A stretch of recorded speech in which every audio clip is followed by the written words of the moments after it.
Hello everyone, and welcome back to Sleepy Scares.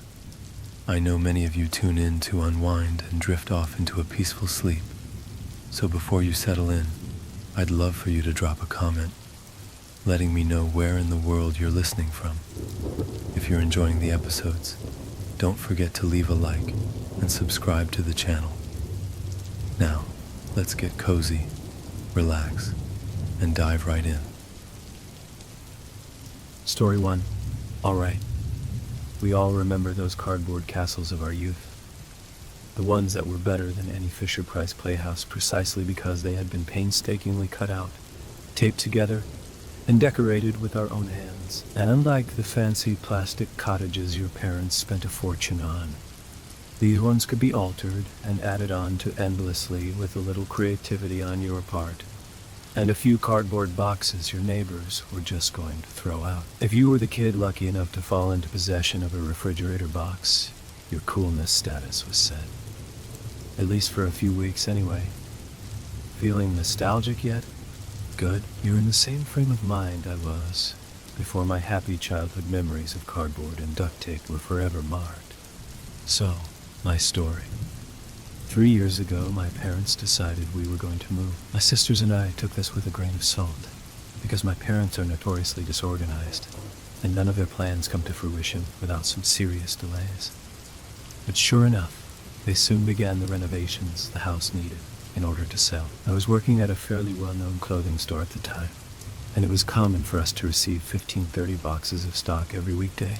They were big boxes which, after being emptied, just ended up in the dumpster. I took some home and started stockpiling them in the basement, figuring they might be useful in case my parents were in earnest about this moving thing. One night after my sister had picked me up from work, we were carrying down a few of the flattened boxes to the basement, and I started thinking about the really awesome box tunnel my cousins made when we were little. It stretched all through their basement with lots of nooks and crannies, and we were allowed to paint it however we liked. Naturally, we were occupied for months playing with this thing. Remembering this, I looked at our growing pile of boxes, and then at my sister, and voiced an idea I'm sure we were both considering. "Casey," I said, "we could make a really kick-ass box fort out of these." Now, before you start wondering about the mental capacity of my sisters and I, considering that we were able to amuse ourselves with a box fort, let me tell you it started out mostly as a joke. Wouldn't it be hilariously ridiculous if we did this sort of thing? But yeah, we ended up getting really into it. We're a pretty creative family, so it was mainly the building of it that was fun. It's not like we spent hours in there playing house or anything. We built it upstairs, our first 8 boxes serving as a tunnel between my 2 sisters' rooms, Taylor and Casey, with a little doorway into the bathroom, and another tunnel branching off towards my room. We got out the Sharpies and vandalized it to our heart's content. We put up funny pictures inside. Casey even hung some Christmas lights, which gave a nice effect.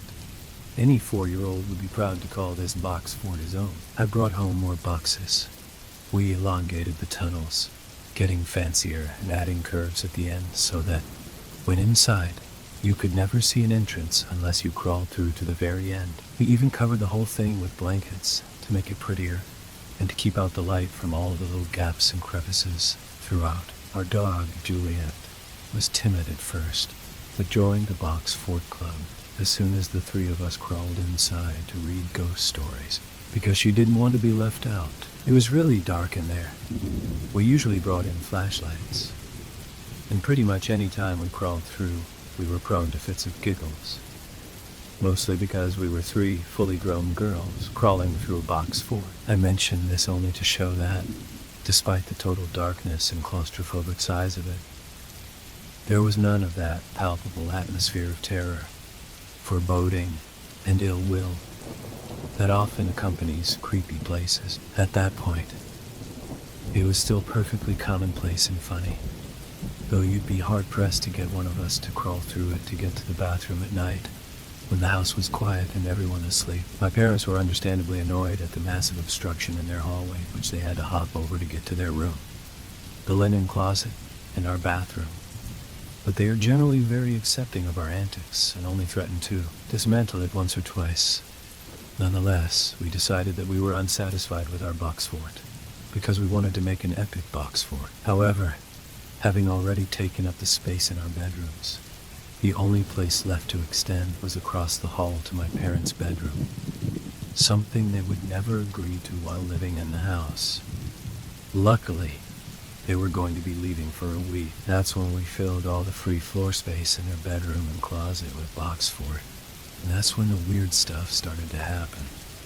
It was a progressive thing. We'd be in there hanging up goofy pictures or whatever, and then we'd hear a shuffling noise down one of the many branching tunnels. We assumed it was Juliet trying to find us, but after calling her and searching for her, it would turn out she'd been lying in a sunny patch on the couch for who knew how long. One time Casey and I were in there hanging up paper bats we cut out, and we heard the shuffling from far off. Julieta. I called. It's not. What are you talking about? I said, confused, because her face looked scared all of a sudden. It's not Julie. Taylor just took her for a walk. They're both gone. I stared at her a moment. Remembered Taylor shouting something about walking the dog not too long ago. And then we both scrambled to the nearest exit. Once outside the fort, we immediately lapsed into fits of giggles, feeling ridiculous now that we were safe. Do you think it's mice or something? Casey asked, crinkling her nose. I said I didn't think so. The store was pretty clean, and the house never had mice, but there had to be another explanation. The noise came from the portion that stretched into my parents' closet, a big walk-in with a window to the backyard. The window's open in here. I bet it was just the breeze rustling the boxes. A perfectly logical explanation, which we were happy to believe. That night, while I was in bed, I found my gaze drawn toward the entrance of the fort time and time again. It was really dark in there, and something about having that gaping black tunnel in my room made me feel very vulnerable. Eventually, I turned over and slept the other way, but I made a mental note to cover it up with a sheet the next day. On day 2 of no parents, I'd used the grocery money to buy ingredients for a cookie decorating extravaganza. So I was in the kitchen baking those with Casey. We had a movie on at the same time, so it was a bit loud in there, and we didn't hear Taylor until she was standing in the doorway yelling at us. If I remember correctly, the conversation went something like this. What the hell, Casey? What do you want? Casey and I gave each other quizzical looks, and Taylor looked at us like we were stupid. Are you serious? You make me come all the way down here, and you don't even want anything. Tay, we didn't call you. Casey did. I was on the laptop in my room, and she told me to come in the box fort with her. No, I didn't. I've been here making cookies with Muse the whole time. Oh, whatever, Casey. You totally did, I heard you. And then, when I went in, you left and came down here.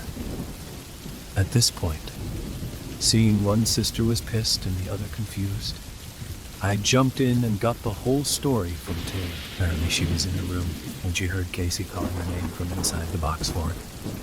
She asked her what she wanted, and Casey insisted she come in box fort.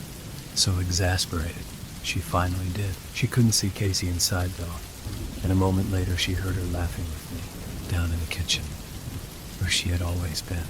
Needless to say, the atmosphere in the room instantly went from warm and comfortable to super creeped out, and I felt the need to step up as big sister to lay their fears to rest. We went through the "you're lying" bit for a while, but once both parties were satisfied the other was telling the truth, it was time to do some investigating, grabbing a kitchen knife more for courage than for any real fear for my life.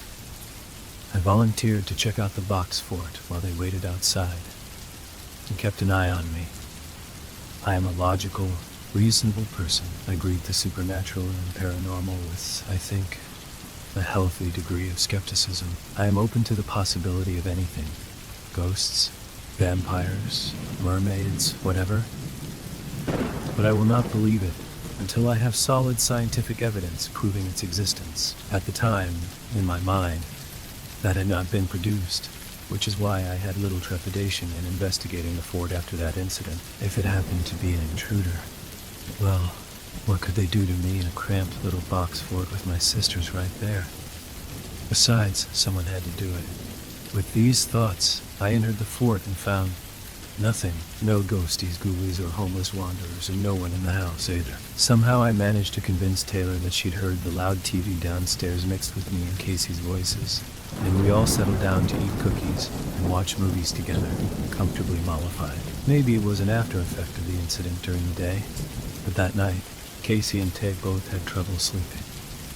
In fact, I woke up in the middle of the night to Casey's scared voice calling Muse. Muse! I'm sure parents with small children probably get used to this, but when I woke up to that, I was instantly terrified. I jumped out of bed, grabbed my knife, and ran to her room. For those of you weirded out by the fact that I keep a knife in my bedside table drawer, keep in mind that I'm a fairly petite woman with next to no chance of defending myself against an intruder without a weapon of some sort. Anyway, Casey's room was dark, and when I flipped on her light switch, she was sitting up in bed with her eyes wide open, looking like she was going to cry. Seeing nothing amiss, I demanded to know what was wrong. By this time, Tay had wandered into the room with Juliet in her arms. Casey told me that she had been sleeping when suddenly she woke up with the feeling that someone was in the room, watching her. She found herself staring at the entrance to the box fort. This chilled me a bit, having had a similar experience, but what she said next was even more strange.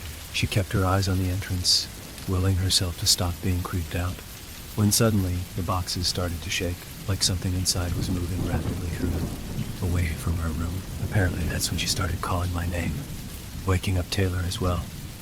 For the second time that day, I did a full search of the box fort and the entire house, finding nothing. I would have chalked it up to a dream if it hadn't been for another strange occurrence the next day.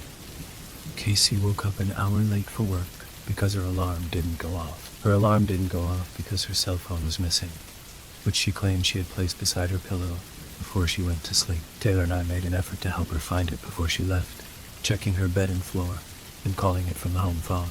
But neither of us was surprised or too concerned about it, because she was notorious for misplacing things. When Case came home that evening, I asked if it had been there when she woke us up in the middle of the night, and she couldn't remember seeing it. But she had been texting her friend in bed, and made sure to set the alarm and put it beside her. In the end, we decided there was nothing to do but wait for it to show up. At around 3 in the morning, I was woken, yet again, by some sort of commotion outside my room. Again, I grabbed my knife and was alarmed by the noise. But mostly what I felt was anger and annoyance. I'd had enough of all the drama and wanted to put an end to it. Juliet was in my parents' closet, barking her head off at the box fort, and Casey and Taylor were already up, wondering, like me, what was going on. Taylor picked up the dog and carried her out of the room, and she instantly shut up, leaving Casey and I standing in the closet with bewildered looks on our faces. It was silent for a moment. And then suddenly Katy Perry's song rang out loud and clear, making us jump. "What the heck?" I said, still trying to get my half-asleep head around this. Normally my sisters make fun of me when I swear.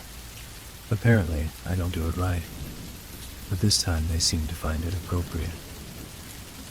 "That's my ringtone," said Casey, looking at me strangely, but making no move to get her phone. "Well, answer it," I said, exasperated. Casey lifted the blanket that covered the opening of the box fort, and there was her missing cell phone lying in the center of the first box, still blaring that song from an inadequate speaker. She flipped it open and put it to her ear. "Hello." I waited for a moment, and then asked, "Well, who is it?" Casey made a noise of disgust and closed the phone. "It's nothing. It was just our voices echoing in the background. They must have hung up." She folded her arms. "Did you do this? Why the hell would I steal your phone and wake us all up at 3 in the morning?" I asked incredulously, and Casey turned to Taylor next. "I didn't touch your phone," she said, with a note of fear in her face. "Are you guys joking?" This isn't funny, Casey said, agitated. You're scaring me. At this point, I could see the situation was turning from weird to can't sleep anymore scary. So I sighed and said I would check the whole house over again, and proposed that Juliet had used the phone as a chew toy and left it in the box fort. It was the only thing I could think of at the time, and though it seemed to reassure my sisters, it really wasn't that plausible. Juliet was missing most of her teeth, and the only things I'd ever seen her play with were soft plush toys, slippers, and dirty underwear. I know, you. I doubted she'd ever want a cell phone in her mouth. There was nothing amiss in the house, and I made sure to double-check all the doors and windows this time, too. Everything was locked, and we were safe. This had just turned into one of those weeks where a lot of small occurrences were adding up to a big headache. Before I went to bed, I asked Casey if her phone had shown the caller ID for that call. No, it just said, unknown. I don't get why we didn't hear it, though. It was so loud. I don't know, I shrugged. And change your ringtone. It was too late to figure things out. By day, everything seemed fine. The three of us hung out at the beach by our house, and we all felt pretty good afterwards, laughing and joking about how freaked we all get at the slightest sign of oddness. Casey was going to a party that night, so it was just Tay and I at home. I got the sense that Tay was still feeling weird about the box fort, so I decided I'd do my best to make it fun again. I didn't want another late-night wake-up call. I grabbed a pile of old magazines, some scissors, and glue, and suggested we make a collage on one of the inside walls. We had some upbeat music playing and were discussing an upcoming family trip, when Tay suddenly leans over and turns the music down, as though she's listening for something. What? I asked. Did you put Juliet outside? She said, looking confused. No, she's probably downstairs. Why? I didn't put her out either, but I can hear her barking. Well, maybe Case did before she left. I said cheerfully, let's go check. For the record, I couldn't hear anything, but Taylor's always been more aware of Juliet than I am. When we checked the backyard, we couldn't find her, and we didn't hear any barking. I could tell Taylor was getting a bit anxious. She loves that dog, while I was starting to be frustrated. Juliet wouldn't come when we called her, so we had to search the house yet again. We checked all her favorite hiding spots, but there was no sign of her until we got upstairs, and were hopping over the box fort to check closets and bedrooms. Taylor straightened up suddenly and shushed me. I'm wrong. William shushed me. I hear her again, she said, making me pause so I too could listen. I don't hear anything, I said after a few moments. Can't you hear her barking? It sounds like she's far away. Are you sure it's not another dog? We didn't let her out. No, it's definitely her, she said, walking into my parents' closet to listen at the window. Come here, it's louder in here. She's got to be outside. When I said, once again, that I couldn't hear anything, she rolled her eyes and replied, You're deaf then, and headed downstairs for her shoes. We searched for our dog for 4 hours that night, on foot and in a car, calling Casey home to help lay her on. My heart was in my throat the entire time, thinking we'd come across something awful at the side of the road, and wondering how I was going to console 2 girls who loved Juliet like a baby, and had never had anything bad happen all their lives. There was also an unsettling feeling at the back of my mind to do with that far-off dog barking, but I pushed that away for the time being.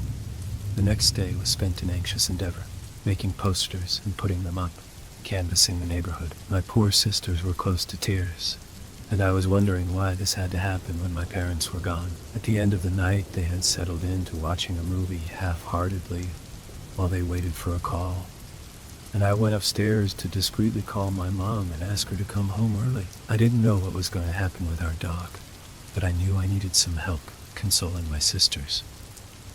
When I finally went to bed, the house was quiet. My sisters had locked up the house, turned out the lights, and were sleeping, and I was bored with my book.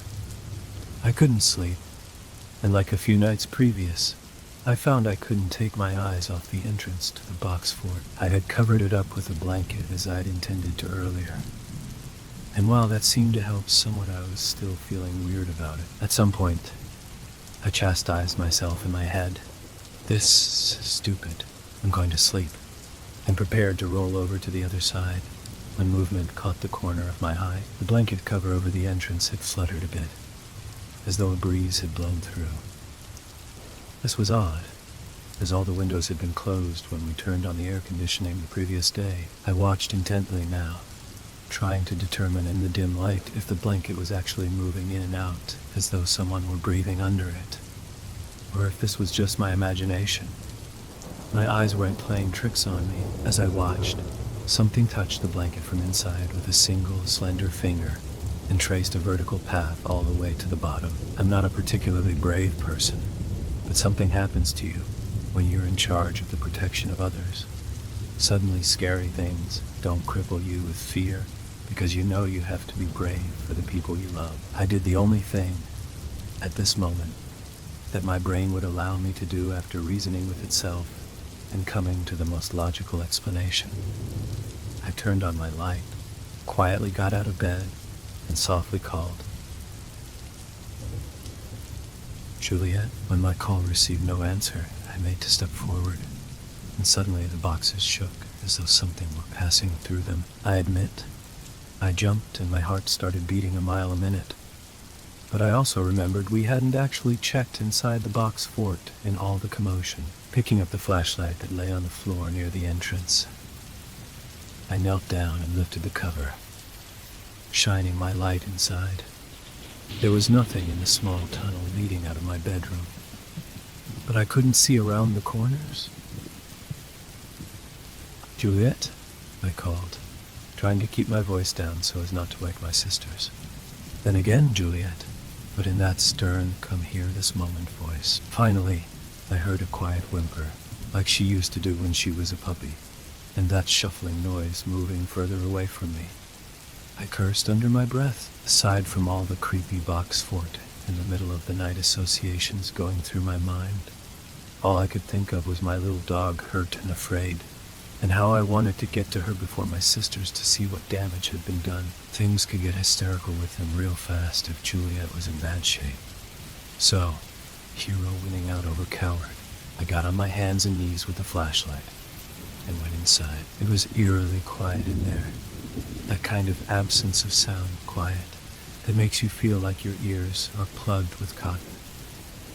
Only you can hear your own breath just fine. When I got to the end of the tunnel, I looked right first, towards my sister's rooms, but there was nothing there. When I looked left, I heard a shuffling, and my flashlight beam caught the tail end of something black turning the corner. "Juliet! Juliet!" I hissed. "Juliet, come here, girl." I made my voice more sweet and inviting, but that dog never comes when she's called. I sighed and pushed on further, passing by our aborted attempt at a collage on my way. When I got to the end, I turned my flashlight down the long tunnel leading to the closet. The cheap light wasn't strong enough to see to the very end. It simply stopped at a wall of blackness. My resolve wavered here. I must have stayed there on my hands and knees for a full minute before that whimpering noise came to me again, and something shuffled further on in the tunnel. It urged me onward. I determinedly made my way towards the closet, each moment expecting my weak flashlight beam to illuminate the red fleece blanket with penguins on it that we had used to cover up the closet entrance to the fort. But I found nothing, not even an opening. The best way I can describe it is by comparing it to that game we played as children, where you close your eyes, lay on your back on the floor, and raise your arms and legs in the air. Two friends take hold of your hands and feet, and as slowly as possible, lower them to the ground. It feels normal at first, but at some point your brain expects your body to hit the floor, and when it doesn't, when you keep moving more and more downward, you feel as though you're impossibly passing through the floor. That was what it was like, being in the tunnel. I kept crawling through, shining my little flashlight on ahead, slowly growing more and more disturbed when I didn't reach the ending or see any sign of it. And there was something else nagging me, something about the way the boxes had shaken when whatever was inside moved away from me. Juliet is a little dog, a miniature schnauzer. When she walked through the tunnels, she didn't even have to duck. All you could hear was the soft padding of her feet and her nails scratching against the cardboard. The boxes only shook and moved when something big crawled through them. Like me, I don't know how far I went or how long I was in there, but at some point, I actually stopped with a definite, "This isn't right" feeling. I visualized the fort in my head. By my estimation, I should have been somewhere in the backyard by then, suspended 2 stories into the air. It had finally dawned on me that I was currently located in a space that couldn't possibly exist, chasing something that was obviously bigger than Juliet. I freaked out and got the heck out of there, when crawling in the opposite direction didn't seem to lead anywhere but a black, endless tunnel. I really lost it and started pulling apart the boxes at the seams, punching my way through and finally finding myself in a tangled mess of blankets and cardboard in the middle of my parents' closet. It must have looked silly, me in a heap on the floor like that. But when I looked up at the walls of that 5 by 10 foot walk-in closet, goosebumps prickled up my back and arms. It was like stepping outside for a jog, then turning around after 10 minutes of running to find you hadn't even left your front steps. It just didn't make sense that I had crawled so far in that tunnel but gone nowhere, and followed something that was somehow still inside. To this day I can't explain it, and I don't even like to think about it. Even worse, I don't like to remember that insistent whimpering that followed me all the way back. Shaking with residual terror, I began dismantling the box fort right then and there, when my sisters emerged from their rooms, bleary-eyed and confused. I just mumbled something about having to take it down before Mom got home, and continued on with my work. I left just 1 box. I figured if I was going crazy, I might as well go full out. Thinking of our dog, I left a single box standing in the closet by itself, and carried all the rest of them out to the fire pit in our backyard. The next morning I burned them, and my mom was home by the afternoon. That's not quite the end of the story, because there was a bit of happiness in store for us later. But I almost wish it was the end. It wasn't much closure for me. What happened afterwards? We ended up finding Juliet a few days later. She was okay, a little erratic and jumpy for a bit, but happy to see us. My family was so overjoyed that nothing could really dampen their spirits, even a little thing like where I found her.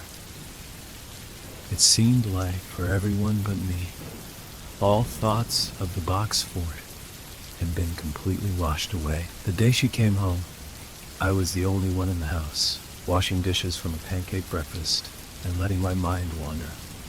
Suddenly, I became aware of a muffled scratching and yelping sound coming from somewhere nearby. My heart lifting, I checked the back door, the garage door, and the front door, all to no avail.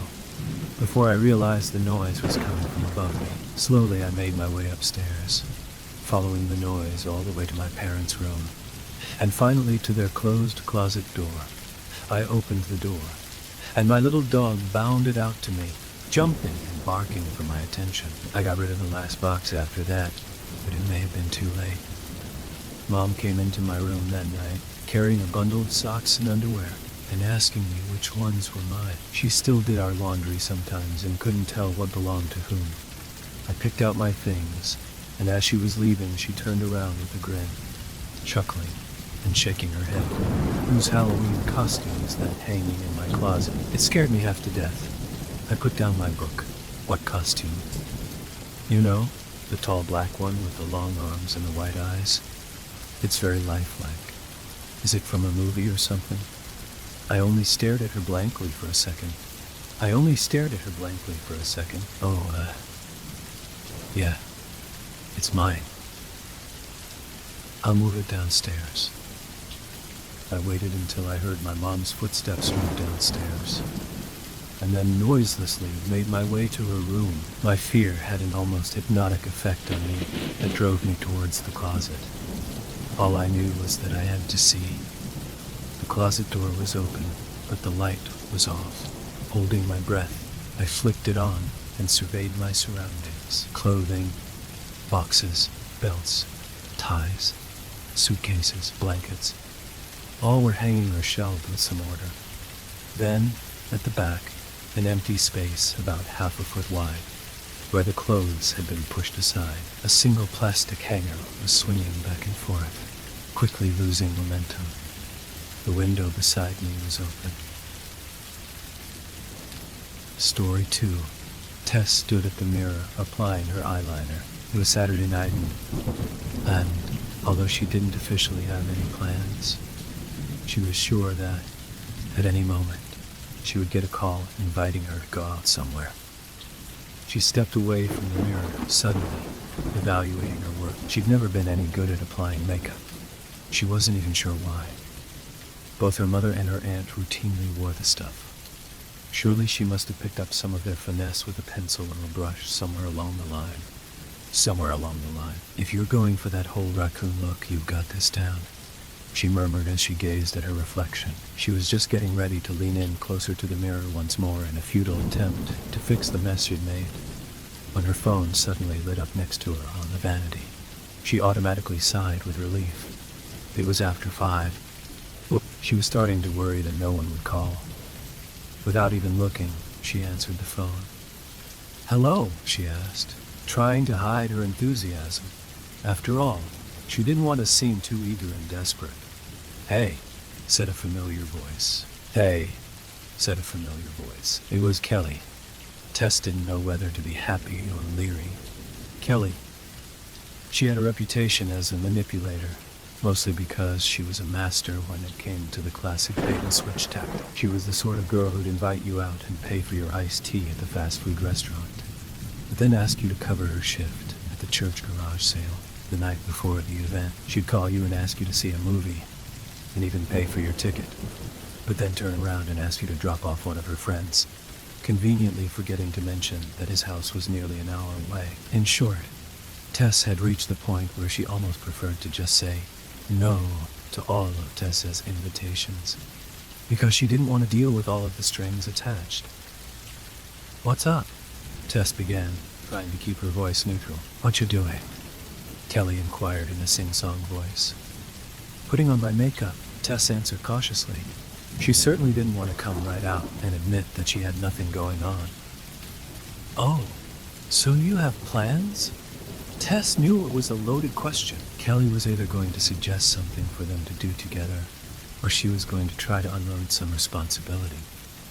It was always a roll of the dice. "Kinda," Tess replied vaguely. "Well, what you doing?" She asked pointedly. "Why do you want to know?" Tess returned, just as abruptly. "Why are you being so secretive?" "Because I'm talking to you." Tess answered somewhat sarcastically. "Oh, come on. I'm not that bad, am I?" Tess tried not to feel ashamed. After all, had Kelly not been so manipulative, she wouldn't have felt the need to lie to her, right? "No," she lied. "I just always get suspicious when you start drilling me with questions." "I'm not drilling you. I'm just asking you what you're up to," she replied sweetly. Tess asked, trying to cut to the chase. There was a long pause. "Here it comes," thought Tess. Here comes the ridiculously insensitive request. Tess often wondered if Kelly suffered from some emotional disorder that made it impossible for her to feel any empathy for others. How else could she explain Kelly's complete lack of common decency or tact? Kelly thought nothing of asking someone to pick up one of her cousins from the airport within hours of their scheduled arrival time. Or she'd ask to borrow clothing that still bore the tags and return them ruined. Then, when she'd ask to borrow something else, she always seemed confused as to why she was refused.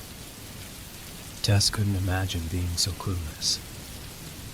Then again, she was the sort of person who wrung her hands if she had to ask someone to borrow $10. "Why do you always assume I want something?" Kelly returned, somewhat sharply. "So, you're not calling to ask me for anything?" Tess challenged. There was another long pause. Clearly, Kelly had planned to use her foolproof switch tactic, but Tess had gotten wise to it. Now she was frantically scrambling around for some way to back herself out of the corner. But there was no way to do so without admitting that Tess had been right about her. Look, Kelly sighed, deciding honesty was probably best under the circumstances. I kinda told these people I'd watch their kid tonight, but then Mario called me and asked me if I wanted to go see a movie. You know how long I've liked him. She paused. I'm just afraid if I say no that he'll get the wrong idea. Why don't you just tell him you have to babysit and ask him if you guys can go out tomorrow? Tess suggested. He's gotta work tomorrow. Besides, going out on Sunday night is lame. And you know it. Well, I don't know what to tell you, Tess answered, unmoved. She'd covered for Kelly so many times without compensation that she was able to face the guilt trip without difficulty. I guess you're just going to have to figure something out. Come on, she whined. Please. I'm begging you. I can't ask anybody else. Everyone already has plans. How do you know I don't? Because if you did, you would have just told me. The fact that you hedged said it all. Kelly replied. All right, Tess began, determined to get something out of the arrangement. So what's in it for me? Well, supposedly the guy's loaded. They're friends of my dad's from the office. He and his wife have some benefit to go to. I guess he's just got one little girl. She's like 5, so she can go to the bathroom on her own and stuff. I bet he'll probably even tip you. You could make serious bank. For how long? Tess asked, growing more intrigued by the proposition in spite of her reticence. Just until midnight, Kelly answered plainly. So what? 5 hours. The shift starts at 7. That's in less than 2 hours, Tess whined. And these people don't even know me. They probably only asked you because they know your dad. They're not going to go for this. And what about your dad? He's going to be ticked that you pawned this off on somebody else. I'm going to call them, Tess, she sighed. Jeez, it's not that big of a deal. It's their only child, Tess argued. And they're loaded. Their whole world probably revolves around this kid. I don't think they're going to go for it. Well, just let me take care of it, she answered decisively. Tess knew Kelly would probably figure out some way to hoodwink the couple into accepting her terms.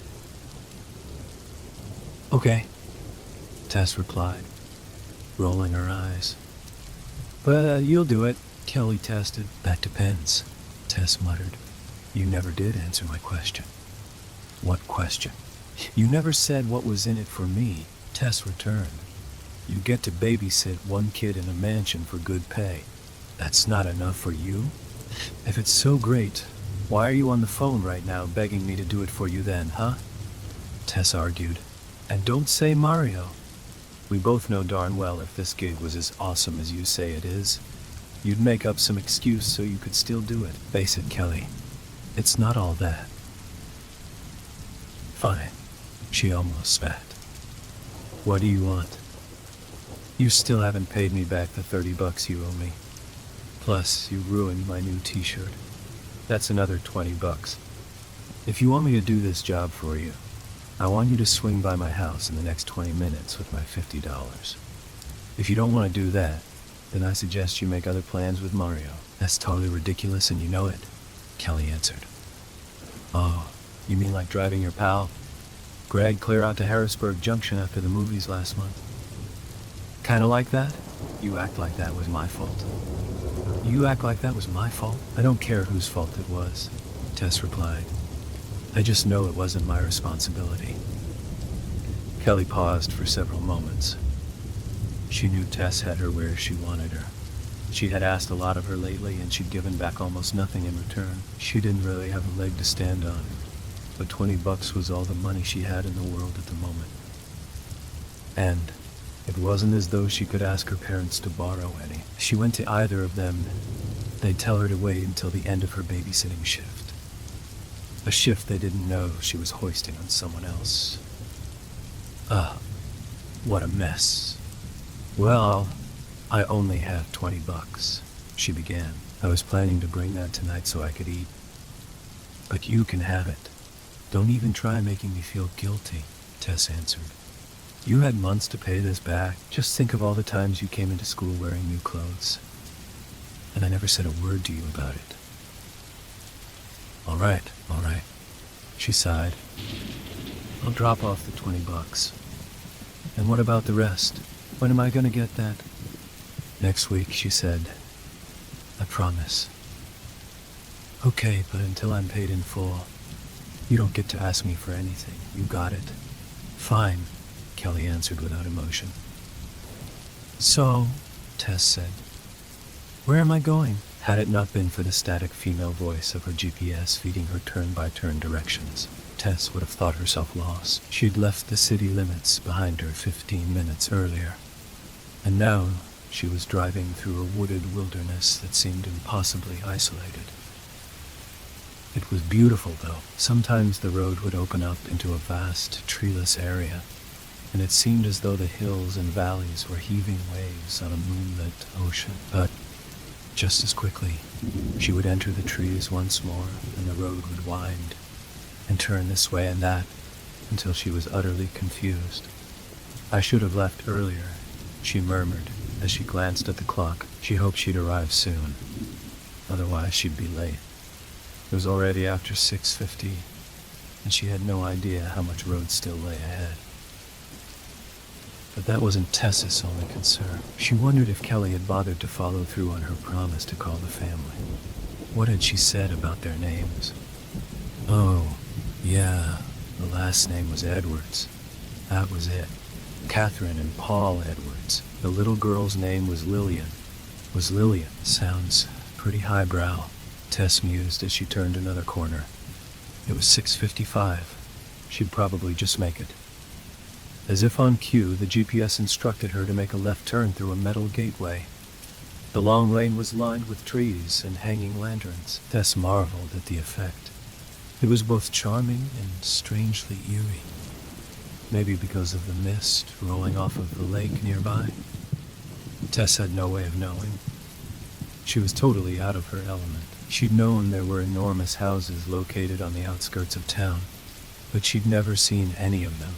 Mostly because the vast majority were locked away from curious onlookers in gated communities. The Edwards didn't live in one of those, but they were located so far away from the regular folks of Lake Harbor that they didn't need to concern themselves with trespassers. The only visitors they encountered on a day-to-day basis were the occasional raccoon or heron. The laneway wound around the wooded lot until, slowly, the house came into view by degrees. Even in the dark, its beauty was impossible to ignore. It was done in a modern Tudor style, with a series of pitched gables, accented by stonework. Beveled glass windows reflected the light of a series of lanterns lining the sidewalk, and the rich green ivy making its way up the stone surfaces seemed to twinkle in the moonlight. Everything was perfectly manicured, impossibly neat. Indeed, Tess was so impressed by the house that, even after parking, she found it difficult to pull her eyes away from the lavish exterior long enough to make her way to the front door. She would have stayed in her car even longer, but the home's front door suddenly opened to reveal a man dressed in a tuxedo. Tess instinctively glanced at her car clock. It was 6:58. Crap! I gotta get moving, she hissed as she grabbed her purse and her car keys. She all but jogged up to the front door. I'm so sorry, she began apologetically. I meant to get here on time, but the drive took longer than I thought it would. I hope you won't be late on account of me. You're not Kelly. Tess stopped her forward movement immediately. She hadn't called. That irresponsible, no good, double-crossing Kelly had failed to follow through. Again. To be fair, she had stopped by Tess's house to drop off the $20, and thank heavens she had. Otherwise, Tess would have had no way to fill up her gas tank and drive out to the middle of nowhere as needed. But the other part of the deal, Tess figured her friend must have decided it just wouldn't be worth all of the drama it would create. Better to just throw poor Tess into the lion's den. That's the ticket, Kelly. Throw your friend into the fray face first. No. Tess looked away helplessly. She was ashamed, although she wasn't sure why. It wasn't as though she'd done anything wrong. "What's the matter, Paul?" A feminine voice called out from inside the house. "Is something wrong?" "It's not Kelly," he answered simply. "It's some other girl." "Well, who is she?" asked his wife, coming out onto the porch also. Tess couldn't help but draw in her breath. Catherine Edwards' dress was beautiful. It was a pale pink accented by thousands of tiny crystals that made her shimmer with every move she made. "That dress is incredible, Mrs. Edwards," Tess murmured, unable to help herself. "Thank you," she answered automatically. "Where's Kelly?" Mr. Edwards asked more pointedly. "For heaven's sake, dear, invite her in," Catherine fussed. "Don't just leave the poor girl milling about on the doorstep. Come in, won't you?" Tess moved past Paul Edwards somewhat sheepishly. He was angry and confused, and Tess couldn't blame him. She'd arrived within minutes of being late, and she wasn't the person they'd been expecting to watch their little girl. The three moved into the foyer as Paul closed the front door behind them. "Now, can you please explain to me what the heck is going on here?" he asked sharply. "Where's Kelly?" "She was supposed to babysit for us tonight. It was all arranged with her father." "I know," Tess began nervously. "Kelly asked me to cover for her because something came up suddenly, and she didn't want to leave you hanging. She told me she was going to call you, so you'd know to expect me. I don't know why she didn't. Well, if that isn't the most scatterbrained, irresponsible," he ranted, walking away from them angrily. "Well, it wasn't totally irresponsible. At least she sent someone else to cover for her," Catherine argued. "Yeah," he huffed. "Some girl we don't even know. We know nothing about her. You can bet your bottom dollar I'll be calling Frank Collins about this." "How do you know Kelly?" Catherine asked, turning to Tess in a futile attempt to take the edge off her husband's words. "We go to school together. We've known each other for years," Tess explained, before adding, "Look, if you don't want me to stay and watch Lillian, I totally understand. I wouldn't want some stranger watching my kid, either." "And she said something came up suddenly," Catherine continued. "Did she say what it was? Was it some family emergency? I hope everything's all right." "I don't know," Tess shrugged. "She didn't say. She just said she was in a jam and she needed somebody to watch a little girl for her tonight." "She's in a jam, all right," Paul spat. "This had better be something serious, or so help me." "Paul," Catherine hissed, "you're scaring the girl. She can't help what happened." "Oh, you be sure and tell Kelly that we are not happy," Paul continued, pointing a slim finger in Tess's direction. "I can't believe Frank's daughter would pull something like this. He's so reliable. You can practically set a watch by him. Now this. Well, what do you want to do, honey? Do you want to go? Or do you want to call Jack and tell him we're not coming?"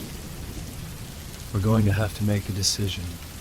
Paul sighed audibly as he paced around in a tight circle. Finally, he paused and rubbed the bridge of his nose vigorously with the thumb and middle finger of one hand before turning to face his wife. "What do you think?" He indicated Tess. "Who are you?" "What else?" He indicated Tess. "I think she seems nice," Catherine replied. "To be honest, I kind of like her better than Kelly. She seems more mature." Paul looked Tess up and down then also. It was clear he agreed somewhat with his wife. Then he turned to face a nearby staircase. "Lillian," he called, "come down here and meet the sitter, baby girl." A little girl, who had been sitting at the top of the stairs from the moment the three had walked inside, suddenly appeared on the steps. She was wearing a ruffled t-shirt and pink sweatpants, bearing the insignia of a cartoon princess. Her hair was fixed into a dark brown braid that hung in a single strand to a point between her shoulders. "Honey, this is Tess," Catherine introduced her. "Why don't you come down and say hello?" Lillian moved down the stairs cautiously, unsure what to make of the new presence in the foyer. However, when she finally reached Tess, it was clear that she wasn't opposed to her. "My name's Tess," she volunteered, kneeling down so that she and Lillian were looking into one another's eyes. I'm Lillian, she returned, extending her tiny hand. You're very ladylike, Tess commented. Thank you. Lillian smiled. The two sat eye to eye for several moments, before Lillian asked, Do you like to play princess? I don't know how to play princess, but it sounds like a lot of fun. Tess smiled. Well, she seems to like you all right, Catherine mused. She doesn't let just anybody play princess with her. What do you think, Paul? Well, it's after 7. If we're going to head out, we'd better do it.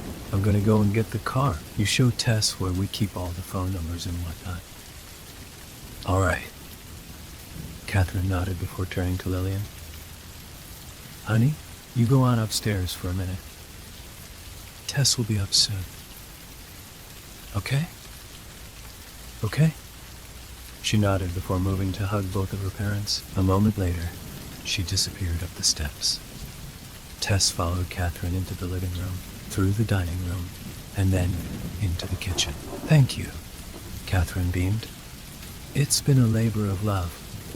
Paul is quite the collector. It's hard to find places for everything that catches his eye. Yeah, I noticed you have quite an art collection. It's really impressive, Tess commented.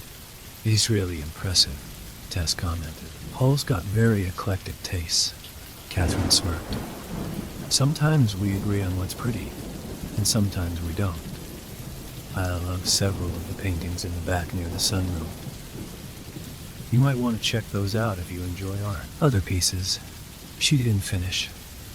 Let's just say, Paul's got some rather avant-garde busts and sculptures that are sure to catch your eye.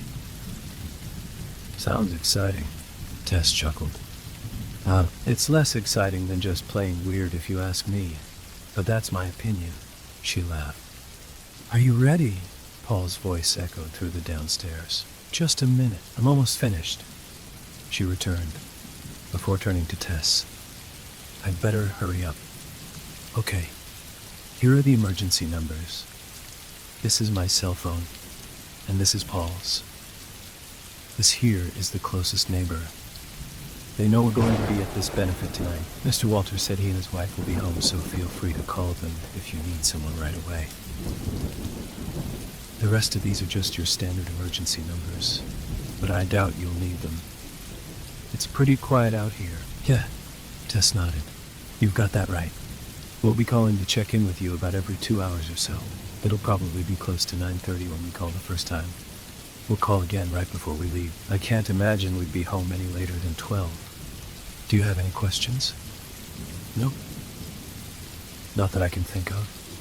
Well, if you think of anything, don't hesitate to call or text one of us.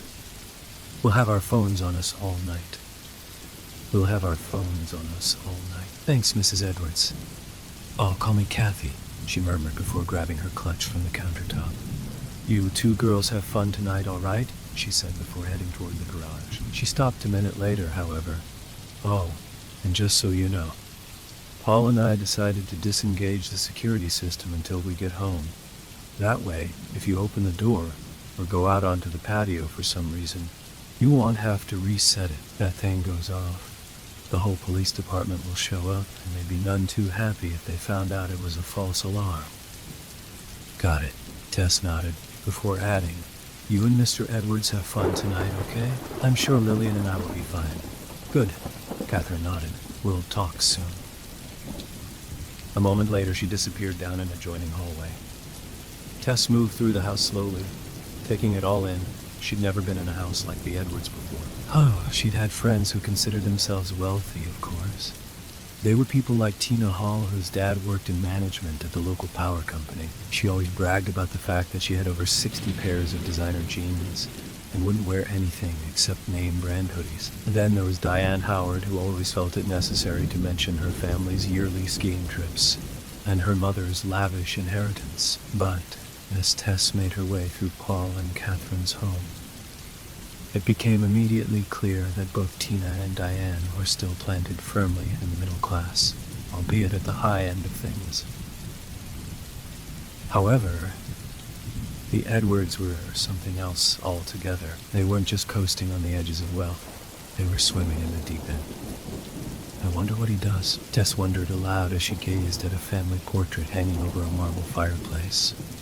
Kelly said he works with her dad, but Mr. Collins is just some middle management stiff. He doesn't even have good dental. Who are you talking to? A little voice asked. Tess looked up to see Lillian standing at the top of another staircase. There must have been several of them winding their way through a house that size. Tess mused silently. Myself, Tess answered. I do that sometimes. Are you coming up? Absolutely, she nodded. I believe we had plans to play princess, didn't we? Yeah, Lillian rejoiced happily as she disappeared down the long hallway toward her room. By 8:30, Lillian was fast asleep on a fainting couch in her bedroom. Tess smiled as she looked at the little girl. She still wore the princess Halloween costume and sparkly crown that she'd donned an hour before. Tess rose and carefully draped a blanket over her before tiptoeing out of the room and shutting off the lights. She closed the bedroom door only partially and left the hall light burning. She remembered her own childhood too vividly to risk plunging the entirety of the upstairs into darkness. A moment later, she was making her way downstairs again. She wanted to explore the house a little further. She didn't want to snoop around per se, but she was curious about the kind of life Paul and Catherine lived every day. She wondered what it would be like to live in a house like theirs, full of marble and glass and priceless collectibles. She doubted she'd ever get the chance to explore such a house again, so she figured she'd better take advantage of the situation while she could. Well, I guess old Mr. Edwards has some pretty strange taste, though, she muttered. It was then that she remembered what Catherine had said about the artwork hanging down by the sunroom. She vowed to go check it out immediately. She wasn't exactly sure where she was going, but she figured the room in question must be somewhere toward the back of the house. She moved along a long hallway, past a series of rooms, before she arrived at an open den. She hit the light switch casually. The ceiling rose almost to the roof. On one side of the room, a wall decorated with various types of stones ended in a lavish fireplace. On the other, a wall of glass provided an open view of what must have been the backyard. Tess knew the sunroom must be nearby. She moved down a series of small steps into a curved room full of plants and small trees. When she came to another light switch, she flipped it, and the back patio area lit up. Off to the right, Tess could plainly see an enclosed area, accented by canvas-covered armchairs, wicker furniture, and pastel artwork. Clearly, this was the sunroom. Tess wasn't sure about the artist, but she had to agree with Mrs. Edwards regarding the subject matter. Each picture was tied thematically to the one beside it, and all four pieces depicted some aspect of coastal life. In one, waves heaved along a rocky shore. In another, a lone lighthouse waited for lost travelers. Tess moved from one to the next, admiring the craftsmanship and obvious skill of the artist. When she'd reached the last painting, she shivered involuntarily. There was a draft coming from somewhere. She was sure of it. Tess looked this way and that, but could find nothing to account for the cold air blowing on her neck until her eyes lighted on one of the windows in the sunroom. It had been left ajar, but Tess moved toward it immediately and closed it securely, locking it at the top. I guess rich people forget stuff too sometimes, she smirked. She left the sunroom and the den, turning off the lights behind her. She wasn't sure what she wanted to explore next, but at least on some level, she knew she wanted to see Paul's strange art collection. Catherine had made it sound so bizarre. This struck her as odd because Paul seemed so straight-laced. He didn't seem like the sort of man who'd collect anything weird, least of all objects of art. Then again, sometimes the most typical people were the ones with the most outlandish tastes. She turned a corner and headed down another partially lit hallway. It would have been darker, but there was light coming from the exterior of the garage shining through the skylight overhead. Tess glanced upward to look through the glass, but what caught her eye instead was the railing of a balcony. Stepping sideways, she was just able to make out a few artistic pieces. There it is, she murmured. I was starting to think Catherine was making it all up. Glancing around, She was able to locate the staircase without too much difficulty. She climbed up the steps in the half-light before flipping a switch at the top of the stairs. Suddenly, the whole area was awash in indirect illumination. The collection was impressive. 2 paintings, reminiscent of Liechtenstein and Mondrian, adorned one wall. On another, brightly colored artwork stood out against plain eggshell white.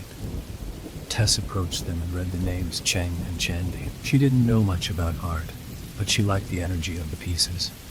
There were sculptures, too. She read the place cards beside them. Eames, Bernad's, and Veilhan. The sculptures looked as though they belonged in a museum somewhere. This stuff must have cost a fortune, she observed. As Tess moved from piece to piece, she thought of Paul and Catherine. She could see why Catherine wasn't a fan of her husband's artistic choices. The collection in the sunroom was realistic, muted, almost serene. The artwork on display in this room was vibrant, expressive, and visually loud. It demanded attention. It excited the pulse and grabbed the eye. Tess wasn't sure which art she preferred more. Of course, there were a few pieces Tess knew she didn't like. For example, there was a wire sculpture that resembled a giant praying mantis that was just weird, in Tess's opinion. And a few of the paintings looked as though someone had thrown paint into an oscillating fan. Tess wasn't sure she liked those either, but the one sculpture she knew she despised, even at a distance, was the one of a full-sized standing clown at the far end of the room. Tess had always had a strong aversion to clowns. She wasn't even sure why. Maybe it was because her cousin had chased her around wearing a clown costume one Halloween when she was little. Maybe it was the nightmares she'd had after watching the horror film it. She couldn't be sure. The only thing she knew for sure was that she hated the clown sculpture.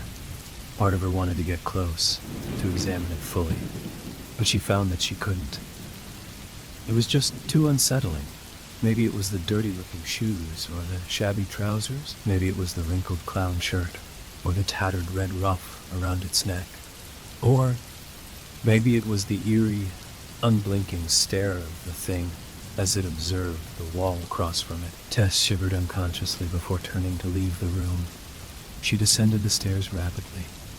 The statue had unnerved her to her bones, and she didn't like the idea of that dark room looming up behind her in the shadows. To calm herself, she decided to go to the front half of the house and check on Lillian. Tess made her way through the house with swift feet. When she finally entered the soft glow of the front hall, she felt calmer, almost immediately. Taking the steps 2 by 2, she made her way toward Lillian's room.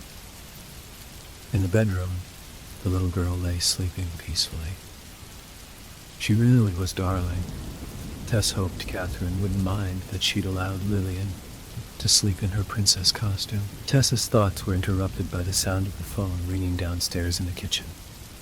Hastily, she jogged through the house, reaching the phone on the 5th ring. "Hello?" she asked, out of breath. "Doing a little cardio in the home gym, are we?" Catherine teased. "Actually, I was just upstairs checking on Lillian." "She asleep?" "Yeah," Tess answered. "She nodded off about an hour ago, actually." "Good. I hope you don't mind. We were playing princess and she fell asleep in her costume. I didn't want to wake her up," Tess explained. "Oh, that's fine. She loves that thing. I got it for her last Halloween. I don't know what she's going to do when she outgrows it." Catherine chuckled before adding, "So, it sounds like everything's pretty quiet." "Yeah," Tess nodded. "I've actually been taking a little tour of the house since Lillian fell asleep. You know, checking out the artwork. And," Catherine laughed, "what do you think of Paul's collection?" "It's pretty out there, right? I actually liked some of it. Like the picture of the girl flying a kite.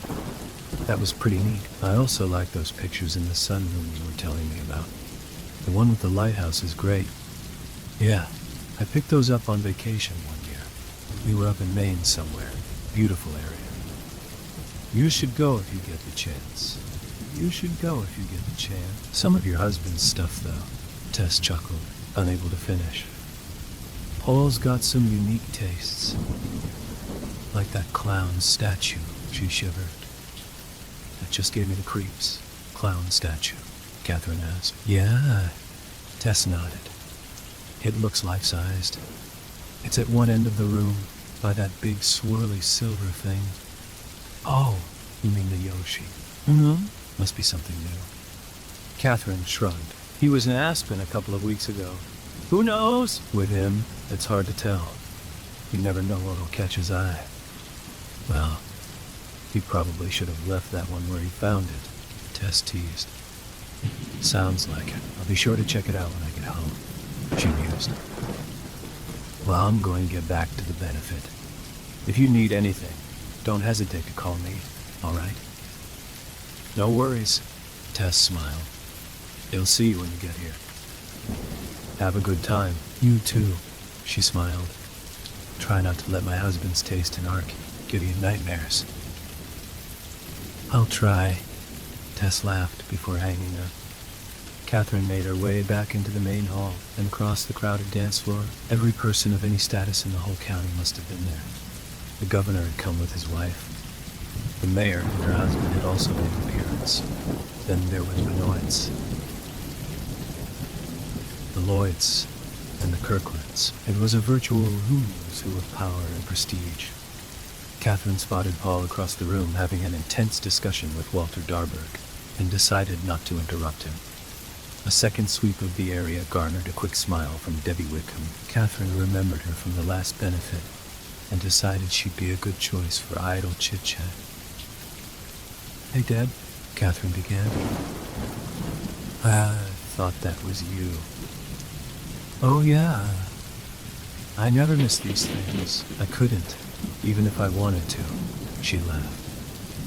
Anytime Randy gets the opportunity to sell somebody on another one of his business schemes. Has out in force. How about you? I'm here with the hubby. This is the first time we've been out anywhere together in over a month. You just get busy, you know? Got a sitter? Hey. Yeah. Catherine nodded. She seems really nice. The girl who was supposed to have come had to cancel at the last minute. And this other girl was kind enough to fill in for her. Thank God, too. I don't know what we'd have done if she hadn't come. I'm amazed you could get anybody, especially out by you, Deb commented. I know, Catherine agreed. We're out pretty far. Well, that, and all that business on the news this afternoon. What news? Oh, you know, about that guy who got loose. The police are out in full force, but they haven't caught him yet. I guess he's a real nut job. Who's on the loose? Catherine's face echoed her confusion. What are you talking about? You haven't heard? Deb was clearly floored by this news. It's been all over the news. Some creep escaped from police custody earlier tonight. They think he's the same guy responsible for all those home invasions up north. Remember all that? He'd break into people's houses and then wait for them to fall asleep. He was obsessed with serial killers, I guess. Especially John Wayne Gacy. You've got to remember that business. John Wayne Gacy. Which one was he? He killed a bunch of people back in the 70s and early 80s, I think, she explained. Nobody ever suspected him. He'd go to kids' birthday parties. And whatnot. She paused before adding absently. He liked dressing up as some pogo character. A real whack job? Yeah, she nodded. I guess I kind of remember that now. She paused. And you say this guy got loose today? That's what they said on the news. He outsmarted a couple of police officers and escaped. No one knows where he is, but everybody seems to think he'll probably head into the woods to hide. That's why I say, it's lucky you could get anybody sit out by you. Catherine nodded vaguely. Well, that's good to know, Deb. I appreciate it. A few minutes later, Catherine made her way away from Debbie, somewhat shaken.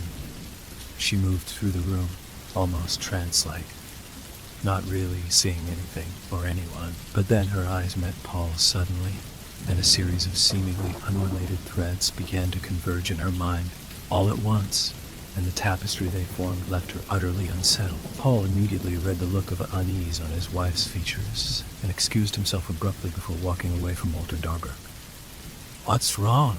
he asked. Tess answered, "Didn't she?" "Yes," Catherine nodded vaguely. "Yes," Catherine nodded vaguely. "And everything's okay with Lillian's, isn't it?" He continued. "Yeah, she's asleep," she replied absently before changing the subject. "Paul, did you buy any new sculptures when you were in Aspen?" Paul seemed temporarily dumbfounded. Why would Catherine be asking him about something so random? "What? Did you buy anything?" she repeated, trying to keep her voice steady, trying desperately to keep panic at bay. "No," he answered simply. "Why?" "Catherine, what's wrong?"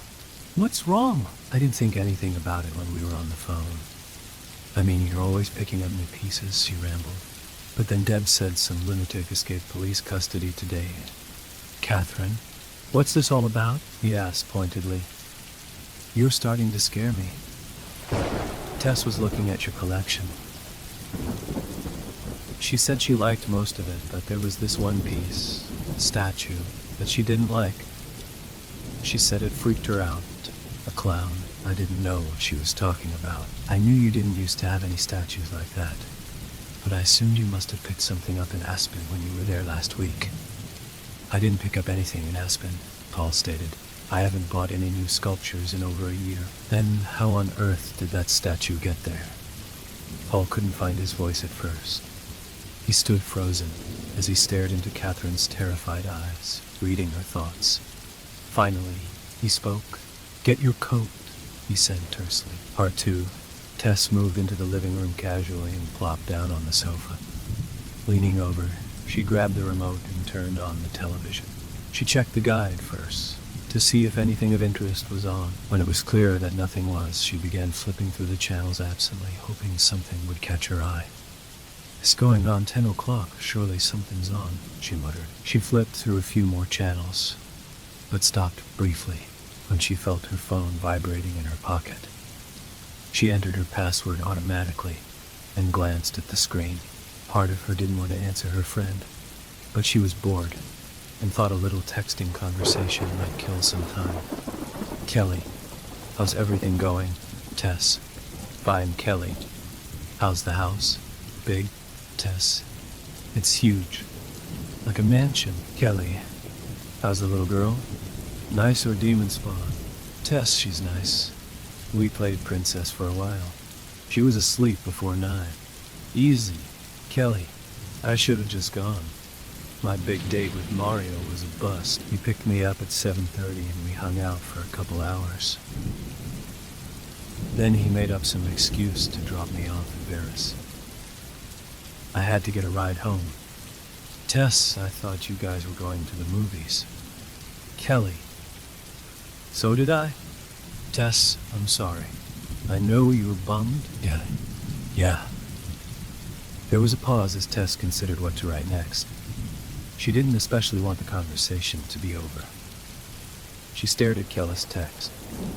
Yeah, what could she say next to propel the conversation forward? Tess was on the verge of asking about Vera, but then she heard a thud somewhere upstairs. Lillian probably fell off that little couch, she mused. She knew she'd better head upstairs to check on her. She jogged up the steps easily and trotted down the long hallway until she was just outside of Lillian's room. Ever so carefully, she opened the door a little wider and peered in. The hall light illuminated Lillian's bedroom in a soft glow of warm yellow light. Lillian still lay sleeping on her child-sized fainting couch. So, what was that noise? Tess pulled the door partially closed behind her softly before turning to make her way down the hallway toward the stairs. From the top of the steps she could see the entirety of the front half of the house. The foyer was quiet and empty, as was the living room area where she'd been sitting in front of the television. Must have been something on TV, she decided before heading down the stairs. A moment later, she was sitting in front of the television once again. On a whim, she texted Kelly. Tess, big houses are kind of creepy. Kelly, why? Is it old? Tess, No, there are just a lot of rooms and stairs, and this guy's art collection is crazy. Kelly, I've heard he's got some strange stuff. Tess, the sculptures are the worst. Kelly, why? Tess, some of it's okay. Swirls and weird shapes. But he's got this clown thing.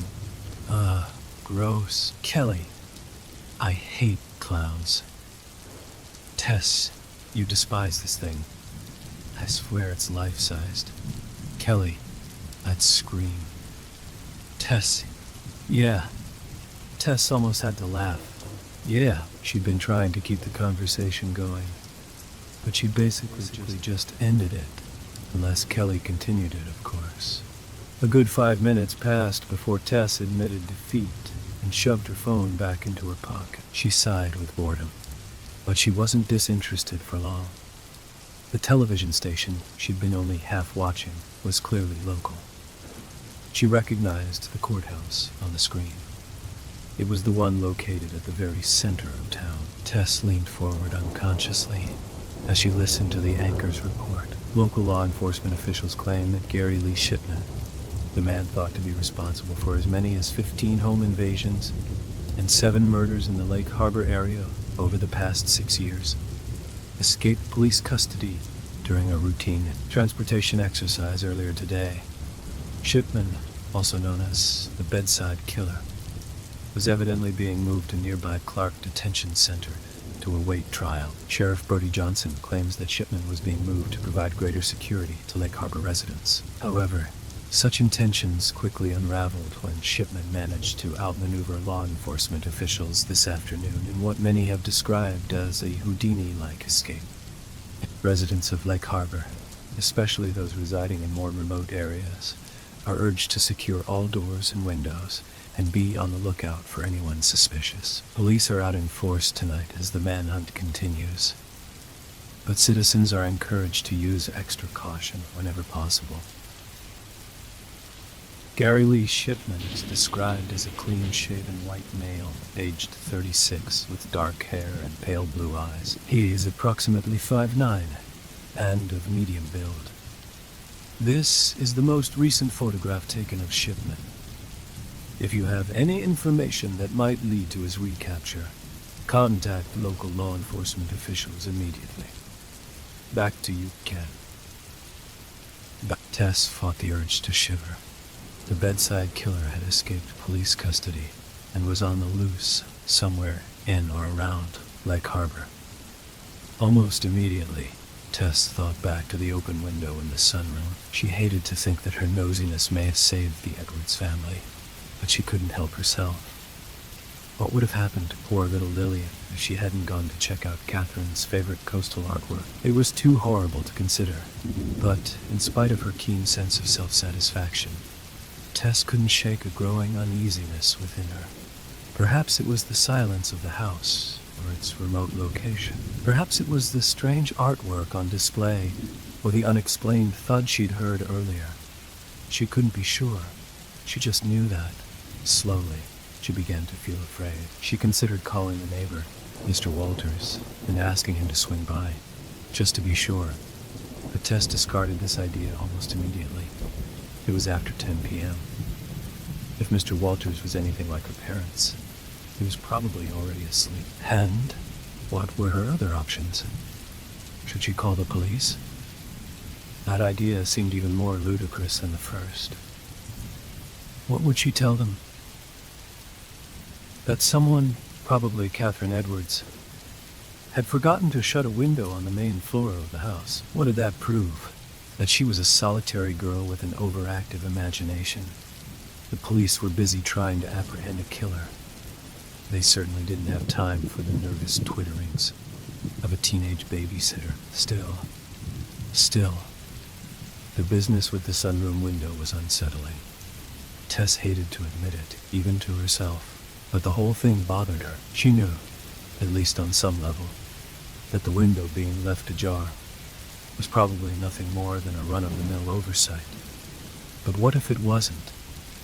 That was the gnawing doubt that Tess couldn't quite shake. Without thinking more, she picked up her cell phone and called Kelly. It might calm her to hear the sound of her friend's voice. Besides, Kelly might have some usable advice to offer her. "Hello?" Kelly answered. "Hey, did you see that report on TV about the bedside killer?" Tess asked. "Yeah," Kelly exploded. "I just watched it. It's so creepy." "Yeah, I'm totally freaking out. I mean, you know a nutjob like that is probably going to go somewhere remote if he's trying to avoid the cops." "No doubt," Kelly agreed.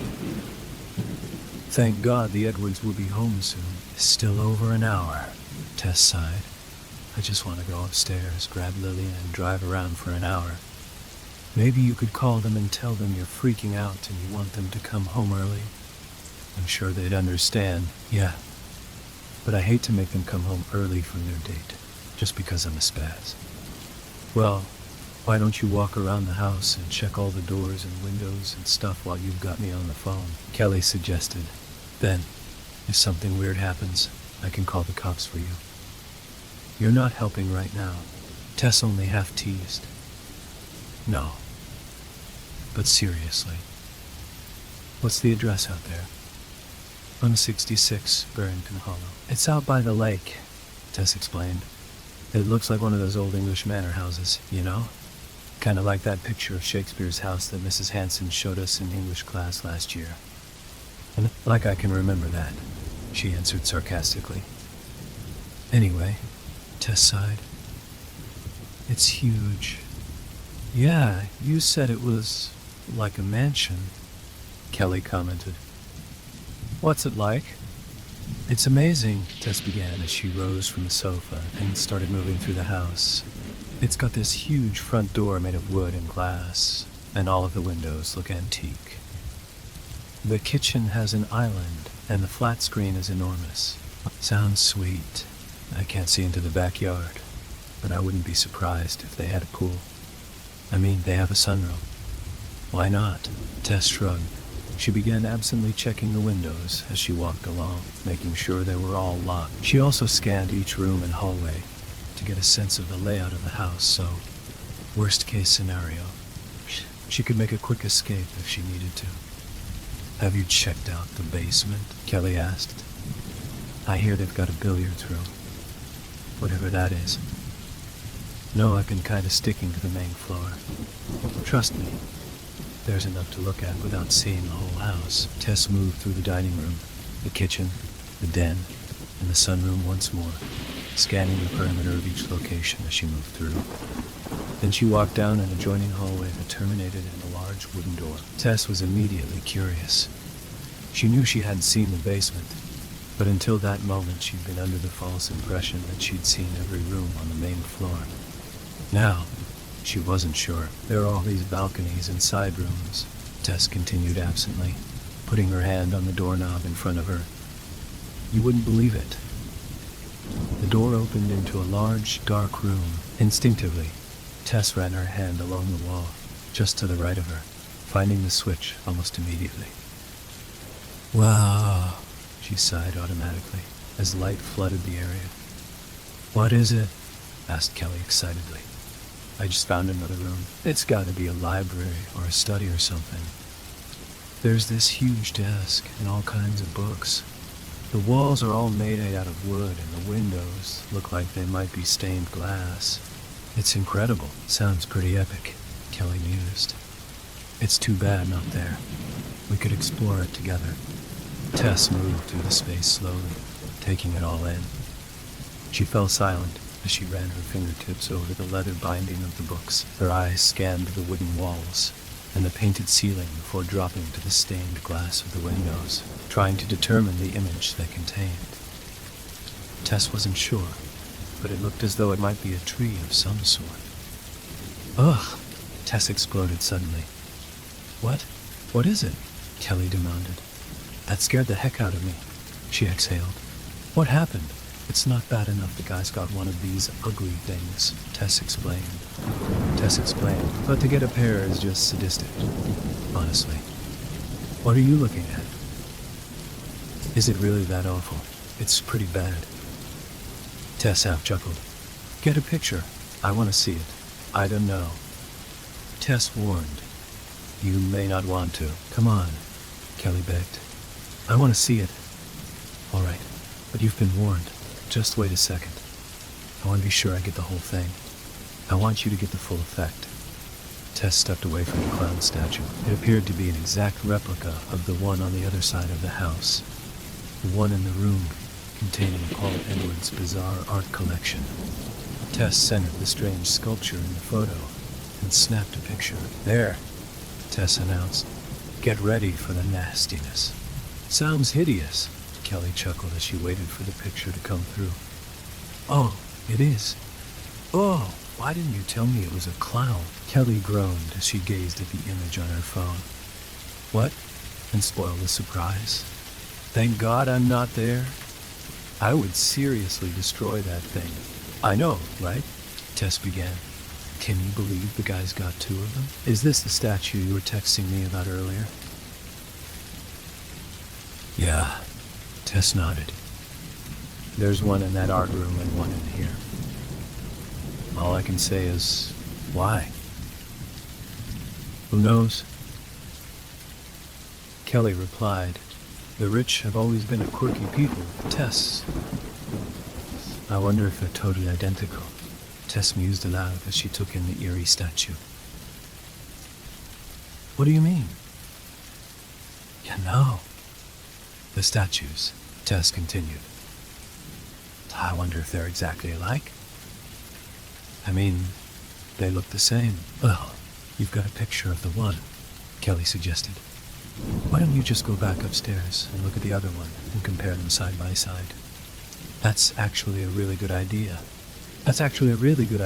Why do you always sound so surprised when I come up with good stuff? Kelly teased. It's kind of insulting.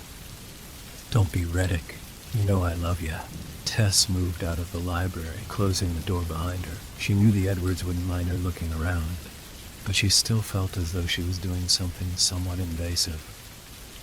In her mind, the least she could do was not make it too obvious that she'd been snooping. Tess made her way through the kitchen and glanced at the clock nonchalantly as she moved past the marble-covered island at the center of the room.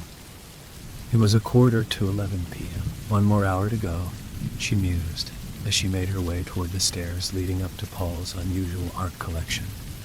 Almost there, Tess sighed, as she began climbing the steps. Moving through that house is like a workout, Kelly smiled. I bet you walked 5 miles tonight. No doubt. And all these stairs. They need an elevator or something. Can we get any lazier? I doubt it. Tess exhaled tiredly as she paused near the top of the steps. Tess hit the light switch on the wall as she reached the landing. Instinctively, her eyes traveled from painting to sculpture as they circled the room. She moved from one thing to another and back again, before repeating the process once more. Huh? She groaned softly, moving further into the room. What is it? It's weird, Tess murmured. I don't see it. Well, you can't miss it. If it looks like that thing you sent me earlier, it should be easy to spot, she teased. I know, right? Tess walked all the way to the back wall, taking in each piece of artwork as she moved along. There was the painting of a house done in bright orange and red, and there was the wire sculpture that resembled a giant praying mantis. There was the squiggly line sculpture and the giant comic book collage. She remembered these pieces quite vividly from her first visit to Paul's art room. She also recalled that she'd been able to spot that hideous clown sculpture from halfway across the room. Now, no matter which direction she looked, she couldn't find it anywhere.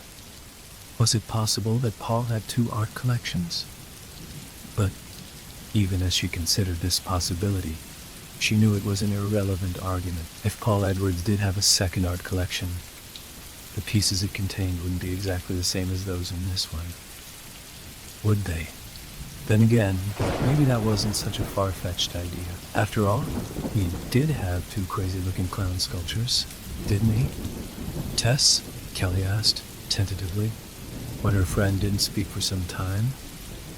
You all right? I don't know, Tess answered softly, as she moved out of the room toward the top of the stairs. What's wrong? Tess couldn't answer her. She wasn't sure why, but she didn't want to talk about the bizarre statue anymore.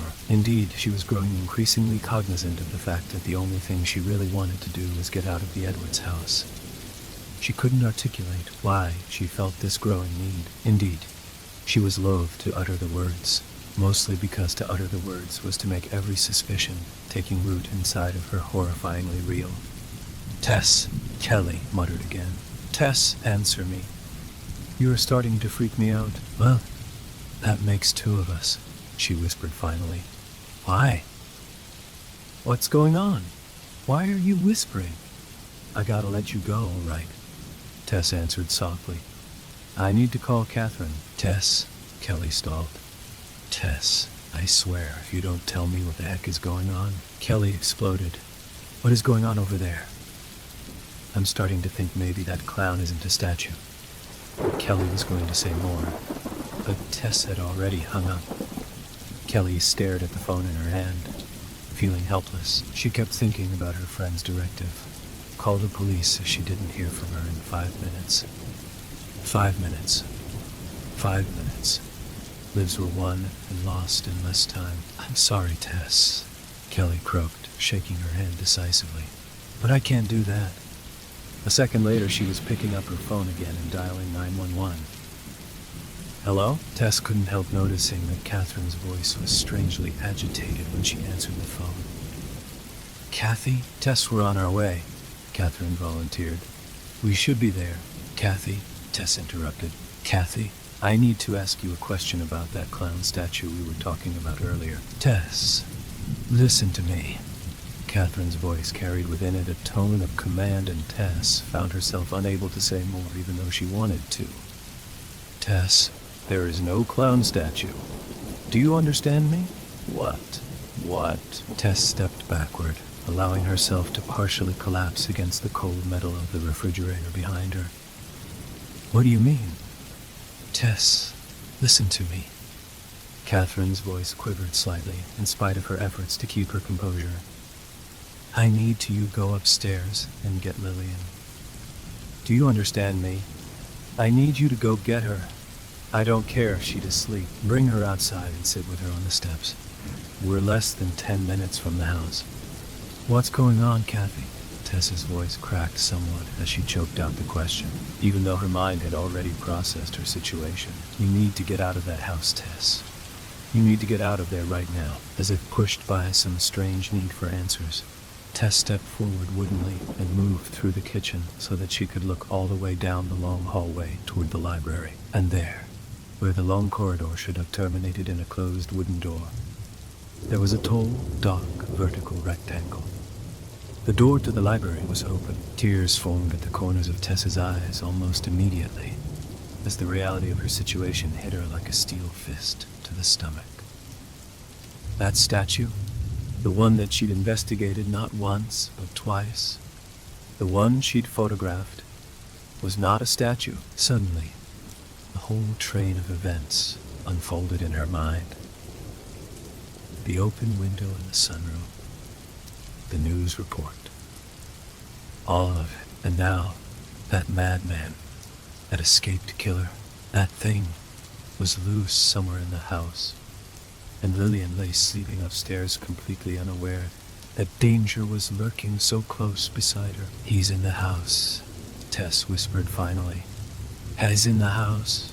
I don't know where he is, but he's in the house." "You need to go upstairs and get our little girl, Tess," Catherine whimpered, her voice revealing plainly that she was teetering dangerously close to hysterics. "You need to get Lillian. You need to get her out of the house." Tess knew that she could not linger. If she hesitated for more than a moment, she knew she'd run from the house and never look back. In truth, her first instinct was to get herself to safety. She had no interest in climbing the stairs and moving down the long hallway to Lillian's room. She had no interest in spending another second within the walls of the Edwards house, let alone the precious moments it would take to make her way upstairs to rescue a child she hardly knew. Suddenly she felt her whole body seethe with resentment. After all, she wasn't even supposed to be there. This was Kellis' job. Kellis. "This is what I get for being nice," she mused. "My father was right. No good deed goes unpunished. Anger pulsed within her. Well, if this was what she had to do, she wasn't going to make it easy for anyone. She eyed the butcher block automatically. All the knives were in place. She reached over and grabbed the largest of them, gripping it tightly in her right hand. She was about to leave the kitchen when it occurred to her that he might decide to use them as well. Without thinking more, she grabbed the whole block and shoved them into a nearby cabinet. At least she would know where they were if she needed them. "I'm going upstairs now," Tess muttered into the receiver without emotion. Tess could hear Catherine saying something, but she wasn't listening. She was trying to steel herself against her own terror. Then, without even saying goodbye, Tess hung up the phone. Tess moved out into the living room and opened the front door as wide as she could. Then she made sure every outside light was burning brightly in the driveway. She turned her back to the door and moved to face the staircase. Taking a deep breath, she focused her attention on her objective. She was going to run up those stairs and down that hallway with the speed of a gazelle, grab Lillian, and run out of there like her tail was on fire. She knew it wasn't much of a plan, but it was all she had. A second later, she was sprinting up the steps. She took them 2 by 2, pausing only briefly to catch her breath at the top of the stairs. She was slightly relieved to see that the hall light was still burning brightly. Surely if that creep had come this way, he would have shrouded the area in darkness. She did not linger to contemplate the mind of a psychopath. She merely steadied herself before running full speed down the hallway. When she reached Lillian's door, she kicked it open wide. She hoped this move would scare the girl awake so that she wouldn't have to carry her down the hallway. But it wasn't Lillian who got the scare. There, standing in the muted glow of the hall light, half leaning over Lillian's fainting couch, was the statue of the clown come to life. Tess wasn't able to process his presence there for an instant. She took in the cracked white paint on his face, the sloppy makeup on his eyes and lips, the tattered clothes, the nappy wig, and the dirty right hand clutching the little plastic princess crown that Lillian had worn to bed that night. The scream tore from Tess's lips with such ferocity that her throat hurt almost immediately. Blinded by terror, she stumbled backwards down the hallway. Her knuckles showed white as she clutched the butcher knife in her right hand, its substance strangely heavy. A moment later, she'd reached the stairs. She wanted to jump the railing, but she knew her legs would collapse under her if she attempted such a stunt. Instead, she clung to the banister as she ran madly toward the open door. Just beyond the foyer, the rush of the glass door sent waves of wind through her hair as the chill of the outside filled her nostrils. She didn't know where to run or what to do, but she was out of the house. At least she'd achieved that much. Tessa's attention was captured suddenly by the sound of a car screeching up the long laneway. She ran toward the sound as though her salvation lay in being the approaching car's muted headlights. Her breath burned in her lungs, but she dared not stop running. She just reached the edge of the cul-de-sac when she saw Paul and Catherine's car come into view. Jumping sideways off the pavement, she felt the wind as the car whisked by, screeching to a halt in front of the door. Catherine was out of the car before the wheels were done moving. She glided up the steps in her full-length gown, oblivious to what might be waiting just inside. "Wait!" Tess screamed. "Don't go in there!" Catherine paused for only a moment, taking in Tess's disheveled appearance, the drawn butcher knife, and the absence of Lillian. "Where is she?" Catherine screeched helplessly. "Where is my little girl? Where is she?" Tessa's face revealed her fears all too plainly. Catherine, unable to process this news, stepped toward the door first, and then hung back as though she didn't know what to do with herself. She finally decided, moving forward once more, her hand reaching for the door as she made her way inside. She got as far as throwing open the glass door when her movement was arrested by the sound of her husband's voice. "Kathy, wait, wait," he hollered, exiting the car in one swift motion. He mounted the steps with ease, shoving his wife aside as he entered the house in front of her. Tess could see him standing in the foyer, motionless. What did he see? She couldn't consider this question for long. Her thoughts were interrupted by the sound of distant sirens piercing the nighttime stillness. The droning groan of police cars was quite a ways off, but it was clear that they were moving rapidly. Indeed, within minutes, the cul-de-sac was ablaze with spinning red and blue lights. Several cars came to a swift halt, and streaks of blue seemed to glide across the pavement in a rush as the police officers entered the house one right after the other. Several other officers remained outside. Some waited, pistols drawn, at the front of the house, while several others made their way around the perimeter of the property. Tess waited in the back seat of one of the police cars, her breath still shaky and her body numb. The shiny blade of the butcher knife lay dormant on the front seat. Dry tears clung to her cheeks. The kind officer in the front made several attempts to calm her nerves, but it was no use. Finally, Tess allowed her head to collapse against the door of the police car. But her reverie was short-lived. The silence was broken by the sound of the policeman's radio. "The house is clear," a man's voice announced. "We found the garage door open. You must have heard the cars coming and decided to make a run for it. I've already sent several officers into the woods near the house. The dogs are being brought in. Should be here in a few minutes." "Roger that," the policeman in the car responded. "Did they find the girl?" Tess asked in a voice bigger above a whisper. "What's that?" the policeman asked, tilting his head away from the radio momentarily. "Polly, the little girl. Lillian? Is she okay?" Tess couldn't go on. "Hey, Jepson," he began, his radio to his lips once more. "Well, is the girl located?" "Not yet," came the reply. "We're looking for her now?" "Oh, she's not in her room." "She's not in her room?" Tess asked, sitting up suddenly. "Did you check the girl's bedroom?" the officer asked, speaking into the radio once more. "Yes, the father led us upstairs almost immediately. We didn't find anything. There was no trace of her," was the reply. "Then she's still alive," Tess choked excitedly. "Just what did you see in there?" the officer asked pointedly, setting his radio on his knee. "When I called Catherine, she told me to go get Lillian and come outside onto the steps and wait for her to get here. I didn't want to, but I knew I couldn't leave Lillian upstairs alone, so I ran upstairs as fast as I could and kicked open her bedroom door. And there he was. He was just standing there, grinning at me." She shivered involuntarily. He was holding her plastic tiara in his hand. "I assumed he'd already killed her, but if she's not there, maybe she got away." "Jepson, I need you to go back upstairs. Check all the bedrooms. Look under the beds, in the closets. Anywhere you think a child might hide. I have to help them find her," Tess announced, opening the back door suddenly and bolting from the car. She could hear the officer calling behind her, but she ignored his pleas. If Lillian was still inside the house somewhere, she needed to be found. Tess moved through the living room at lightning speed. In seconds, she was climbing the stairs, and a moment later, she was making her way down the hallway. She almost started calling the girl's name, but knew such action would be fruitless, no matter what the situation.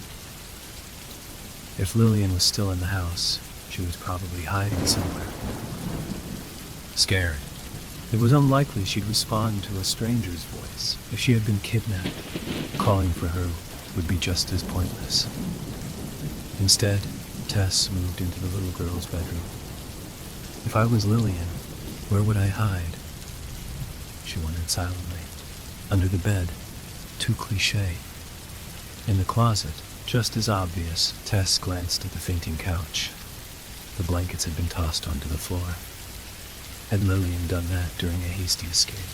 Or had that creep flung them aside with malicious intent? Tess couldn't consider the question for long. Tess found herself moving around the room in circles. There was an aimless quality about her movements, as though she couldn't think where to go next. And then she remembered the adjoining playroom. Tess pushed aside a pair of gossamer curtains and entered Lillian's playroom. Although the room was attached to her bedroom, It was strangely separate. The walls were painted pink, and thick carpeting covered the floor. In one corner there was a 3-foot wooden dollhouse complete with miniature family. Nearby sat a small table and chairs. Just a few hours earlier, Tess had been seated in one of the chairs playing Princess Tea Party. Lillian had been wearing the little sparkling tiara she'd seen clutched in the hands of the madman less than a half hour before. Along one wall sat a collection of oversized stuffed animals. Many were teddy bears and dogs, but others were lavender tigers, dolls, and even a mime wearing a pink princess gown. Tess gave a little cry before rushing over to the collection of animals, displaying teddy bears and tigers in her haste. Finally, she reached the little mime. She paused for only a moment during which she considered the unthinkable. But she pushed the thought away from her as quickly as it came. Then, grabbing the little plastic chin, she lifted the mask upward. It took Tess only a second to ascertain that Lillian was sleeping. She'd clearly hidden herself among the stuffed animals, hoping that the strange clown wouldn't notice her. "Lillian," Tess whispered tearfully. "Wake up." Slowly, dreamily, Lillian's eyes opened a little. Tess waited as the little girl's gaze fixed on her. "Why are you crying?" Lillian asked finally. "Because you're okay and I thought you were in." "Is the ugly clown gone?" she inquired, looking around, suddenly fearful. "Yes, he's gone away. The police are looking for him right now." "Good," she replied resolutely. "I didn't like him." "Me neither." Tess smiled, embracing the little girl. "Let's go find your mother." Lillian's reunion with her parents was poignant and emotional. Tears mixed with laughter as Catherine hugged her little girl. Again and again, Paul and Catherine thanked Tess for her bravery. The police theorized that, had Tess not gone upstairs to get Lillian, the killer likely would have done away with the child there in the dark. They suspected that Tess's abrupt entrance into Lillian's room interrupted the killer's activities just long enough to allow Lillian a chance to escape and hide herself in the adjoining room. Indeed, everyone on the police force hailed Tess a hero, but she never saw herself as such. Catherine and Paul even offered Tess a reward for her actions, but Tess refused. She wanted no reminders of that night. If she never heard another word about the bedside killer, it would be too soon for her. As for Kelly, after that fateful night, she made a point of never asking Tess for any favors again. And Tess has made a point of never, ever accepting any babysitting jobs, no matter how much they pay. In her mind, there are a million other, better ways to earn $1. Story 3. Relax, son. Close one eye and keep focused on your target. My father spoke calmly from behind me. I tried to do as he said, letting my muscles relax. One eye closed, ending the double vision I had from having the rifle's sight so close to my gaze. "That's good," he continued. "Now, when you're ready, hold your breath. Don't hold it for too long or you're going to start shaking. Just enough. Then, slowly squeeze the trigger down, like you're milking a cow." I had to chuckle at that. "Dad, I've never milked a cow before," I spoke as I glanced up at him. He furrowed a brow and adjusted the baseball cap on his head. "Well, that's how my dad described it to me. You know what I mean?" I smiled a bit and shook my head. It wasn't the first time my dad described how to shoot to me, or the second, or even the third.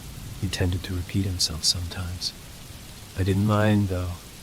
I looked back to the target through the sight and concentrated. I still took everything he said in. I relaxed, letting muscles loosen enough. I shut one eye, focusing on that bullseye down at the end of the barrel. My breath held in my throat, and slowly, I squeezed the trigger down. The rifle jumped in my hands, jerking heavily as it bounced back. My head jerked backward a bit, uneasy of the weapon as it leapt up. I was still a bit nervous since the last time I went to the range, and the scope smacked me in my eye, bruising and cutting the brow. I couldn't see from where we stood at the shooting range station, but I felt good about the shot. My dad leaned into the spotting scope we had set up and looked through it. A small nod, and I saw his lips curl into a smile. Not bad. Take a look. I rose up and shifted to look through the scope myself. Took a bit of a moment to focus through it before I could see the small, black hole in the target down at the other end of the range. It wasn't a bullseye, being just a bit high and to the left of the center. My dad nodded and placed a hand on my shoulder. If that was a deer, it'd be a clean hit. I smiled at his words and turned back to him. You think I actually have a shot at hitting something this weekend? He shrugged his shoulders and then let out a breath. It's possible, he said. We'll sure as hell try. Now, see if you can actually hit the bullseye this time. I chuckled and shook my head, and back to the station I went. I lifted the rifle up and focused again. Maybe. With a bit of luck, we might come back with something on this hunting trip. That'd be a change. I haven't shot since that day at the rifle range. I wasn't too worried, though. Apparently, I was a pretty decent shot. No bullseyes. But hey, close enough, really. And I was getting used to the 300 short mag Browning rifles my dad got for us to use. They packed a hell of a kick. But with the padded stocks and the firm grips, you could keep them under control. My dad had been planning this trip for a while and got the 2 Brownings specifically for it. The plan was that my dad, my Uncle John, and John would head up to this out in the middle of nowhere place where my dad used to deer hunt with his father and do the same for the weekend.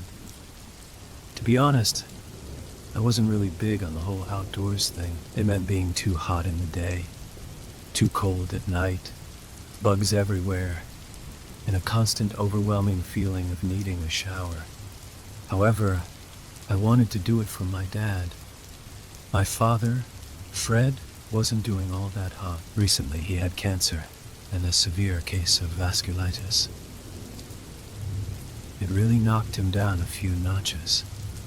A couple of years ago, I remembered a strong and fearless man who could make someone back down with a hard stare.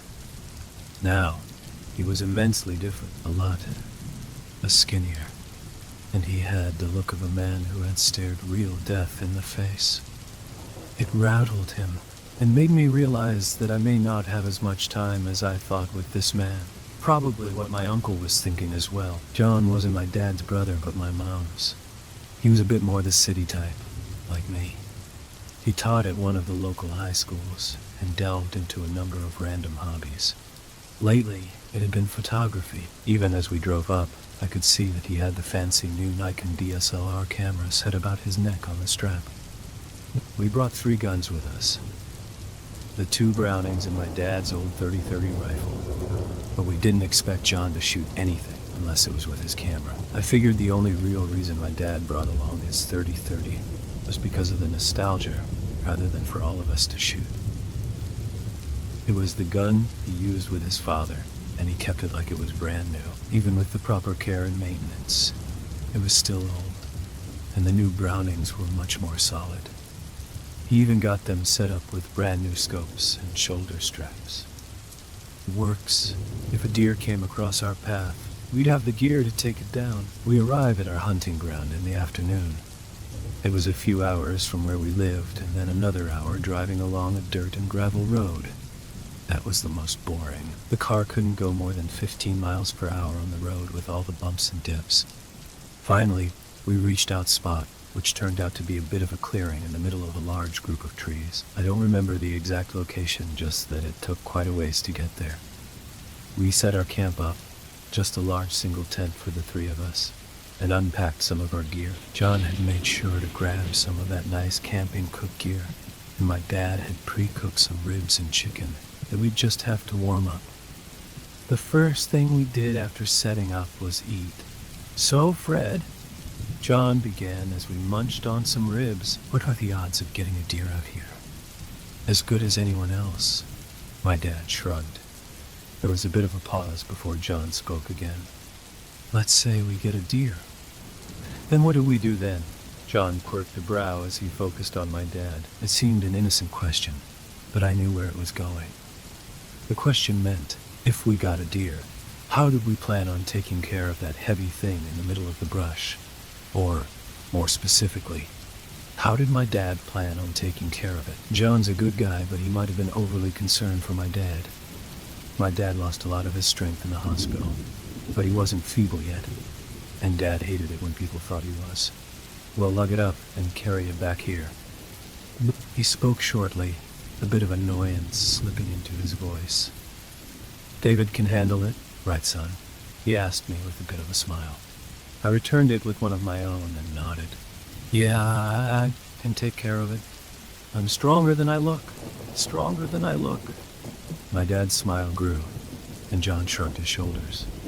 We finished soon after, and the sun was starting to show the first signs of beginning to sink down toward the horizon. You know, we'll have a couple of hours before it gets dark, Dad said as he gazed up at the sky. You want to take a bit of a walk and see if we get lucky? Sure, I replied quickly. Why not? John nodded in agreement, and soon the three of us were trudging off into the trees. Only Dad and I carried our guns, both of us wielding brand new Brownings. John was content just having his camera. Dad moved on through the thin path, leading the way as he seemed to recall memories of himself and his father. I trudged along behind him, my rifle slung about my shoulder. John had the rear, his hands lingering near his camera. Every once in a while, I'd hear a soft click as he'd shoot a picture of some sort of eye-catching scenery while we walked. We didn't find much. No deer in hell. We didn't even see any animals except random birds and hordes of bugs. I was starting to get tired and my legs began to hurt. It had been a long day, and I wanted nothing more than to go sit down and relax a bit before conking out. The cold started to set in as the sun sunk lower, nipping at me even through my jacket. Dad pushed on before he stopped and bent down. Find something? I asked as John and I both came up and looked down at the ground. My dad pointed out something in the soft dirt, a set of cloven tracks pressed on through the dirt, running along the path for a bit. Deer tracks. He smiled a bit and rose, carefully moving to follow them along the path. They go along here and then. He trailed off as he furrowed a brow and crouched back down to the ground. I asked as John and I approached. Dad once again pointed to the ground. We could see what he was looking at. The prints suddenly shift and seemed to move toward the forest, off the path. But that's not what was unusual. There were two more footprints in the dirt next to the deer's and pointed in the direction the deer ran off in. That a bear? John asked my dad while he focused on those two prints in the earth. I thought they might be from a bear myself, but they looked odd. My dad noticed it too. Bear prints have a distinct shape where the paw lands in the dirt with 5 toes, though you might miss the little one depending on how the bear was moving. These prints had only 3 toes and an elongated print where the base of the paw fell, and the claw marks above those 3 toes dug deep into the ground. It almost seemed like if you gave a person 3 toes instead of 5 and threw on some thick, deadly claws, that he'd make this footprint. And the size of them didn't make me feel all that comfortable looking at them. Not the right shape. Dad finally spoke as he stood. And it's not a mountain lion either. I tried to lighten the darkening mood. Well, they say he could be out here, Dad remarked with a bit of a grin, though I could tell he was only joking back with me to raise the mood as well. All 3 of us could feel it, an uneasiness that was starting to set in. A chill ran through me as I stared at those prints and not from the cold. Maybe we should call it a day before it gets too dark, John suggested. Nobody argued. We turned and began to move back down the path. I kept a hand on the shoulder strap of the rifle, ready to slip it off if I needed to. I noticed Dad was doing the same. We didn't say much when we got back. John started a fire before it got too dark, and the 3 of us sat around it for a little while. As night fell, it actually seemed rather peaceful. I could hear the light chirps of crickets in the woods and even the flutter of some nighttime bird flying by. Light banter began to start up again, and we found ourselves forgetting about those weird prints. John and my dad spoke about random things like the shows they watched on TV, or the memories my dad had of this area. I sat back and just relaxed. Even though I was a city boy, it was nice to get out with my family. I could tell my dad was enjoying himself. He seemed fuller, much more alive. Maybe the memories of good times were helping him recover. I hoped that making some more helped him too. We went to bed not long after that. John put out the fire, and the dark night fell over the camp. Only the stars and moon shedding enough light for us to get comfortable in the tent. As I drifted off to sleep in my sleeping bag, I noticed one thing though. Maybe I was just too tired to really care, or my mind forced me to ignore it. But it seemed strange when the sounds of the forest seemed to stop. The crickets ended their song, and the shifting of hidden nocturnal animals ended. I could feel a familiar uneasiness building back up in my stomach as sleep claimed me. The same feeling I had when we all gazed upon those strangely shaped tracks with claws that seemed to sink deep into the earth below. I woke up from a dreamless sleep to a smell that flew in and hit me right in my core. Bacon. I rose from my sleeping bag, slipped on a new set of clothes, and moved outside of the tent. John stood at the camping fryer he got, frying up a fresh batch of bacon, while my dad double-checked the guns, making sure they were ready for today's trek. "Morning, David," John spoke with a grin as he held up the pan. "Almost done here." Got some eggs too. Oh, bacon and eggs in the woods. I wasn't complaining. We ate breakfast happily, joking around a bit, fantasizing about all the different ways we were going to cook the deer we were sure to nab on this trip. Last night's weirdness was completely forgotten. After breakfast, we cleaned up and Dad handed me one of the Brownings. "You ready for this, son?" he asked with a bit of a smile. I nodded and took the rifle before slinging it over my shoulder. Oh, yeah. Be good to get an early start this time, too. Both father and son readied their weapons, as John made sure that his camera was fully set for the day. He even snapped a photo of the two of us, grinning at the camera. I felt good. It had been a while since my father and I had gotten a chance to really do something together. The time in the hospital had been long and stressful. I still remember walking into his room, seeing him hooked up to all those machines with this look that screamed, "Help me." I couldn't do a damn thing. And before that, we've had a bit of a rough patch. Just stupid years of me being a dumb teenager leading up into being a dumb young adult. Now, I felt closer to him than ever. I felt like we were building up the family again. I'll never forget that feeling. Then we strode off into the wild, Dad on point, and John taking up our rear. We moved along the path again, our eyes peeled for anything moving in the woods and ears listening for just the slightest sound. Overall, it was a quiet morning that led into a quiet afternoon. We walked and moved, climbing over fallen trees that obscured the path or slipping through overgrown areas where the plants worked to reclaim areas that man and animal, mostly animal, trudged through. I'll admit I was starting to get bored and tired. You can only walk so long and not see anything before you get a bit dispirited. Dad didn't show any signs of exhaustion, though. Even after getting out of the hospital this soon, he moved like he had a purpose. I figured we'd eventually come across a tree a bit too large or an overgrown patch a bit too thick. But he moved on through without a word of complaint. It turned out to be worth it all. We stopped as my dad held up a hand, both John and I halting in awkward poses as we immediately put our feet down mid-walk. In the distance, it took me a moment to see what he was looking at. It was hard to make out through the brush and trees, but I could see the light brown form of a deer. It stood off in the distance, through the trees, lightly grazing on something on the ground. And, with our luck, it was a buck. 2 sets of large antlers rose from its head, tall and proud before they broke off into 2 branches apiece. A forked horn, my dad would call it. It didn't seem to see us yet. My dad looked at me and gave me a grin as a hand motioned to the rifle on my shoulder. "You want to take the shot, son?" he whispered to me. My hand lingered on the rifle before I slipped it off. The gun felt heavy in my hands then, much heavier than at the range. The shot seemed so far, and the brush was all over. And no, I said as I shook my head, a bit of embarrassment flooding over me. You do it, Dad. I don't know if I can hit it that far away. He hesitated and nodded as he turned back, unslinging his own rifle and raising it up. I was hoping he wouldn't have been disappointed that I couldn't take the shot. I just didn't want to ruin this moment by missing. We finally come across a deer and I screw it up by failing at my shot. Dad would get it though. I knew it. He looked about and I could almost see him silently cursing to himself. He was looking for a place to balance his rifle on.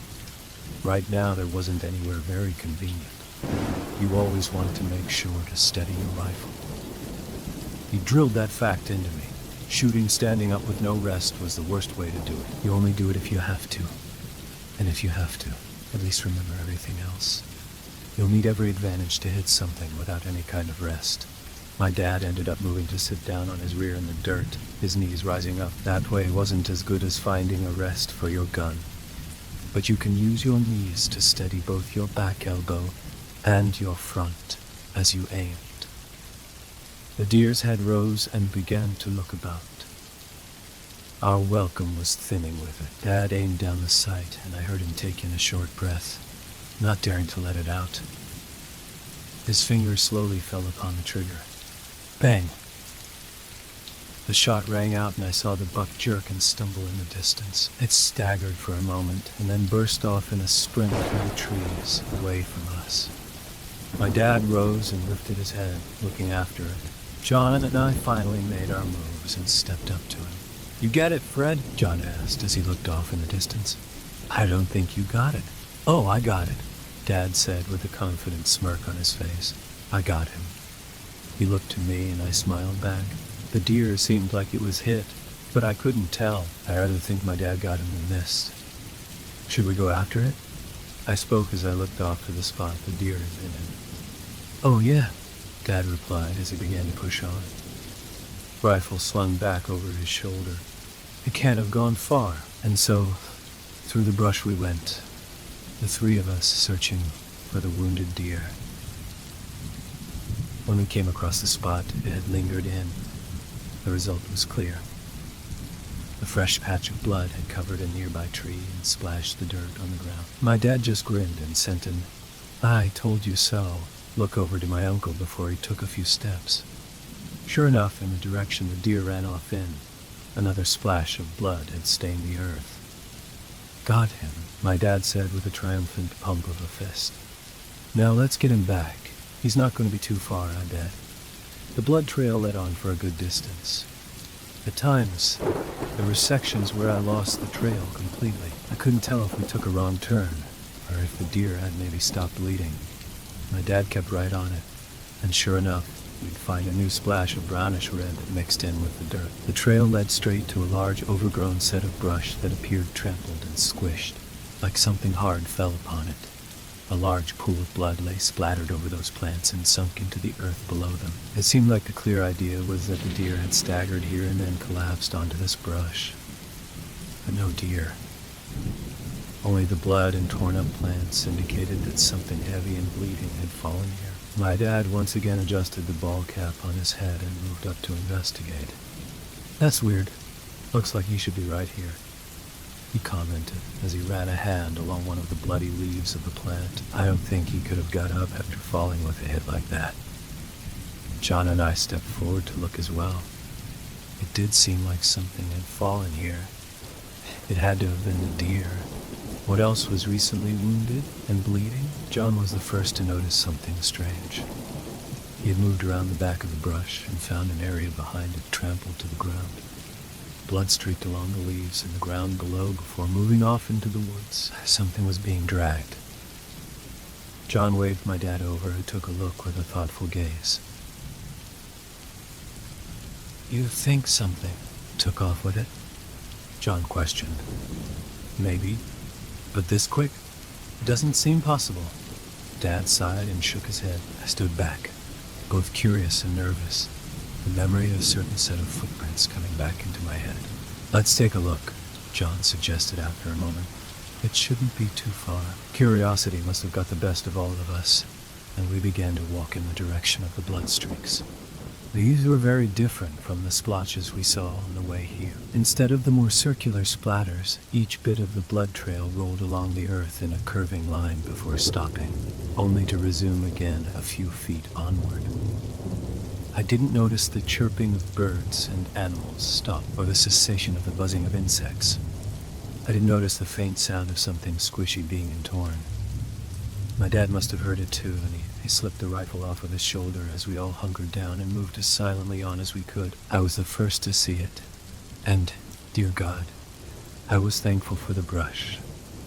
Otherwise, I might have seen all of it head on in the daylight. In the distance, through the trees, appeared to be a creature crouched down over something. It was hard to make out through the brush in the distance, but I could distinctly see brownish black fur or skin and a muzzle. All three of us stopped and watched it in awe and silence. As I looked closer, I thought I could see that the fur only seemed to be in patches on it, and there looked to be blood starting to coat areas of it. It leaned over and bit down into something on the ground, which was the deer. I could see a bit of those forked antlers sticking up. I also saw what I thought was a hand raise up, large sides of claws gleaming on a three-fingered hand before it lowered to dig down and tear more into the meat. I felt sick, like I was going to throw up. This thing made those tracks earlier. I knew it. Dad was looking off in quiet shock while John seemed to finger his camera, debating whether or not to take a picture. It was then that the creature snapped its head up, and I caught my first look at gleaming, bloodshot red eyes. It stared directly at us. A screech then emitted from it, high-pitched and grating, like the vibration of the sound was causing part of its inner throat to tear apart. It then launched itself in our direction, still screeching that ghastly sound. My dad rose to his feet and angled the gun, standing as he yelled something to John and me.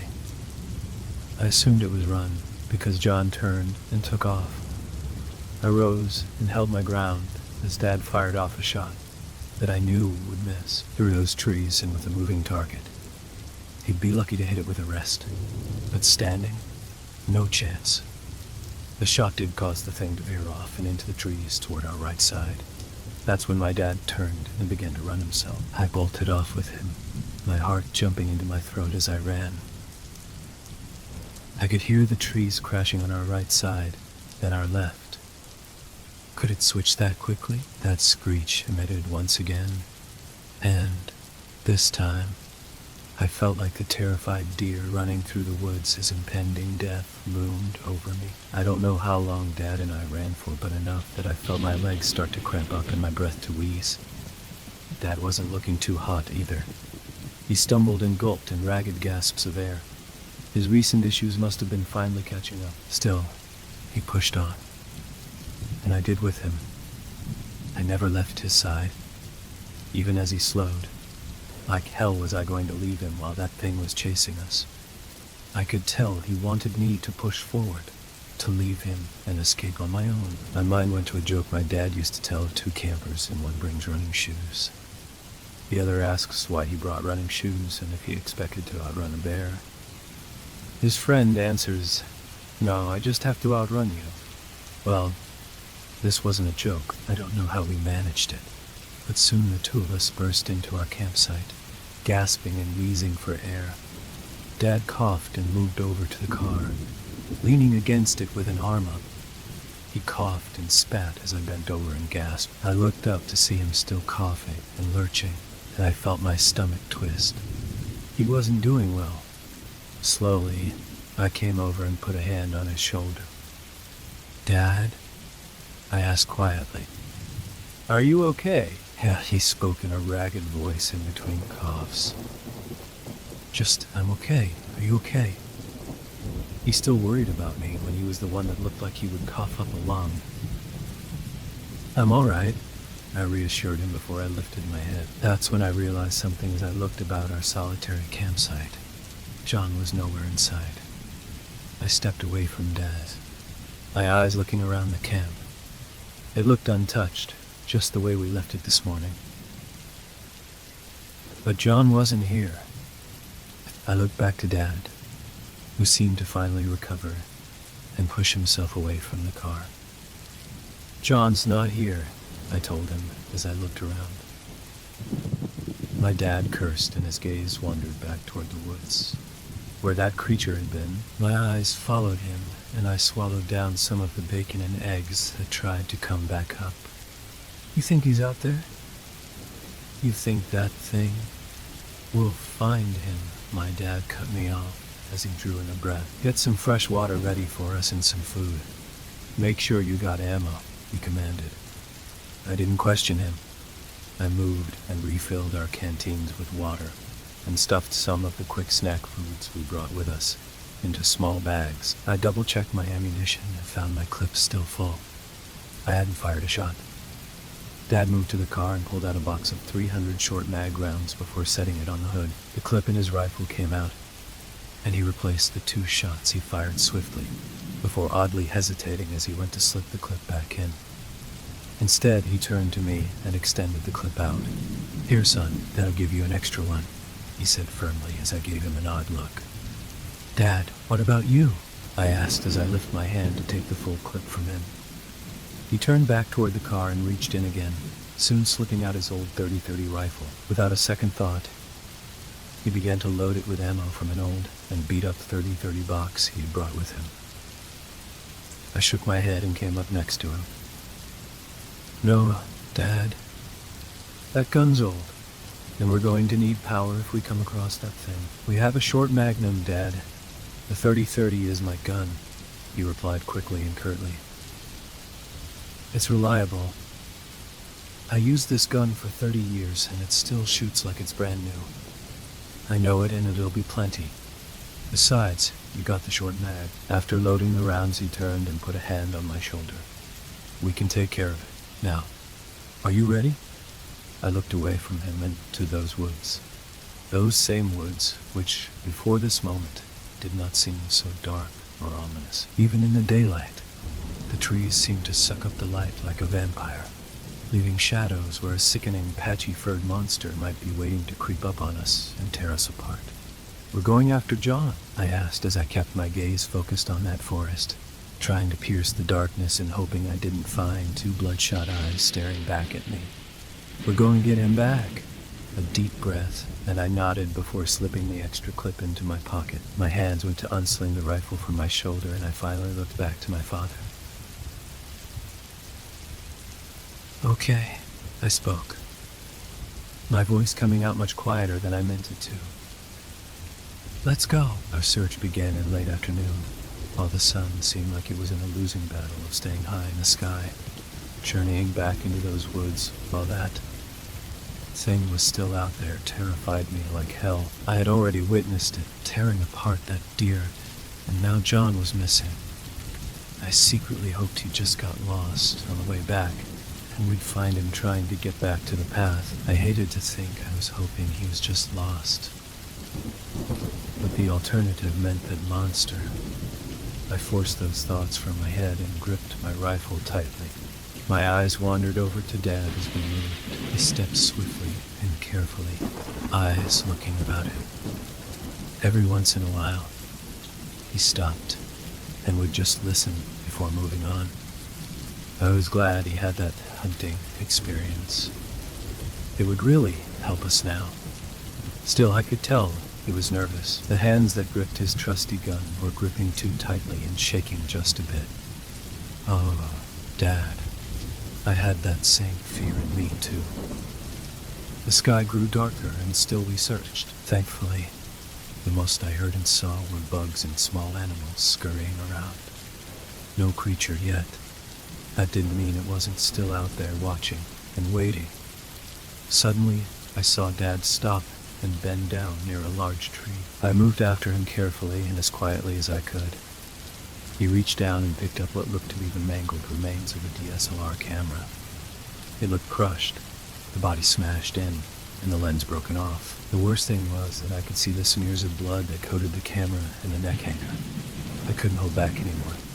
I turned and wrenched. My body fell over as I let loose what remained of bacon and eggs in my stomach all over the forest ground. My dad didn't say anything. He just looked down and sighed. He knew. We both knew as I knelt on the ground trying to recover. I saw my dad rise to his feet and step off through the trees. A few long breaths, and I pulled myself up after composing myself before sprinting after him. He walked for a ways, every once in a while glancing down toward the ground and then looking up. I didn't dare look. I knew what he was following. I just didn't want to believe it. It wasn't long before the smell hit me. Coppery scent of fresh blood stung at my nostrils and I held my breath. No, this wasn't it. We're going to find a deer, a bear, a well, anything. Not this, though. Not this. I tried to calm myself down. I just lied to myself. We soon found John. My dad tracked the blood smears I refused to look at to a large one splattered against a big tree. He was slumped over in the branches, hanging down as drops of blood fell down to the base of the tree, mixing with wood and dirt. I only could look for a moment before I had to turn away. But it was enough to see the gouge marks running along his arm that hung limply over the branch. Swaying in the light wind and the bits of flesh and intestine that threatened to spill out with us, just the slightest movement. My dad grimaced and curled his lip. He just stared up, and I could see moisture building in his eyes. He looked from the tree and over to me, and I knew what was going through his head.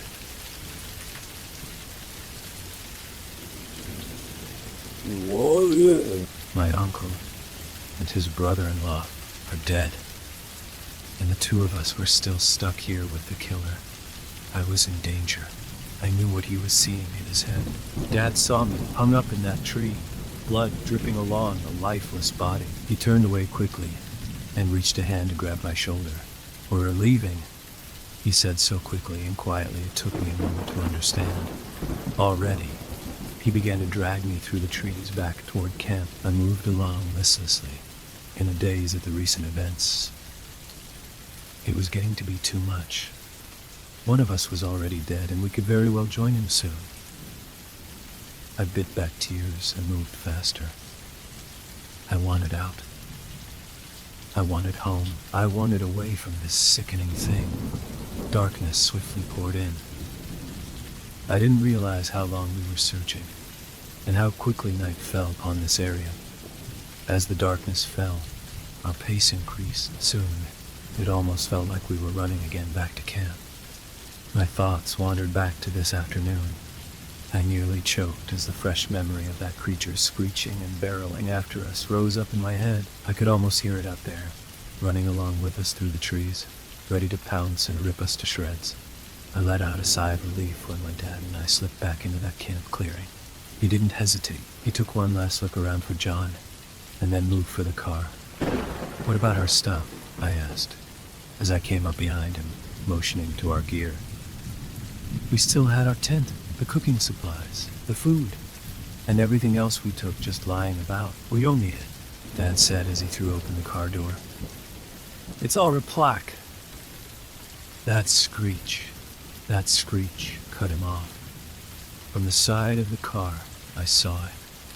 It burst out and reared up. I only saw it up close for a second, but it felt like more. I seemed to have enough time to see every detail. The reason why its brownish-black fur looked to be in patches seemed to be because there were parts of its black skin that looked diseased and rotted. It was tall and scrawny, overly scrawny with bones that jut out in a way that made them seem like they'd tear through thin skin at any moment. It had a canine-like muzzle with jaws that opened into thick and sharp yellowed fangs. It was reared up on thin back legs that ended in elongated three-toed feet, equipped with 3 long claws that dug into the earth where it stood. A 3-clawed hand rose and smacked my dad in the chin, causing him to be flung back into the ground. The .30-30 rifle fell away from his grasp and landed in the soft dirt a few feet away from him. The creature then turned to me, those blood-red eyes focusing on mine as I looked up into its gaze. My mouth hung open in shock as it snarled down to me, sickly black-colored drool oozing from its jaws. I at least remembered my rifle and brought it up to point the barrel at it. The creature's arm shot out, hand grasping around the barrel, and, with a strength I didn't think that scrawny form could have, wrenched it out of my grasp and chucked it away from me. I backed up and was about to turn and run when it leapt. I felt a heavy form crash over me, sending me back down into hard dirt. I could smell it as it tackled and held me down, the stench of rotting flesh and dried blood assaulting my nostrils. I'm going to die now. I'm dead.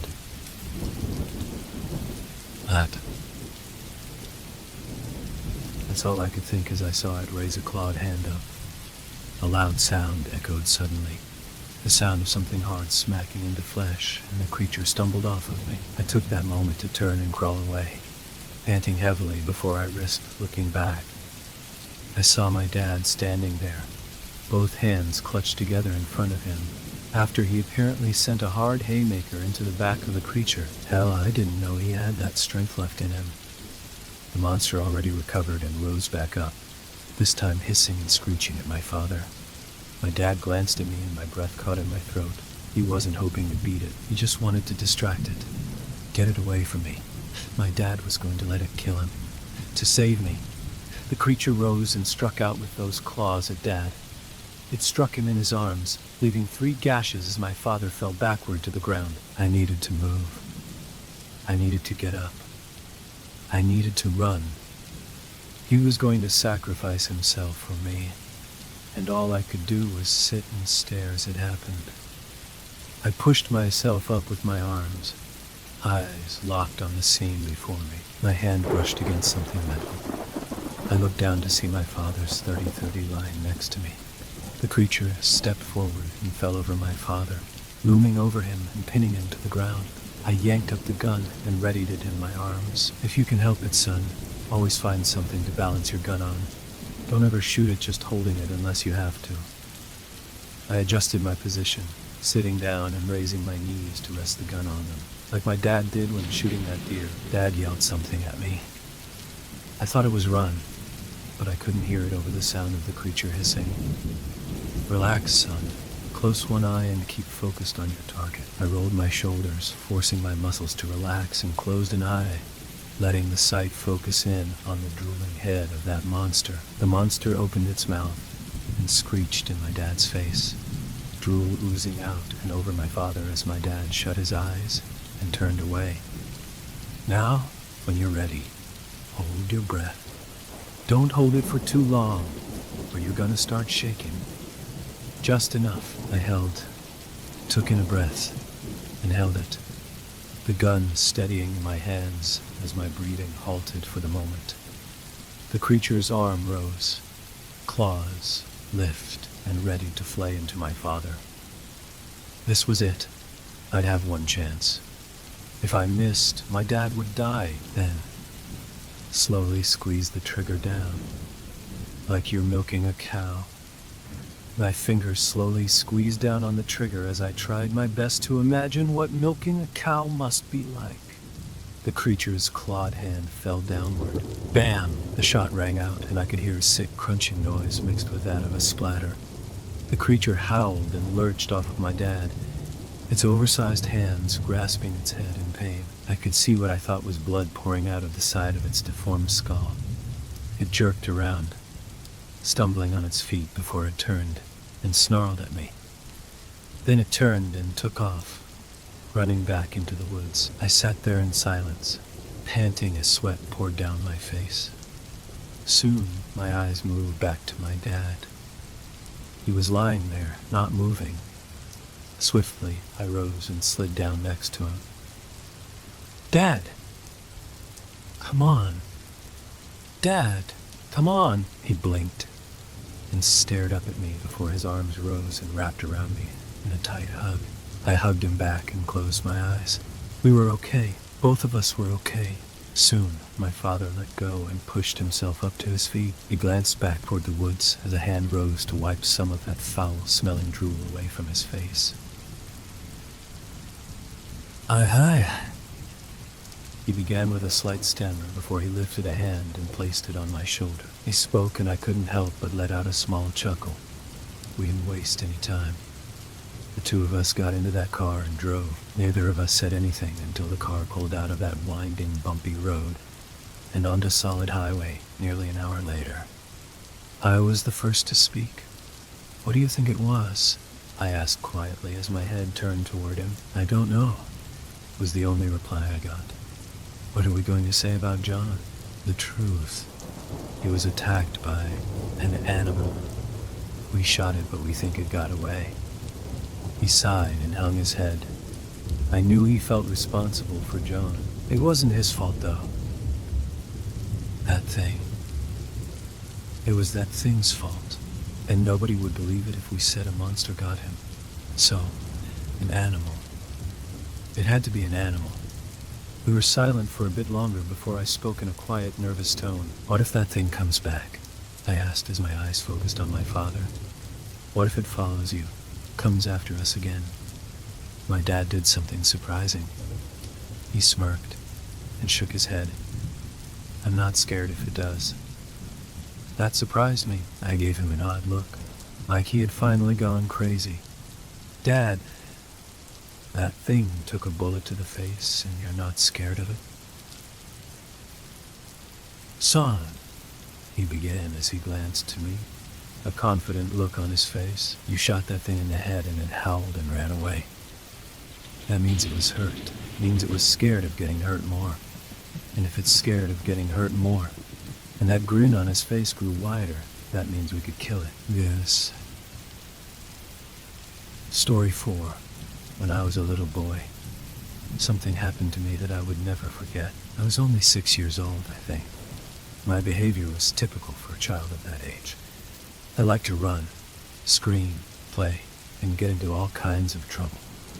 I remember one particular day in autumn when I took my little box of crayons and colored. The trouble was, I had chosen the front door of our house as my canvas. My mother came home to find me sitting on the front porch, a rainbow-colored dinosaur roaring at her from the glass and wood. Needless to say, I was sent to bed early, without dinner. I was understandably angry about my punishment. However, being only 6 years old, I let my anger get the better of me. I decided that I was going to run away from home. I opened my closet, got out a little blanket, and spread it out on the floor. I opened my toy chest and picked out some of my favorites and laid them in the middle. Then, I picked some extra clothes, underwear, socks, and a few superhero-themed shirts, and threw them on top of the toys. Satisfied, I picked up a baseball bat and tied the blanket around the handle. After this was done, I popped the window open and slipped out into the backyard. I walked and walked for hours and hours, at least to my young mind. It might have only been 30 minutes. To this day, I'm still not sure. What I do know is that I went deeper and deeper into the forest as it started to get dark. The temperature started to drop, and I wished I had grabbed a jacket to wear. The cold wasn't the only thing I regretted. As the sun sank further and further, eerie shadows began to lengthen. Crickets and cicadas began to chirp and buzz, and sinister-sounding bird songs filled the air. Soon, the sun was gone entirely. The moon stared down at me like a massive eyeball, watching me closely. Then the rain started. I was cold, I was scared, and now I was wet. I didn't want to go any further, so I sat down under the branches of a tall pine tree and cried. For a moment, I missed my mama. I imagined myself warm and dry in her lap, embraced and content. I forced those thoughts from my head. I was mad at her. She had been so mean. I would much rather spend the night here in the soaking wet cold than let her hug me. Something, a canine howl, cut through the sound of the pouring rain. Was that a wolf? I started to cry even harder, and then another howl, cut through the night, started to frantically scan the area around me by moonlight, hoping to spit a stick or something to defend myself. There was a big rock about the size of a baseball close by. I grabbed it with both hands and pressed my back further into the tree trunk. I held the rock close, ready to throw it. Soon, I saw them moving. Sleek bodies, slick with rainwater, skulked in the darkness. Reflective eyes gazing hungrily at me. There were 6 of them in all. They didn't look like wolves, though. They were smaller, and their ears were bigger. I now know that they were coyotes. "Go away," I screamed, trying my best to sound intimidated. The coyotes looked confused and started to nudge closer. I waved my rock around menacingly, but not menacingly enough. Their heads crouched low to the ground. They bared their teeth and snarled. They were going to attack. I shut my eyes and prepared to bash the first one that came at me. There was a rumble in the ground. It was faint at first, but the one that followed was more noticeable. The coyotes noticed it too. They looked down at their feet, ignoring me. Another rumble followed. It was even bigger than the others. I could feel it in my legs. I remembered the cup of water from the dinosaur movie Dad had let me watch. I remembered the ripples it made when the T-Rex was coming. That's when I knew that something big was coming this way. The coyotes knew it too. They scattered, deciding that making a meal out of me wouldn't be worth sticking around and facing whatever was coming. I was tempted to follow them, but I was exhausted. The rock fell out of my hands and bounced off my shin, leaving a big scrape. I was too tired to do anything about it. All I could do was cry. The rumbles got bigger and bigger as the thing came closer and closer. Soon, I could hear its footsteps. They were big and heavy, but not very loud. Another moment passed, and something huge came into the clearing. It was a giant. The face was the most hideous thing I had ever seen. The thing's eyes were different sizes, one huge and wide open, the other smaller and squinty. The big bulbous nose poked out from the center of a hairy face. It had a protruding underbite, with misshapen teeth and thick, flabby lips. Its skin was a black that was almost purple, covered in calluses and lumps. It wore a gigantic fur cloak that hung down to his titanic knees. The giant studied me with its huge yellow eyes. I shrank down against the tree, hoping that it couldn't actually see me. I was only the size of one of its hands, after all. Its head turned to the side, like it wasn't quite sure what to make of me. The tree-like legs took 3 steps forward, and suddenly the giant stood over me, peering down. My hands were shaking. My knees trembled. Tears streamed down my face, mixed with the rain. The blood on my leg from the rock did the same. The giant's nose twitched. Then it reached down with its meaty hand and scooped me up. I was petrified, too frightened to move, to resist, or call for help. The first would have been useless anyway, and the second might have gotten someone else hurt. I was certain that I was going to die. Here I was, being carried along by a giant monster in the middle of a dark forest. This was right out of one of my mama's bedtime stories. The kids in those stories misbehaved and then got eaten by monsters. I guess that it was my turn now. The giant held me in one enormous hand as it took long strides through the forest, pushing treetops out of its way with the other hand. It wasn't holding me very tightly. I guessed that it wasn't worried that I would try to escape. I peered over the edge of the monster's hand. A fall from this height would splatter me like a gusher. Before long, we arrived at the mouth of a large cave. Warm orange light shone from deeper inside. As the giant stepped in, I saw that it was a huge fire pit. I imagined that I would be very familiar with that fire pit very soon. The giant was going to cook me and eat me, and no one would ever see me again. My entire body shivered in terror as the giant walked towards the fire. As I looked up, I saw that the giant's eyes were studying me again. Its hands drew closer and closer to the fire. I could feel the heat on my face and neck. I squeezed my eyes shut. I didn't want that ugly face to be the last thing I saw. I felt myself drop, embrace myself for the burning sensation that I knew was coming. That would be my very last sensation. It never came. My feet hit the floor of a cave with a thud. The giant's hand was still at my back, easing me onto the floor. "Warm yourself," said the giant in a deep, scratchy voice. I was now certain it was a boy giant. "I'll get something for your wound? I'll get something for your wound." With that, he lumbered off further into the cave and disappeared. I sat in shock by the fire, still frightened, and a little confused, but grateful the giant hadn't eaten me. Or maybe it was still going to, but was waiting until I was dry. I wasn't sure.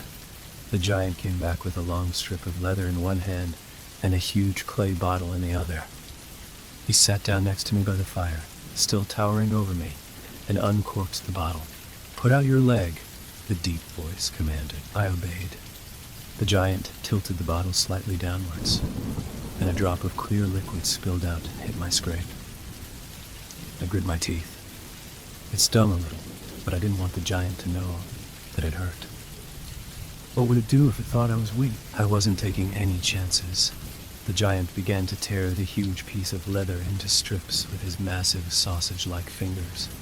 He then began to wind the strips around my leg, surprisingly gently, until the bleeding scrape was all covered up. I was shocked at how dexterously the work was done. To top it all off, he slipped off his giant fur cloak and wrapped me up in it. "There you go," boomed the giant. "Now then, I'm hungry." He looked at me curiously. I gulped. "Are you hungry?" He looked at me curiously. He asked. I'd been sent to bed without dinner, and my stomach had been growling for the past hour or so. I nodded cautiously. The giant got up. He stomped. I guess it was just regular walking for him, over to a big round stone on one of the cave walls. The giant rolled the stone away with ease. Inside, I could see carved stone shelves lined with all kinds of food.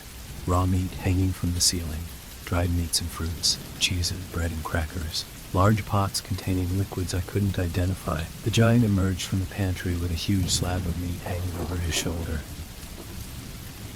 He set to work seasoning it with strong-smelling herbs from a clay vessel, then skewered the slab and began to roast it over the bonfire. The cooking meat smelled delicious, and my stomach rumbled in anticipation. When it was finally ready, the giant removed it from the fire to cool. He tore off a hunk and passed that to me. "Eat," he commanded. "Careful, it's still hot." I blew on the hunk of meat a few times before taking a generous bite. It was the best thing I could remember eating.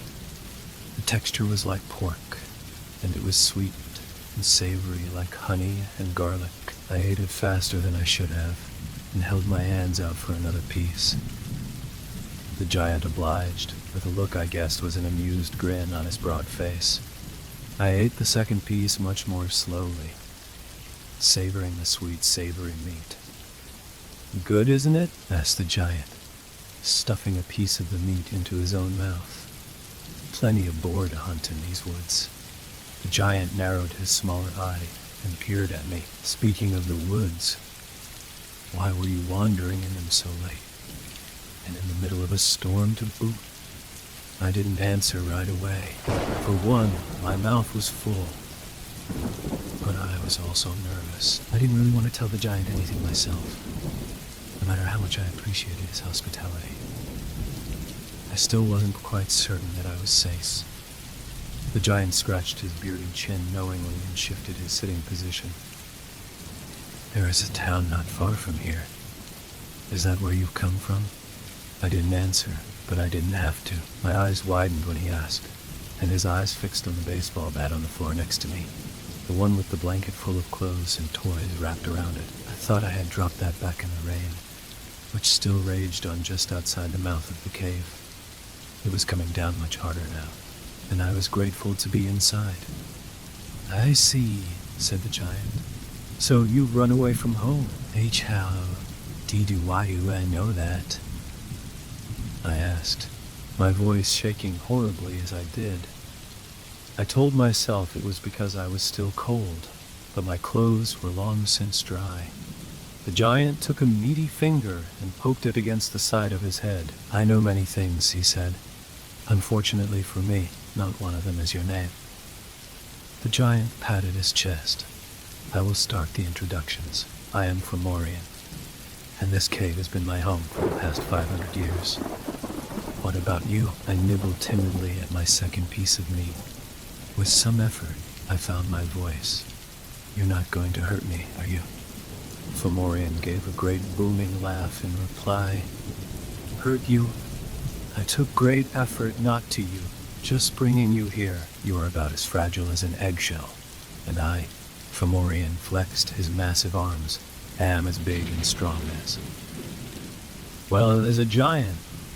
His laugh was contagious, and I couldn't help but grin back. I'm River Joyce. I'm from the town. I'm River Joyce. I'm from the town." "River," repeated Fomorian. "That's a very nice name. Now tell me, River, why are you winding through my forest? Why have you left home?" I hesitated, still not too keen to share too much information with the giant. I'd already told my name, though, so in the end I answered him. I colored on the front door. I answered. My mom got real mad at me. She sent me to bed for the night, so I ran away. Away. Fomorian looked at me expectantly, as if waiting for me to say more. "That's all," I told him, and he raised a bushy eyebrow. The giant nodded his head first to one side, then the other, as if deep in thought. After some time of nodding in this way, he cleared his throat quite forcefully and folded his hands. "Would you like to hear a story, River?" I had just eaten a very nice meal, and the warmth of the fire was making me drowsy, so the story sounded great. I opened my mouth and yawned loudly, then nodded my head. The giant squared his shoulders, placed his hands on his splayed knees, and began. "Before the first tree in this forest was a sapling, I lived with my brothers across the vast ocean. There were many of us, the mighty giants, in those days. We lived in peace with your kind, though we kept our distance from them, and they from us. However, this did not last forever. From beyond the moon, a danger came to this world. This danger descended upon us all in fire from the skies, burning town and home of giant and man alike. There were so many of them, too many to be counted. They did not always take physical form. However, when they did, the forms they chose were horrifying. They beat massive wings spanning longer than a giant is tall. They gnashed mouths full of teeth sharper than wind, and great tails like whips that ripped through houses like an avalanche. The giant paused, fixing his oversized right eye on me. Can you guess what they were? I found that my voice was gone, driven from me by the frightening images my mind had conjured up from Fomorian's description. I shook my head. "Dragons," whispered Fomorian, and I shivered. One moment, a wisping, slithering cloud of vapor. The next, an armored airborne beast with acid breath and talons at your throat. Fomorian clapped his giant hands together, and I jumped in fright. It was something my dad might have done as a joke, but Fomorian didn't laugh. Many men died.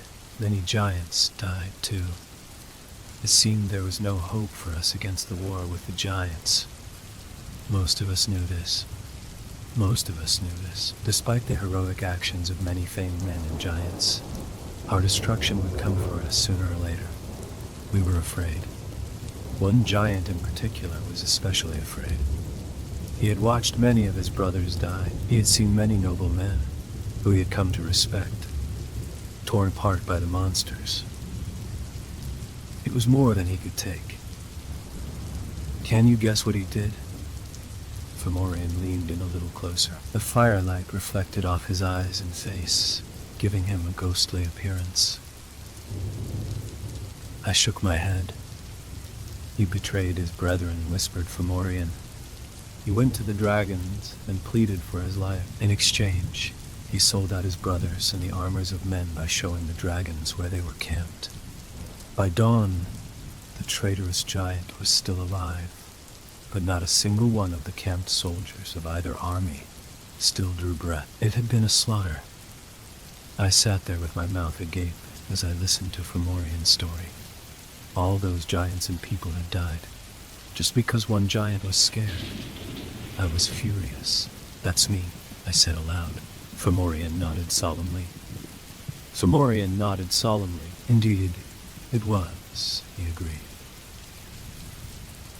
And the traitor didn't go without punishment. For betraying his brothers, the last of the giants. The one giant was cursed with a curse from heaven. His body was twisted and mangled to reflect the ugliness of his actions, and he was banished from the land that had been his home. He was thrown across the vast ocean to a place that would be his eternal prison, a great forest he could never leave. There he would remain, alone, until the Allfather redeems his creation at the end of days. Fomorian leaned even closer, so that he glowered down at me from barely an arm's reach away. He held out his hands. "My punishment is eternal, River Joyce. I can never leave these woods. Yet you, whose punishment was merely for a night, have fled to them in self-pity." I gulped. His voice never rose. It stayed low and even, but his eyes were much louder. I could see the disappointment in them. This friendly giant who had taken me in and fed me was disappointed in me. He spoke 3 more words just then, and their weight nearly made me burst into tears. "Shame on you." I knew Fomorian was right. I felt so sorry for myself that I had run away from home. Mom and Dad had probably checked my room before they went to bed. They were probably worried sick. In that moment, I decided that I was going home right away, and that I would face whatever waited for me bravely. I think Fomorian knew what I was thinking, because he got this big smile on his face. "Before you go," said Fomorian, standing to his full towering height, "accept a gift from me."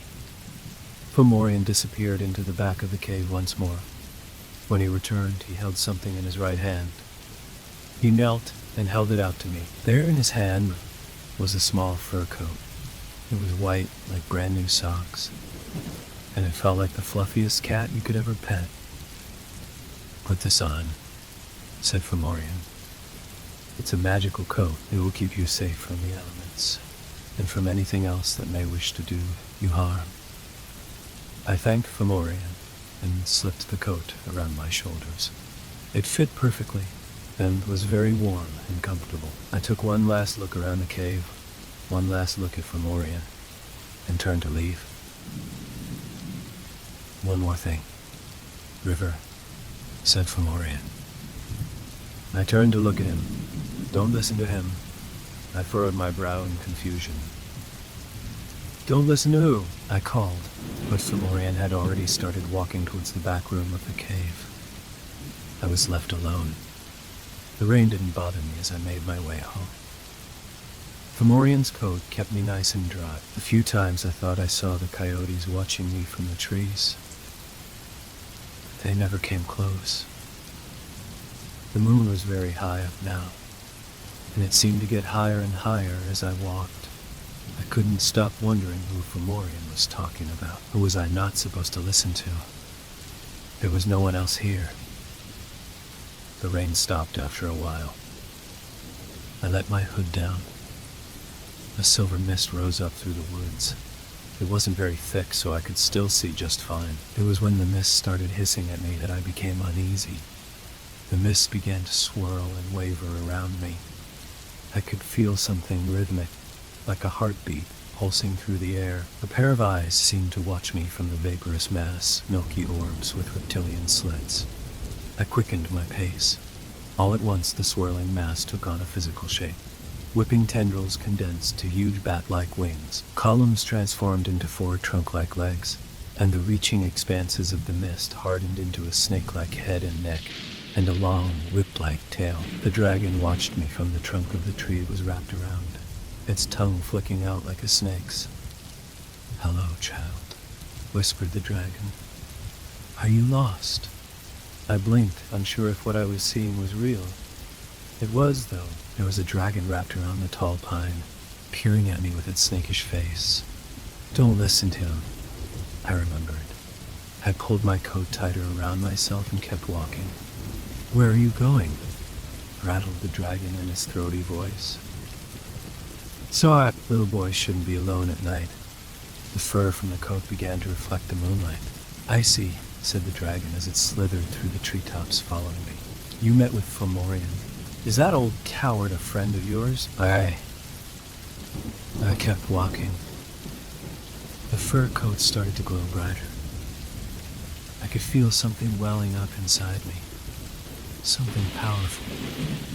I turned my head and the frosty-skinned dragon was peering at me with its pale eyes. It sneered, and I could see that its mouth was full of teeth, like knitting needles. I gulped, but I kept walking.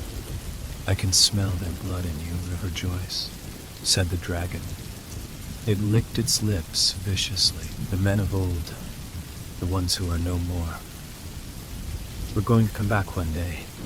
This time, we will finish what we started."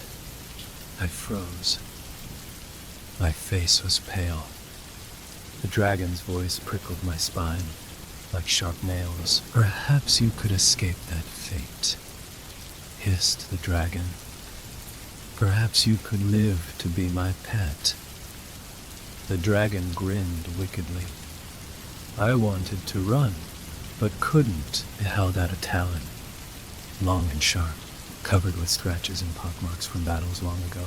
"Come with me," hissed the dragon. "Why go back to your mother? She is mean, but I am gracious. Take my claw." I stared at the old claw, shivering. The dragon's words had a smooth edge to them. It sounded inviting, and I was tempted. My mom had been mean, right? Why go back? I saw the glint in the reptilian monster's face, the slight curl of its upper lip. My trance was broken. "Shame on you," I heard Fomorian's voice in my head. The coat was glowing very brightly now, as bright as the full moon overhead. I planted my feet and shouted at the dragon, "Leave me alone!" It opened its mouth and roared like a dinosaur in a movie. I closed my eyes, sure that I was done for. Nothing happened. I cautiously opened one eye. The dragon was nowhere in sight. When I got home, I climbed in through the window.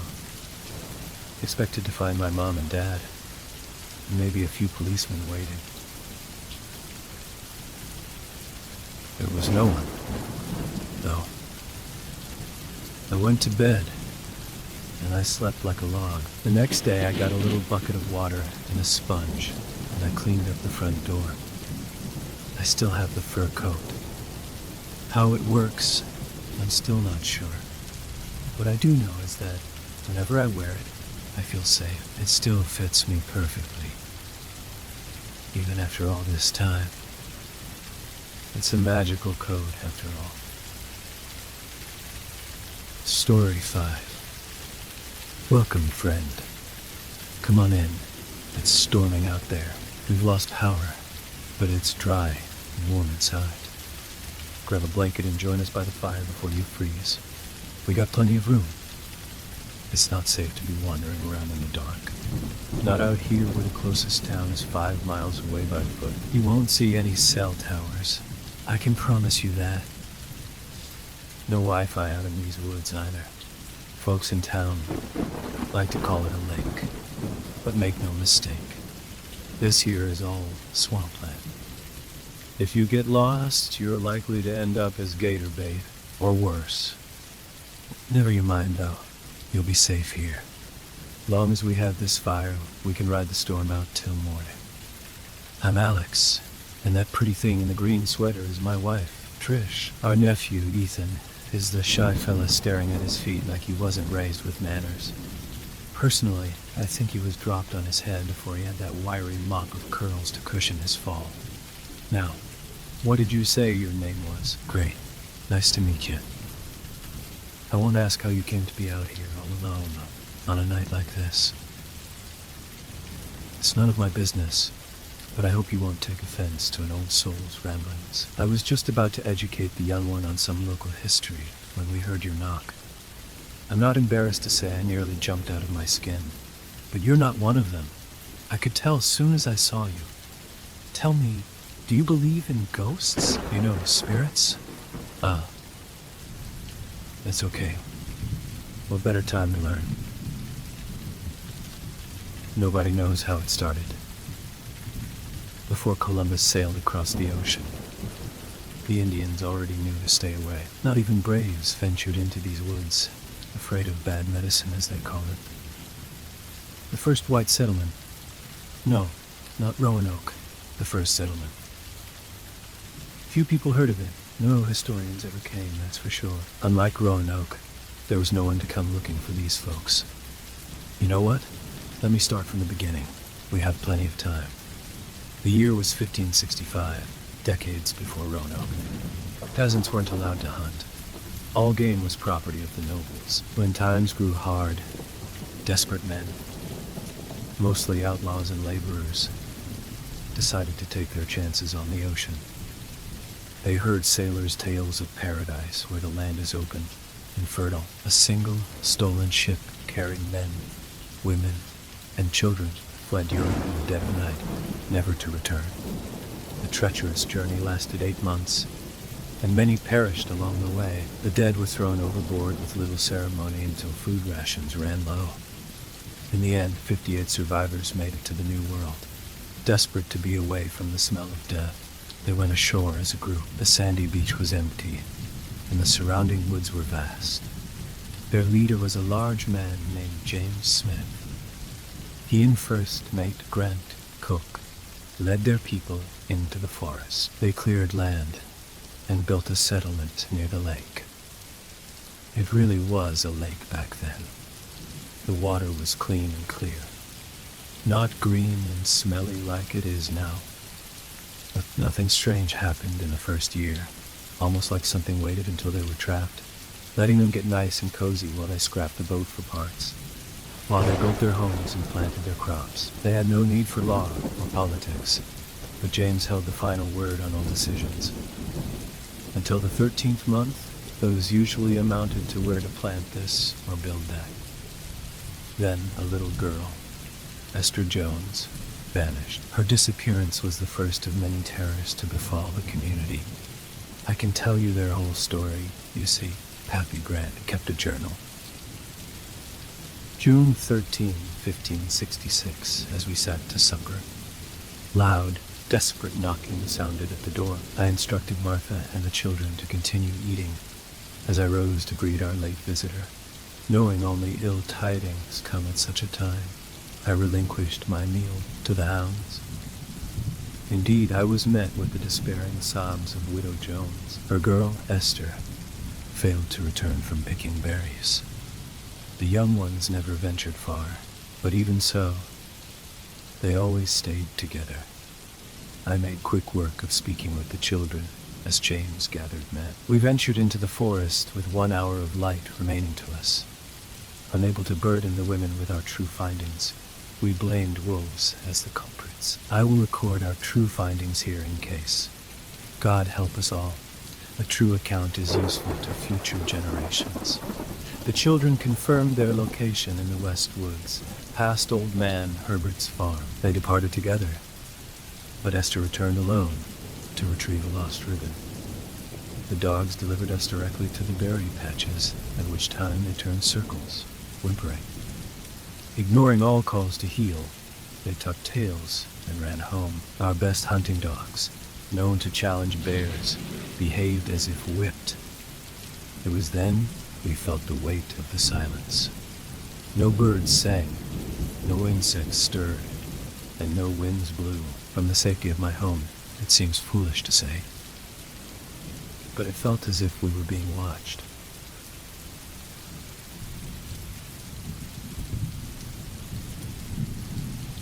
James summoned our best tracker, William Reed, to determine Esther's trail. In minutes he discovered the lost ribbon.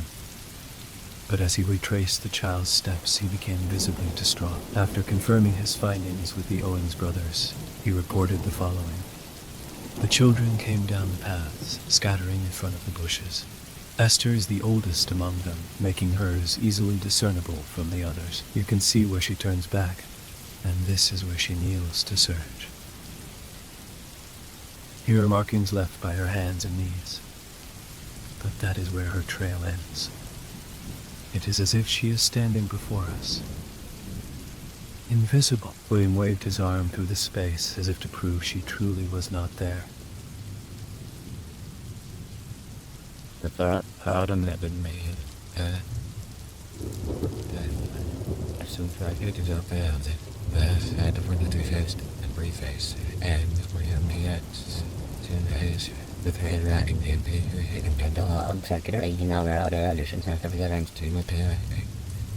He said the last in jest, but looked up as he spoke. What is that? Following his line of sight, I became aware of a white and red object caught in a tangle of limbs above us. William set to work climbing, and in minutes was directly below it. He crossed himself, nearly falling when he released his grip to do so. We watched, breath held, as Reed untangled the item.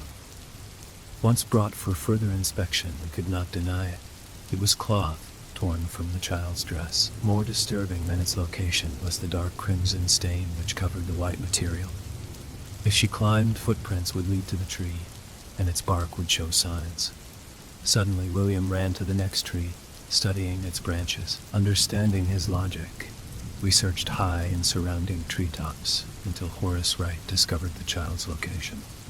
As he spoke, he stumbled forward, losing his supper in a violent reaction to the grotesque sight awaiting us. There, tangled in the branches, were the remains of little Esther. Out of respect to the deceased's mother, I shall not describe the horrible manner in which she surely perished. I suspected large cats, for they often hide their prey in this manner, but Reed was quick to rule it out. Again, easily visible tracks would remain. I developed a terrible coldness in my bones that still has not left me. I fear it never will. We debated how to proceed as the last light faded. Anything short of bringing the child home for proper burial would be a disgrace. Yet for her poor mother to see this fate, how little remained. She has already lost so much. I found myself imploring the men to spare Mrs. Jones this additional pain, suggesting we bury the child beneath the very tree in which she was found. I truly believed it. It kinder to carry home. The tale of instant, painless death took little convincing and was a relief to us all. Widow Jones is a kind, caring woman, and our hearts ache for her loss. I am forever ashamed to have failed her daughter in both life and death. With torches freshly lit, William climbed the tree easily as the first. Upon reaching the remains, a deep, guttural roar emanated from the darkness. It sounded like no beast I have heard before, causing every hair on my body to stand erect. James ordered William out of the tree at once. Descending quickly, clutching Esther's small, shredded shoe, Reed jumped the last 4 feet. Another roar followed, this time from above, closer and angrier. It was accompanied by the sound of branches cracking under the weight of something heavy. It required all my resilience to stand fast as we braced for the unknown terror to attack. We held our torches high, but the light would not reach more than a foot away. Dancing flames should have illuminated the clearing, but the darkness was almost tangible. Even more strange was the temperature. The warm summer night bit into us with a harsh winter wind. No man spoke. We merely huddled together, staring into the impenetrable darkness, waiting. How to describe the sound of that beast as it stole Esther from us a second time? Alas, I cannot. I can only tell you of the shame we felt as we stood in place. For the monster went without haste, mocking our cowardice. It is my greatest shame, mortally wounding to my heart and pride. When all fell silent once again, James commanded we return to the village at once. We eagerly agreed, ready to leave that horrid place. As we approached the path home, William surged to the front, insisting we were entering the wrong trail. I spoke harshly, anxious to be on our way, walking with my torch aloft to show no other path existed. Reed led us to the place he believed our true path to be, but nothing was there. He walked between the two locations, listing the ways he could tell the difference. If he was correct, the path we walked daily was overgrown with weeds, as if unused for years. It was a twisted route, which several men recalled stumbling over. That convinced us. It was a slow journey as we struggled through the thickets, but we made it home safely thanks to Reed's keen eyes and knowledge. I cannot stop wondering where the other trail would have taken us had he been less observant. Unfortunately, we were only able to return Esther's shoe to Mrs. Jones. May she find comfort knowing the child is with her father in a better place. Until tonight, our greatest fear was being discovered by outsiders.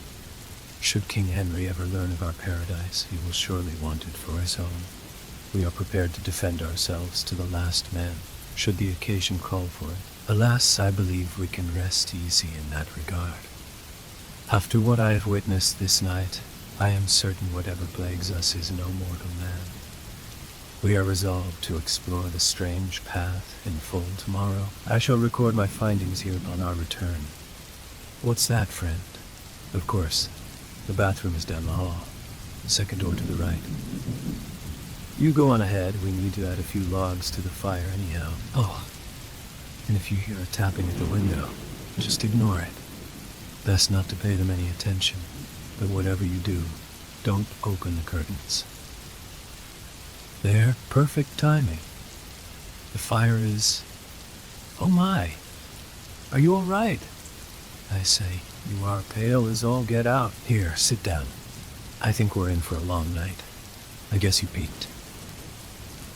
I tried to warn you, but they say seeing is believing. There. I know it can be upsetting, but you really are safe in here. We don't have a vehicle, but if you like, I can walk you to town come sunrise.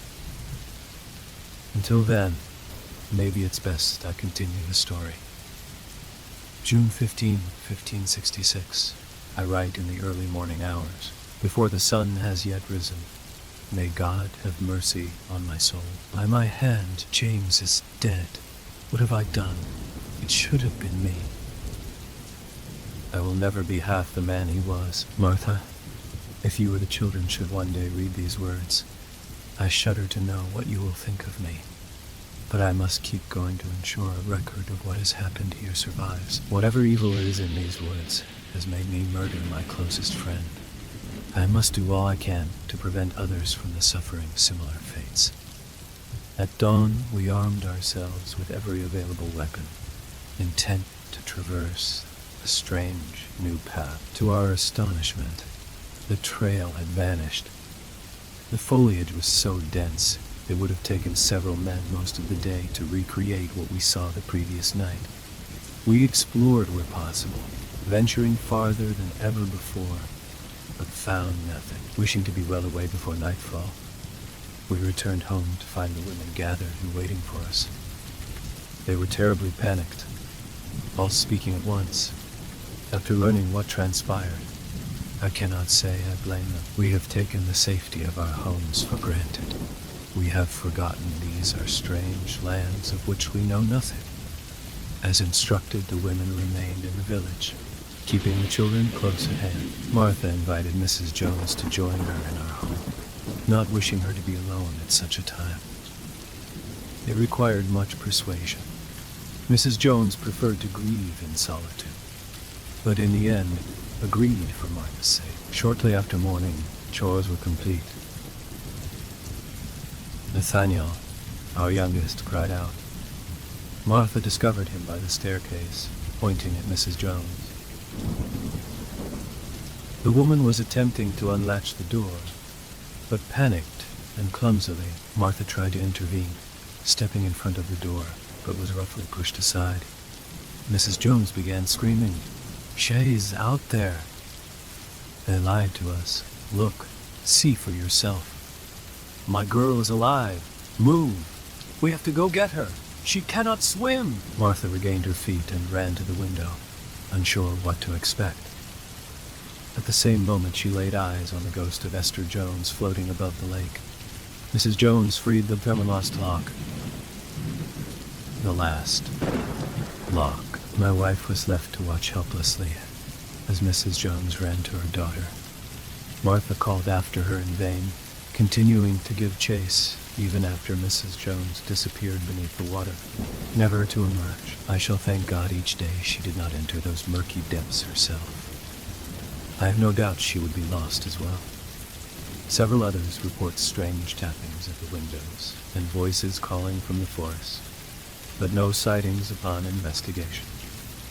Thankfully, no one else was lost, for we now fear each incident as deadly. It was then James recalled the gypsy ancestry of Old Man Herbert. None of us know his true name, but his knowledge has been invaluable since fleeing our homeland. Whatever shame exists in his past are of no consequence here. Now, it seems, his knowledge may save us once again. We absorbed his every word, which in summation. If the legends are based in fact, I fear we may have something far worse than mere ghosts among us. You see, spirits are souls of the departed. They are what remain of those who perish, but cannot pass to the other side. They can be a nuisance, but they cannot physically harm us. Malevolent ghosts may attempt trickery, such as what befell Mrs. Jones. But had she not run into the lake, she would still be among us now. As for the forest, I am certain we are dealing with something far more insidious than a spirit. It may even hold dominion over the ghouls. I do not know for certain. I do know whatever stalks those woods is something much worse.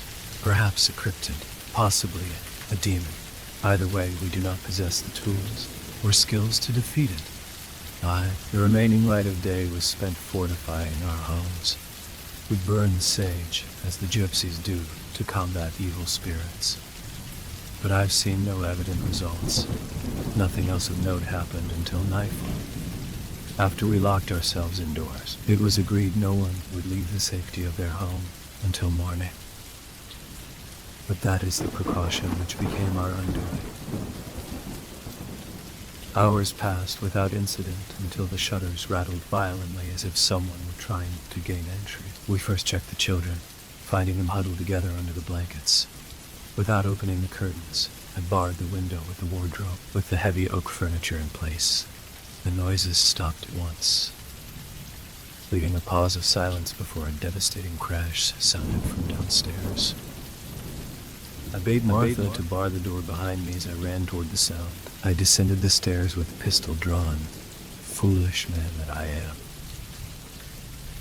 Mr. Herbert warned our mortal weapons could do no harm to spirits, and little, if any, to a demon of substance. But I was a weak coward. I thought only of protecting my family upstairs, disregarding all warnings of the spirit's trickery. My first sight upon reaching the bottom step was a ghastly image. A corpse reached through the glassless window, shutters torn asunder, attempting to unbar the door. He was pale white, but not transparent. His face and arm bore deep, wide gashes, the worst being across his throat. It caused his head to tilt at an odd angle as if it would fall off any moment. When the thing saw me, he abandoned his effort with the door in favor of clambering through the small opening. I did not think.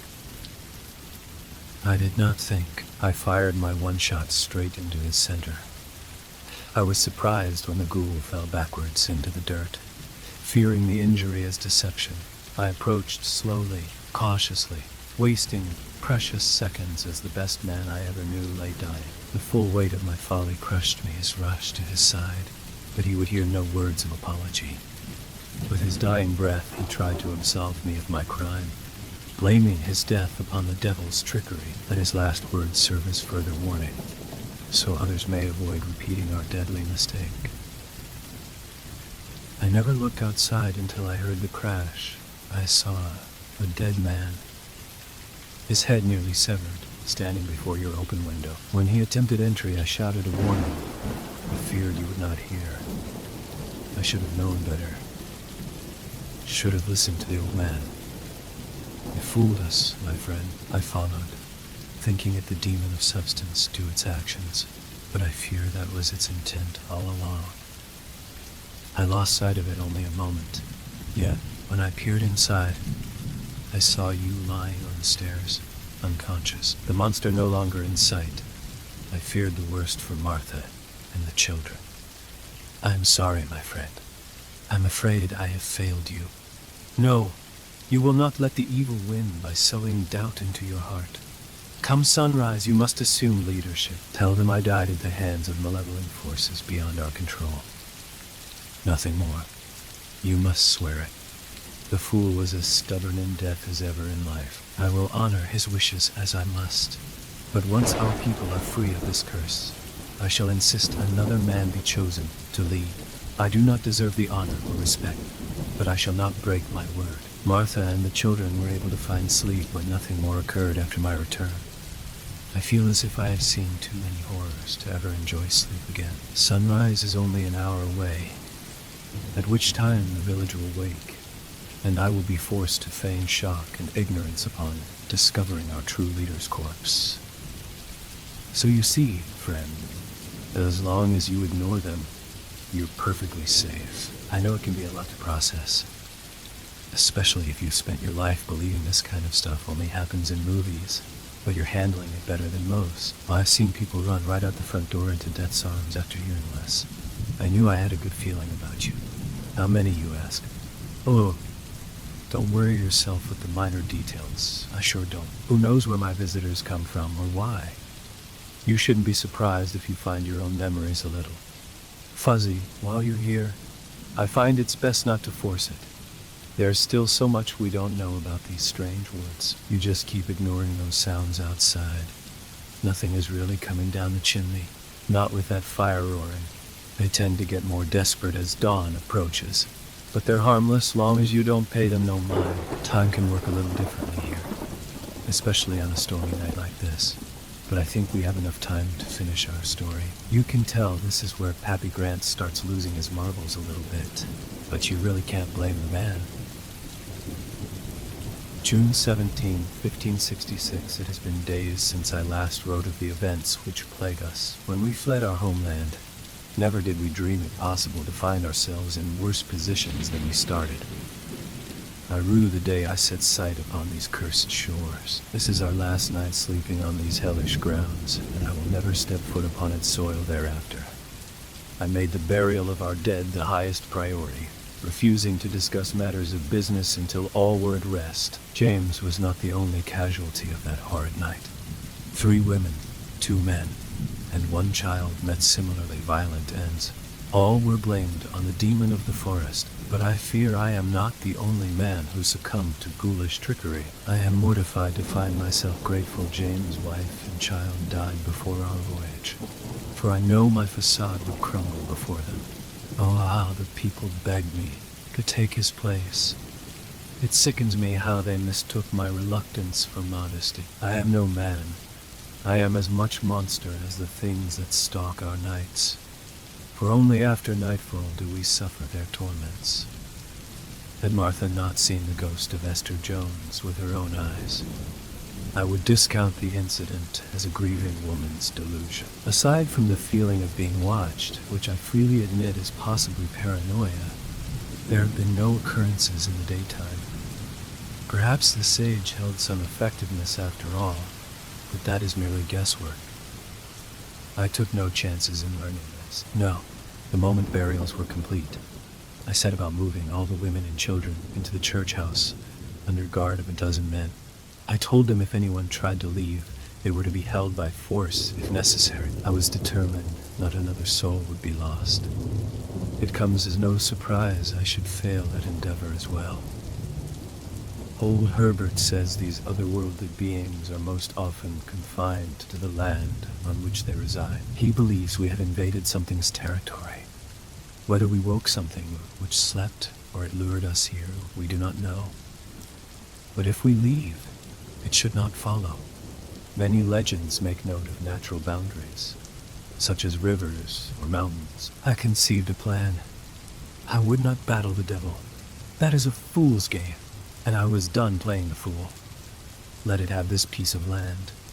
We hoped to never see it again. I commissioned William Reed and Joshua Owens to travel into the South Forest with provisions for 3 nights. Their mission was to find new land beyond the forest, past the river we have never crossed. They would be well past the river before nightfall, a position many envied. They should return tomorrow to lead us to our new encampment. We have salvaged all we can and are prepared to travel in the morning. How terrible it will be to tell Joshua his brother has died. I was so sure of my ability to protect them, so cautious. All slept in the church house that night, crammed together over every square inch. We slept in shifts, keeping 8 men on guard at all time. I slept soundly as 8 of our best men, Martin Owens among them, vanished silently into the night.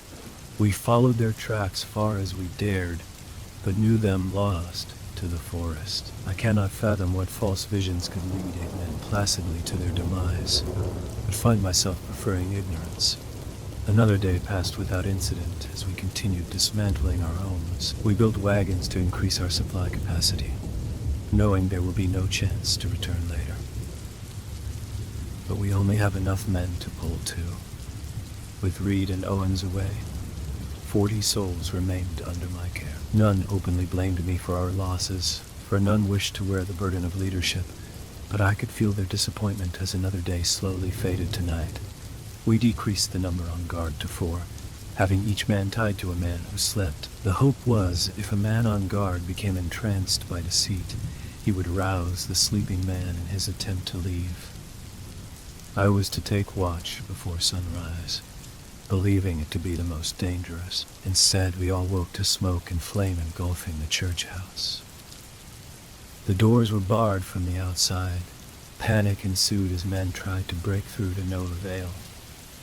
The dry wood burned like kindling as smoke filled our lungs. Mothers threw children through the small windows, but few were able to follow. Thankfully, Betty Davenport kept her wits about her. As others lay gasping and crying, she ran to the wagons, retrieving in 2 axes and a mallet, enlisting the help of Susan Collins and her son, Timothy. They were able to open one of the doors. It was too late for many. Herbert is dead, and his knowledge with him, but 22 of us survived, thanks to their bravery. James' ability to put our people wholly first in his heart was a defining trait of his leadership, but I found myself unable to meet the same standard. Amidst the chaos, I was consumed by worry for only my family, useless to the others. How much shame can one man carry? We discovered a single, small set of footprints leading to the forest, though we are unable to determine their owner. Many of the dead were burned beyond recognition, but knowing which hand the devil used to do his deed is irrelevant. Had we not needed to bury our dead, we would have fled across the river this day. As it is, we are a broken people, but we keep moving for sake of the surviving children. Mine is the only intact family, and I can feel the unspoken resentment brewing in my grief-stricken fellows. I do not blame them, but I fear it is not by luck we are spared. I fear I have become a special project for the evil in this place. Nothing I do will stop it. We will lose more tonight. They understand we mean to leave, and they want to keep us. If Reed and Owens do not return, I will take those who remain beyond the river anyway. We have decided not to sleep this night. We have filled every available container with water and barricaded ourselves indoors, spread among the remaining houses. Hopefully, we will be less dangerous to one another. At the very least, we should not be taken by surprise. June 19, 1566. This will be my final entry. Damn these records. I write only to report William and Joshua return. We were not alone in this new world. All this time, a primitive tribe of dark-colored men lived just beyond our borders. The 10 of us who survived the night were met with fear and reverence as if we were some otherworldly beings descending upon them. Imagine! Perhaps it for the best they fear us, for they speak not a word English. With great difficulty we attempt to understand each other by acting out charades. Whatever they think of us, they have fed us and provided shelter. So I am grateful beyond words. I have burned down every timber in that wretched village, but the flames died before reaching the demon's forest. Martha and Elizabeth are dead. I was miserably accurate in my premonitions. Of course, the blame is solely and completely of mine alone, for I fell asleep against all efforts. I woke to Martha strangling Nathaniel, Elizabeth already lost. She insisted the undead were risen, attacking the children. I tried to tear Nate from her grasp, but she had a grip of steel. I tried reason, but her eyes were rolled backward, and I could see the life slipping from my son. I killed her. I had to kill my wife. I revived Nathaniel just barely, though he will wear the marks on his neck for some weeks to come. Of course, that is nothing of the mental anguish he will suffer as a result of his father killing his mother, as she tried to strangle him after murdering his sister. Perhaps his recovery will be best served by my absence. I will destroy that evil place, if it the last thing I do upon this earth. I believe answers lie beyond that missing trail. So that is where I shall go. August 30th, 1574. My name is Sly Fox, but it used to be Nathaniel Cook, and today my tribe recognizes me as a man. I have received my father's journal, which he left in the care of Chief Hawkeyes. My father returned to the cursed woods daily, despite our tribe's insistent warnings, and it proved to be his end. That forest is full of bad medicines. All know death awaits those who seek its power. Father was determined to see them destroyed, but the place drove him mad. He left every dawn and returned every dusk for 2 weeks before he disappeared forever. Chief Hawkeyes adopted me as a son, and I am happy traveling with the Cherokee. Maybe I will write of my life one day as father did, but now is the time to count coup and earn my place among the hunters. So you see, those last dozen settled with the Cherokee, and life went on. Sly Fox grew to be a respected man of their tribe, and had a family of his own. Over the decades, as more white men came, he grew worrisome in his old age. He tasked his sons to return him and their people to that first place they fled beyond the river. As the country grew, many tried to settle this area by the lake, but none stayed. With each new sacrifice, the land was poisoned, turning the soil infertile and the lake putrid.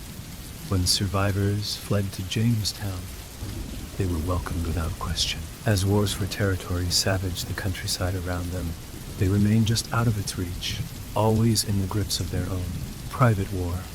So that's how our little town was founded. I can even point to where they built the first house if you like. Though, let me tell you, it was over a century before they allowed a bridge across the river. They worried something terrible might decide to use it, but nothing has so far. Anyway, I think the storm is finally over if you're ready to hit the trail. You know, I was starting to think you weren't going to ask why we live here instead of in town. Most people start wondering pretty early in the night, before they get a chance to know us. Not everyone is kind as you are. They don't understand not all spirits are bad. Why? If it weren't for the likes of us, there wouldn't be so many to make it to Jamestown in the first place. Now come on, let's get you out of here before the next rains come. I can cross the river with you, but I can see you to the bridge. I'll show you some... Huh? Are you sure?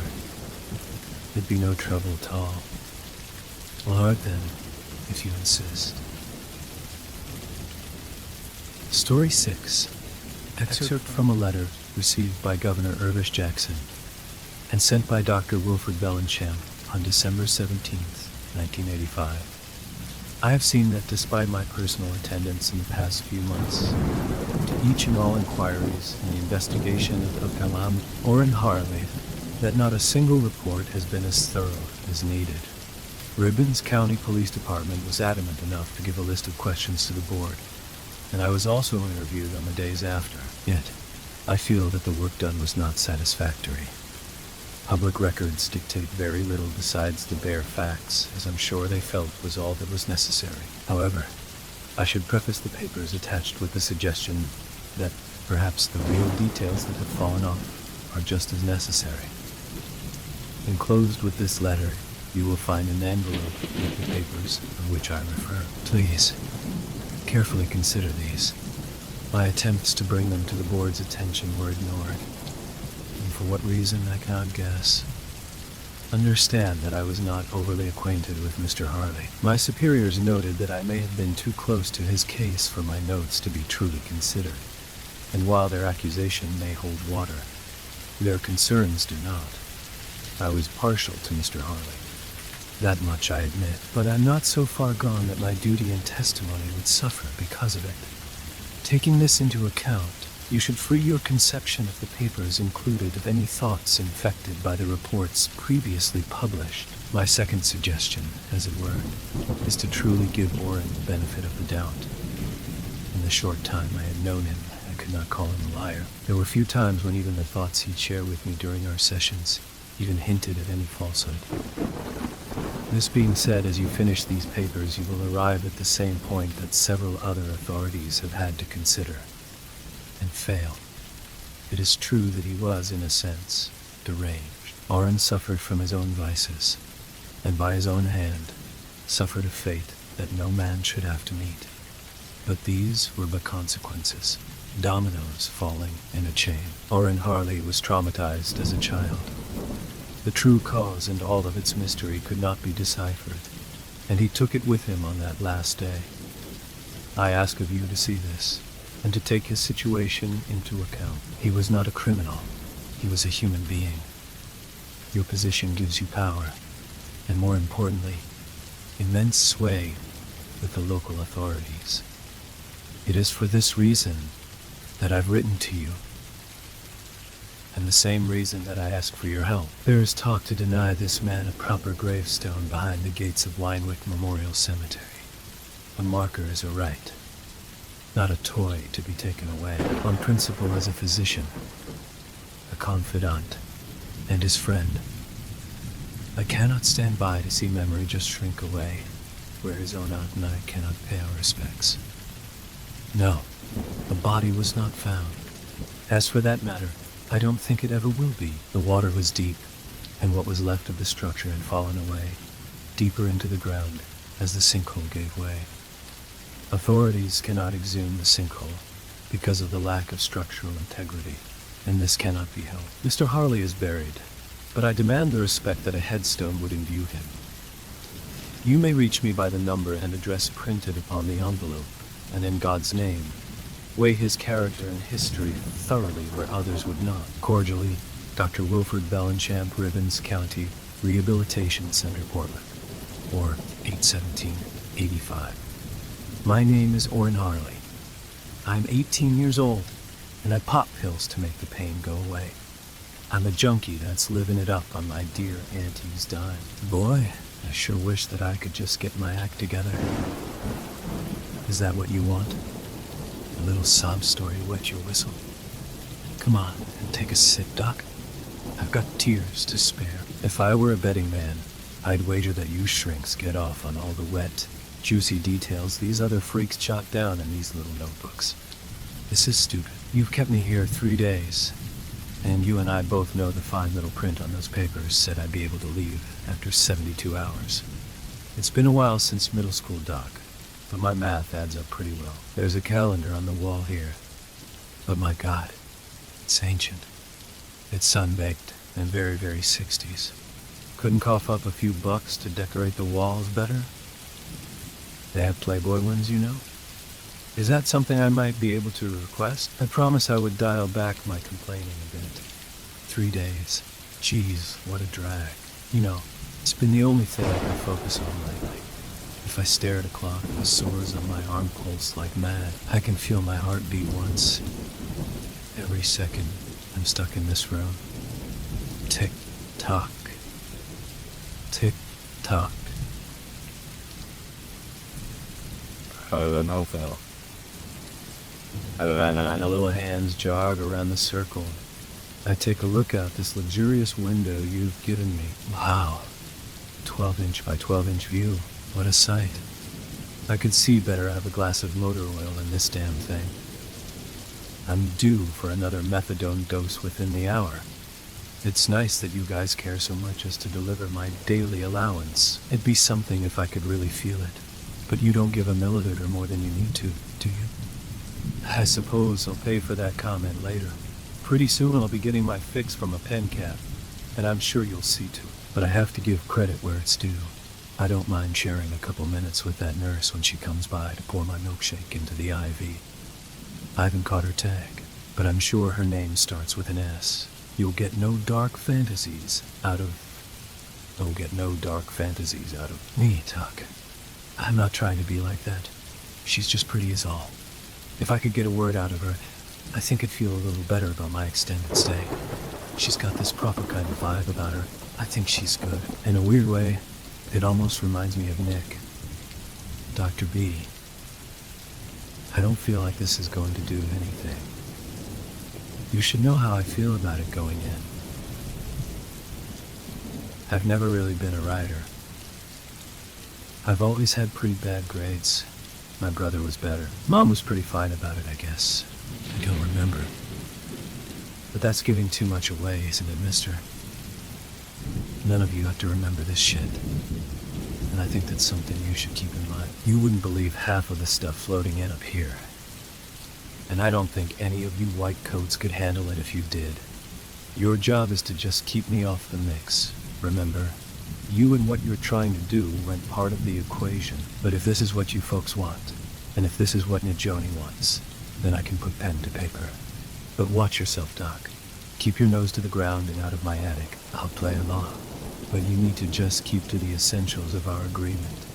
After all, my aunt is paying you actual money for my treatment. And she deserves her cash's worth. What I can't understand is why I bothered mentioning this to Aunt Najoni in the first place. I've been dealing with these things for years, ever since they gave me to her. She is a wonderful woman for trying to help me. But I think it would have been better if I had kept my mouth shut. I guess there had been a lot of dreams before I finally coughed up. Not even smack could get them out. They'd just wait till it left my system. I'd have to get some sleep. It'd gotten so bad, I'd wake up just soaking with sweat, right down to my underwear. Remembering is one thing, but dreams are a whole different ballgame. Dreams like to make things bigger, make them darker. The faces get all messed up, and it's like you're watching a movie after the film cells have been left out in the rain and mud. After just a few nights screaming into my pillow for hours and hours, Shed had enough. I can't lie to her. Not when she looked so worried and scared. That lady is something else. Oh dear, I can hear the squeaking wheels of the medicine cart coming down the hall. My fellow inmates are having a fit out there. We just love our narcotics. I've got to go, Doc. I've got a date with a needle and a pretty face. Here's to hoping I get a shot with the mysterious in his SS. Wish me luck. Concerns and suggestions. I was not present when our new friend, Mr. Orrin Harley, arrived, but I've caught a glance or two over the following days. I cannot gauge any impression from our staff, as they seem to just see another new face in a sea of other familiar ones. I will suggest again that the entire purpose of this institution is to give the care and respect that these people deserve, and that the faculty's interaction with patients should reflect this. A possible conference may be in order. Regardless, I have not met with him just yet. Despite this, he has built a very strong wall to keep away from me and my work. It appears the second he found that he would be asked to relate his experiences and try to work them out, he shut down and locked a mental door. This is desperation, and desperation is a sign of weakness. He's hurt, and he does not want someone to go trying to fix what he himself could not, and leave him worse for it. I have a scheduled meeting with Mr. Harley tonight after visiting ours, and I'm hoping this first session will break the ice, so to speak. I would like to explore a more friendly avenue with his patient, and I would request Ms. Nijoni Begay's contact information so that I may grow more familiar with my subject here. The information available is less than usable. I recommend that the methadone dose stay regular and at the measured levels. Dr. Wilfred Bellenchamp, 8/18/85. I found your little gift for me, sitting here next to this notebook. I can't say that I wasn't surprised. You really got me. That being said, don't think you can bribe me with a bottle of Coke, mister. I won't go spilling my guts for even a gallon of this stuff, but it was still nice of you. I gotta say, I didn't expect you to be so young, Doc. I mean, I had a pretty clean-cut picture in my head. I figured you have a mustache and a shiny chrome dome. But you can't be but what? 6 years older than me?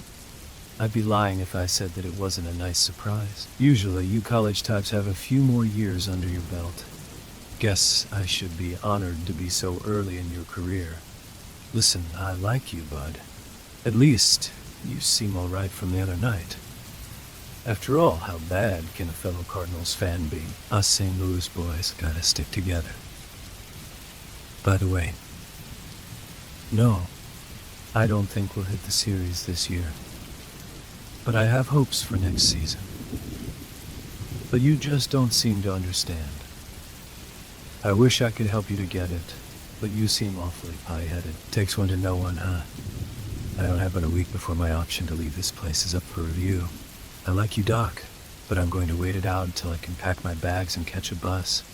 Maybe a lighter subject to end with here, huh? You'll be happy to hear that, after my admittedly childish tactics, I've gotten that nurse's attention after all. Nearly cost me an arm and a leg. Believe me, I might have badgered her a bit too much. I almost got a stiff slap in the jaw, but I could tell that she wasn't too put off. I got a peep out of her, and it was like music, Doc. She told me to shut up, a bit anticlimactic. But boy, did I live to hear those words. On her way out, pushing that cart down the hall, I saw her turn back and give me a smile. It might be just a smile, but I think my heart did a backflip. I caught her tag this time around, and her name is like flowers after rain. Sherry. What a perfect name. Somehow, I just think it fits her very well. I guess it's in poor taste to go and ask out one of the people caring for me. But if you keep your lip buttoned, I think I'd like to take her out for coffee sometime. That's gotta be better than the stuff the nurses brew in the cafeteria. That stuff will melt your stomach like battery acid in a shopping bag. Yes, sir.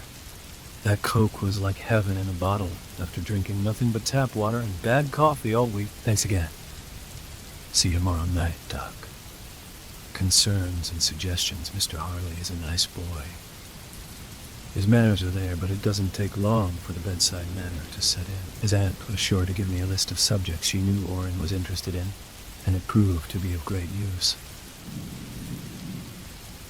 Conversation began light, but by the end of our time together, there was a comraderative sense about the room. However, I failed to make headway in his therapy beyond baseball and casual talk.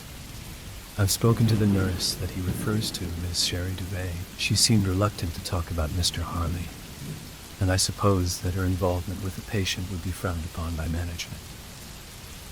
I think I've eased her away from that notion, or that I at least have no intention to penalize her. After some coaxing, she admitted that she thought he was, and I quote, cute. I may use her ties to him after a bit more time. Try to ease him into his rehabilitation. After all, it's no good treating the symptoms. I cannot treat the source. He is welcome for the Coke, as I'll be sure to tell him before we start the next session. His dose is to remain stable for the next 48 hours, and then to be decreased for the foreseeable week. I will speak to the resident pharmacist, Dr. Wilfred Bellingham. 8/18/85. You play chess, Doc? You give me the impression of someone who would. You know, I used to read those Sherlock stories when I was in school. He liked chess, and he played it a few times in the books. I figure that I've got time, more than enough to spare. Why not learn? If you play, I take a few lessons. Maybe we can have it out after the therapy thing you like so much. What do you think? Oh, someone's coming. Sounds like heels by the echo. I wonder who it could be. I've already gotten my medicine. Don't suppose you guys are giving me a little extra for my good behavior.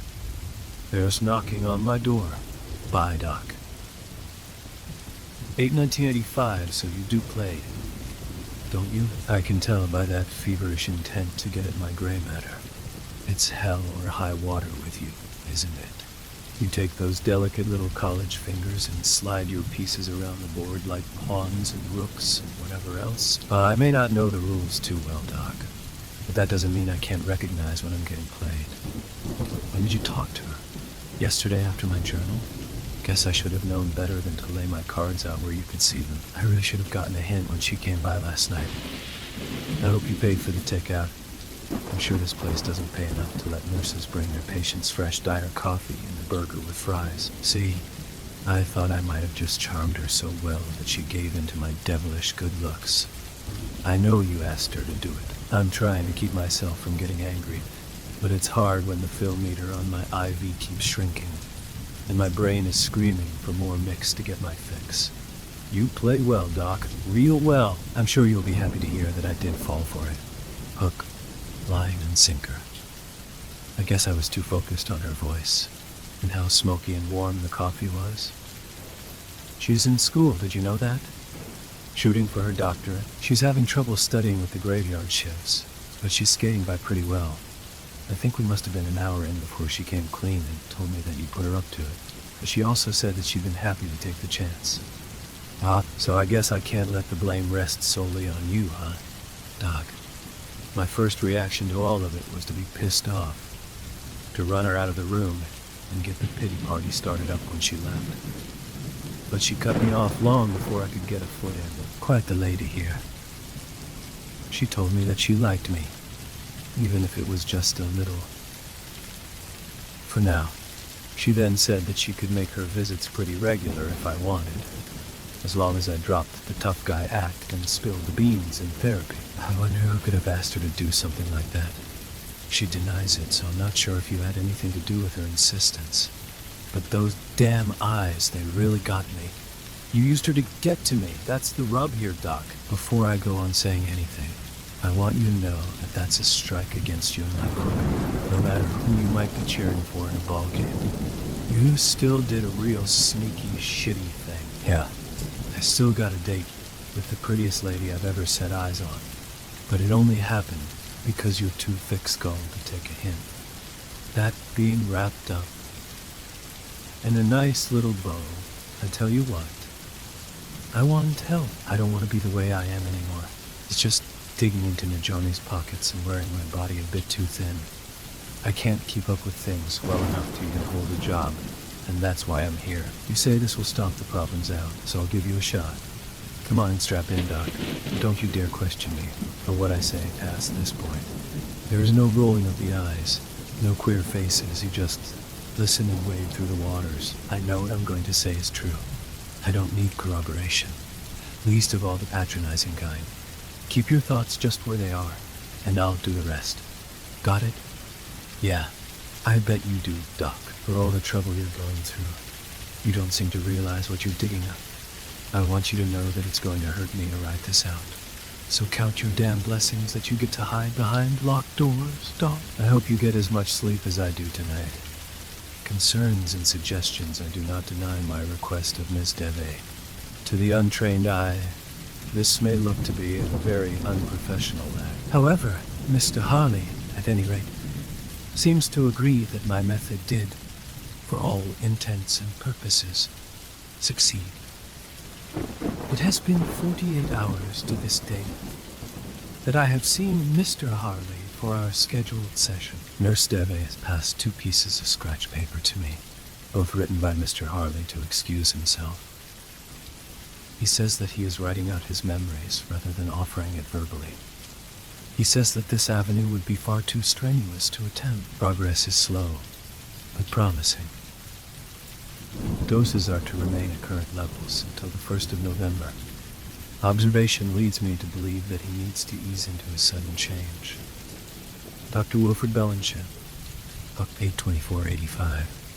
Notice to WRC Security Manager, requesting assisted entry into room 473 at the behest of Dr. Wilfred Bellingham and head physician, Donald O'Darren. Patient in question has refused meals and appointments for over 72 hours. Further action is now required. Please act immediately to enforce the request. Thank you. 824-85, it's taken me this long to get it down. 3 whole days. How many hours have I just sat with this thing folded open on the table? I can't tell you how many times I cursed the second I spoke up to Annie while looking down to the lines on this paper. I'm really reaping now, getting what I earned. I left just a bit of space to jot this down before you get to the meat of the story. What you really want to get at. Now that it's all finished, I don't think I regret it. If you asked me if it felt lighter now, if I was all right, I'd have to say no. But I think in a day or two, that foggy bit of my brain will blow away, and I'll wake up a bit better. The whole first night I didn't even try to sleep. I guess in a weird way, I didn't think I'd earned the right to get any. When the sun was shining out the window the next morning, I just glued my eyes to the green outside and stayed turned to the wall. If I didn't see this stupid little book, then I didn't have to think about all of it. I kept my door locked. I didn't want anybody in here. Not for food, not for my fix. Nothing. I don't need anyone seeing me like this. Especially not Sherry. I guess I'm killing 2 birds with 1 stone, huh? Doc, quitting cold turkey and pouring out my stomach on a page. All for you.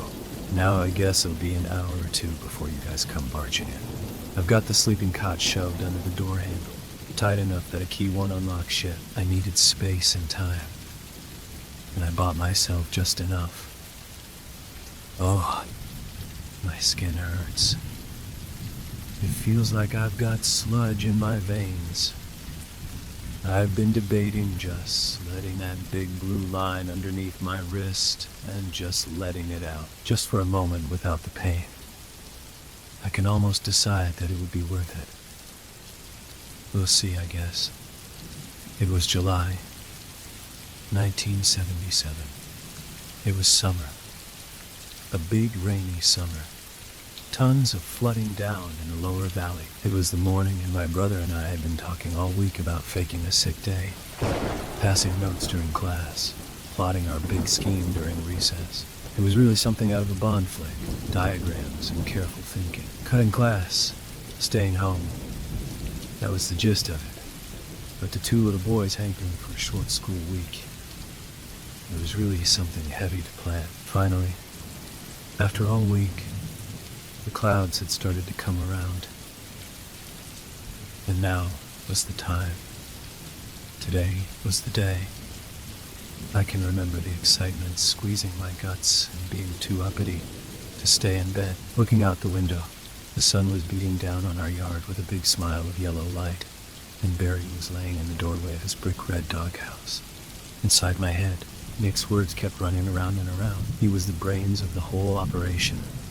My own human computer. He said to keep your voice down and to speak really light. Like it hurt to. He told me to fake the sniffles and to just do it after every few seconds. To really seal the deal. He also said that if we held our breath till our chests were fit to burst, we'd breathe real heavy and look red enough to pass for a fever. I heard the steps on the stairs, and I knew Mom was coming to wake us up and get us ready for school. I'd flown back into bed as quick as I could, pulling the covers up to my neck and praying she hadn't heard me walking around. She came in with her work uniform already on, and her hair was done up in a bun. She looked tired, and I don't remember a hint of makeup on her face. She looked like an angel in that sunlight, like a museum statue. Before she could see me, I had my eyes shut tight and slacked my jaw to give the best impression of sleep I could. I'd sniffle, let her take notice, and then be quiet for a few seconds before sniffling again. I could hear Nick doing the same, and her footsteps hurried over to our bed. I could feel her looming over our bundle of blankets. She shook us awake, and I caught her glancing down at her watch. She was going to be late, and that worked very well in our favor. Between the heavy breathing and puffy red cheeks, she didn't let it slip as she knew we were faking. Her soft hand was pressed against our foreheads before we could get a word in, and I almost burst with anticipation.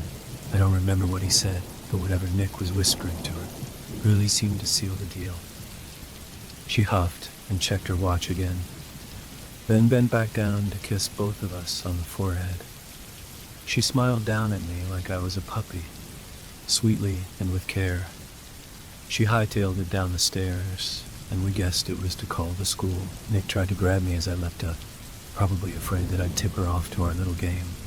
But I didn't stop and pulled my steps after her so she wouldn't hear. I just had to see her do it, you know? To really set my nerves, I needed to know we'd gotten away with it all. Sure enough, I watched her from behind the stair rail as she pulled our home phone from the hook and clicked away at the number pad. She did it, apologizing to the nasally voice on the other end. And then the receiver clicked again. This is a hard part. At least one of them. It just comes back cleaner than a lot of that day. She was just so damn pretty, my mom. I swear. She looked at me and smiled. The clock seemed to stop as I stared into her big, knowing eyes. I guess we weren't as slick as we thought, huh? With that, she tucked her pocketbook under her arm and closed the mesh door behind her. I couldn't say anything. Nothing at all. I remember standing there for a while, Barry having come back inside and licking my hand. She knew all the time. What a lady, you know? Anyway, we faked that fever till she pulled out of the driveway, and even then we kept it up in case she came back around. But our dingy little Volkswagen buggy was long gone, off dumping blue smoke somewhere around the bluffs. We must have played for hours. We'd go out and sit with Barry, eating some peanut butter sandwiches we'd made, and flipping him over for belly rubs. There was nothing much around the house, so the food left a lot to be desired. Not to Barry, though. He'd grab mine when I wasn't looking, and ran into his hideout to wolf it down. After a while of pretending to be wizards fighting off goblins and stuff, we tuckered out a bit. It'd been a few hours at that point, I think. I know that the sky was mixing weird between blue and orange, like a big paintbrush was mudding up the colors in the sky. We tried to walk him, you know. We knew he would like that, going out to the woods to sniff around. Barry wasn't too used to the woods, and neither were we. That was the exciting thing about it, Doc. 2 kids are harder to stop than a freight train when they set their minds to something. So we leashed him up and pulled up our rain boots. Nick unlatched the gate, and I hauled Barry through it. I remember the smell of leaves and dirt got stronger the closer we got to the tree line. It was thick and almost intoxicating. We let Barry down and Nick took the leash, and then those big cottonwood trees just swallowed us up. I'd pulled him away for something. To see a puddle or a frog, maybe. There were critters on the ground. A little stream cutting through the mud like a knife through butter. It was dirty and brown, and there were dragonflies clinging to the grass that grew along it. I guess I'd found something in there, something really worth seeing at the time. If we'd been smart, then maybe Nick would have seen the mudslip in front of him. I think that he heard some thunder from far off, and somehow placed his foot wrong. He went face first into the muck, and he let go of the harness. Barry took the opportunity before I could even help Nick up. When we'd got him to his feet, the last noise from Barry was his wet gallop into the woods. Anyway, Barry bolted away from us. Nick noticed first. He was very observant. Without saying a word, he just raced into the trees after the dog. I followed, but I must have tripped 50 times or more. Nick disappeared into those trees, and I was left on the ground, crying over a skinned knee. I hit it on a huge tree stump, trying to catch up to them, and it was bleeding right through my blue jeans. Blood makes me queasy, and I still get chills when I see it. I tried to brave through it, and I limped along really slowly to where I saw Nick last, but the tree line was thick in this part of the forest, and the clouds were rolling in above, making everything a bit darker. The tears had pulled a frog into my throat, and I screamed for him. His voice came out of there softly, and he urged me to follow. So I did. He sounded so far away, and I remember feeling very strongly that I should call him back to me.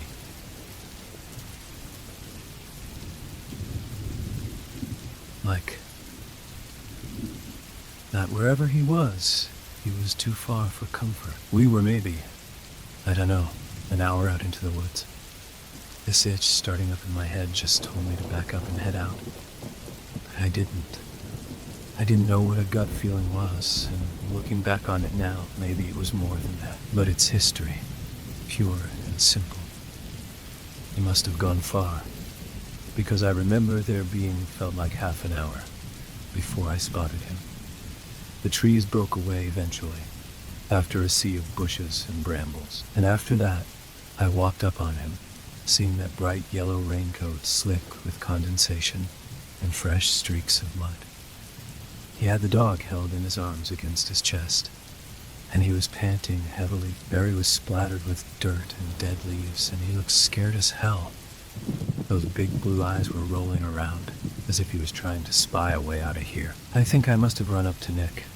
I remember I wrapped around him so hard that I thought I'd break a rib. I was just so happy to see him, I even forgot about my knee. He broke me off of him, and I went flying back. I heard my foot hit water, and a torrent of cold liquid soaked into my pant leg. I looked back at him, almost about to cry. He was bug-eyed, just staring out over my shoulder like a deer in the headlights. So I turned and looked out at a pond that was waiting behind me. It was huge, about the size of a basketball court. The shoreline was beaded with huge rocks, standing like dominoes in the mud. The water was murky, but settled. Nothing moved. No tadpoles or water bugs. Nothing. Rising from the middle, tilted and tall, was the giant finger of a church steeple. No question about it, I know what I saw. At the base, where it touched the water, were the beginnings of the roof. You could see an island of shingles sprouting from under the water. The paint was molded so bad that you couldn't tell if it had been white or blue. Swaths of green, waterlogged wood shone out from the places where the paint had long fallen away. Just before the peak was a window opening. Inside, you could see a red-brown chunk of steel, rusted into oblivion. It was a bell, now just growing into the wood like ice cream melting on a stove. Then, a heavy old cross stood at the top, coated with decades worth of bird shit. I was speechless. Nick didn't let out a single peep, not that either of us wanted to have a chat about it. We stood staring at it for forever, and I just let this horrible wave of dread wash over me.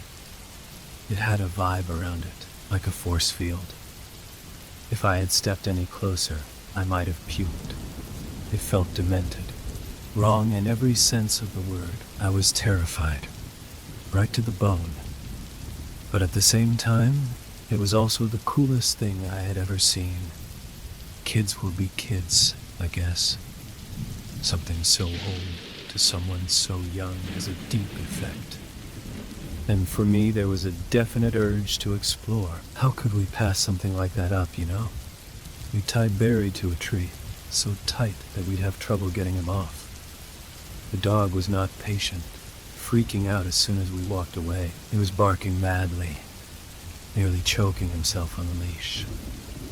Again, I remember those big blue puppy eyes flying from tree to tree, searching for a way out of this place. At first, we scoured the tree line for something long and flat, something to bridge across the water or to paddle over to it with.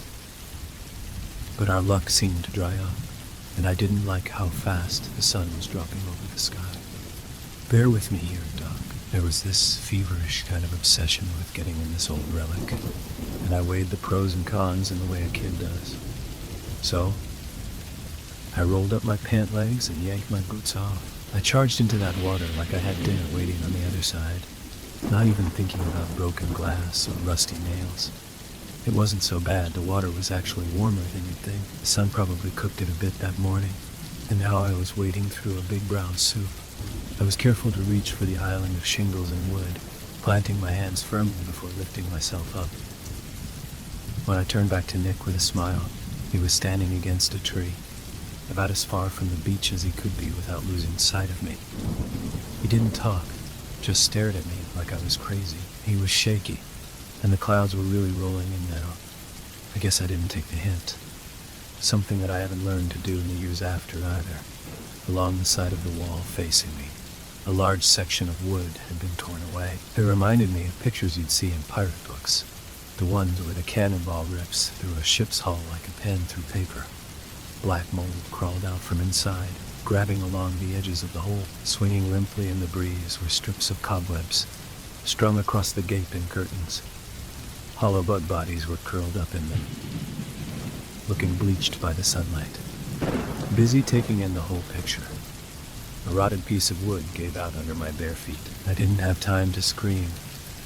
My mouth flew open, and the cobwebs stuck to my tongue as I fell through. My arms and legs were swinging blindly for only a second before meeting the freezing sludge below. I felt my clothes soak to the touch and stick to my skin like duct tape. I kept my eyes closed in this new water, shoving my head up to get a nice helping of air. The shivers came first, before fear could charge up and take me over. I took in the area, not seeing as well with the slime still coating my eyes. I remember tasting the liquid and spraying it out into the dark. It was like a sour apple had been left in a barrel of toxic waste, and I can picture it in my head as clear as day. I could see the wood above and around, the seams between each board showing a thin ray of the light outside, but not enough to kill the shadow.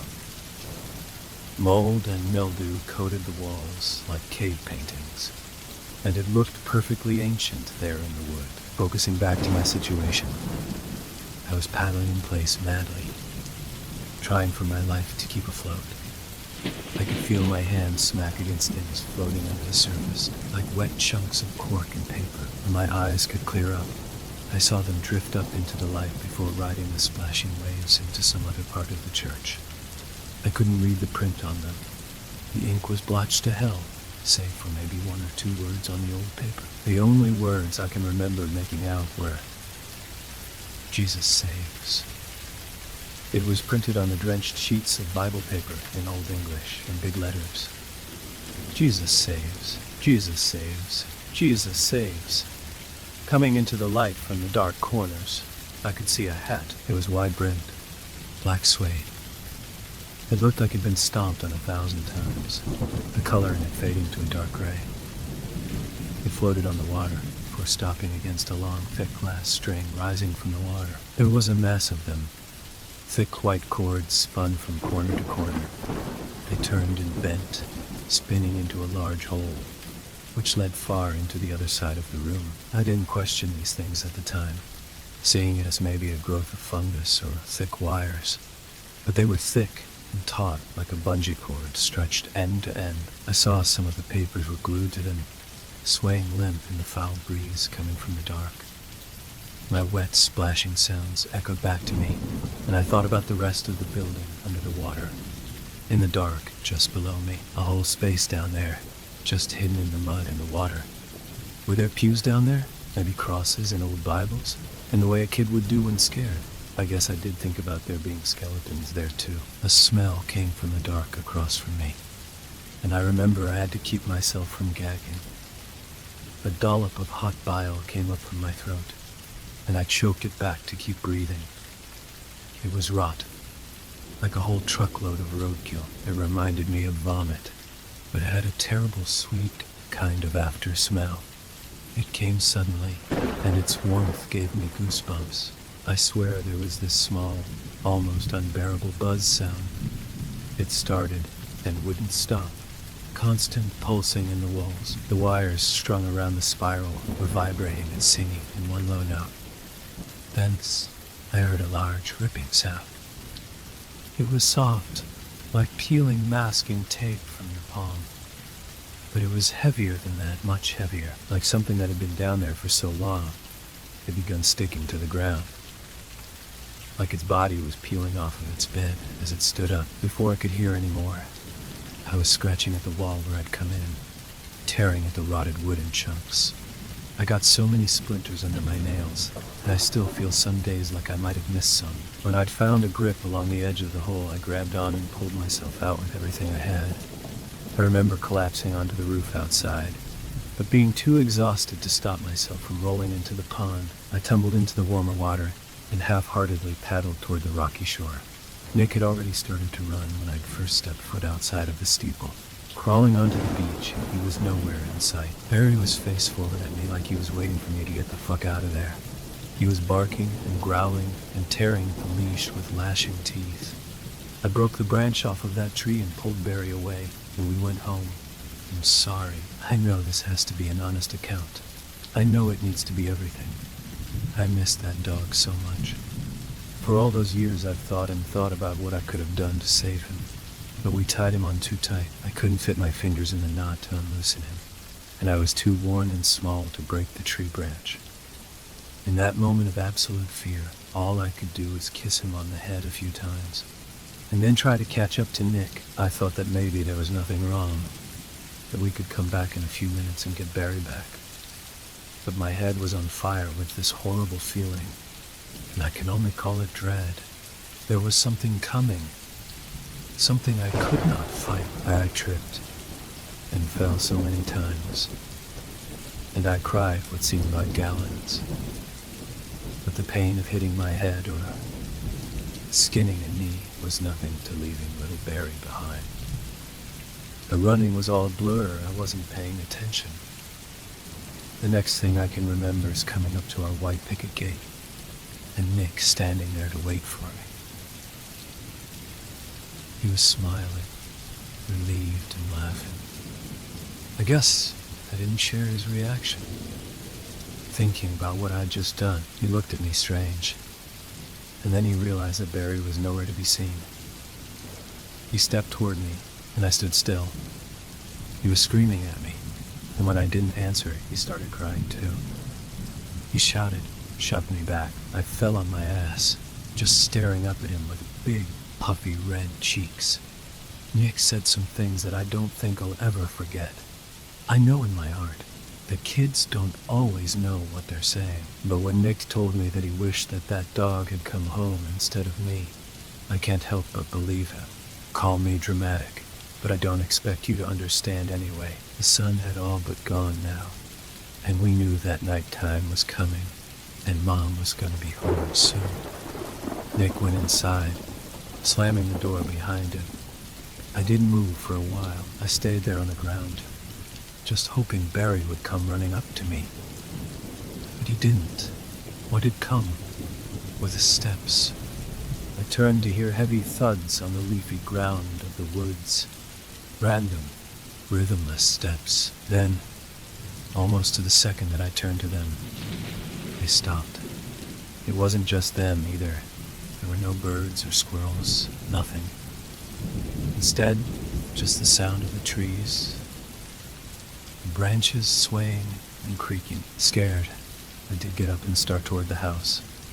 There was something in the way the trees sounded, like they were carrying some very heavy weight, bounding tree to tree. Maybe it smelled me in that sunken old church.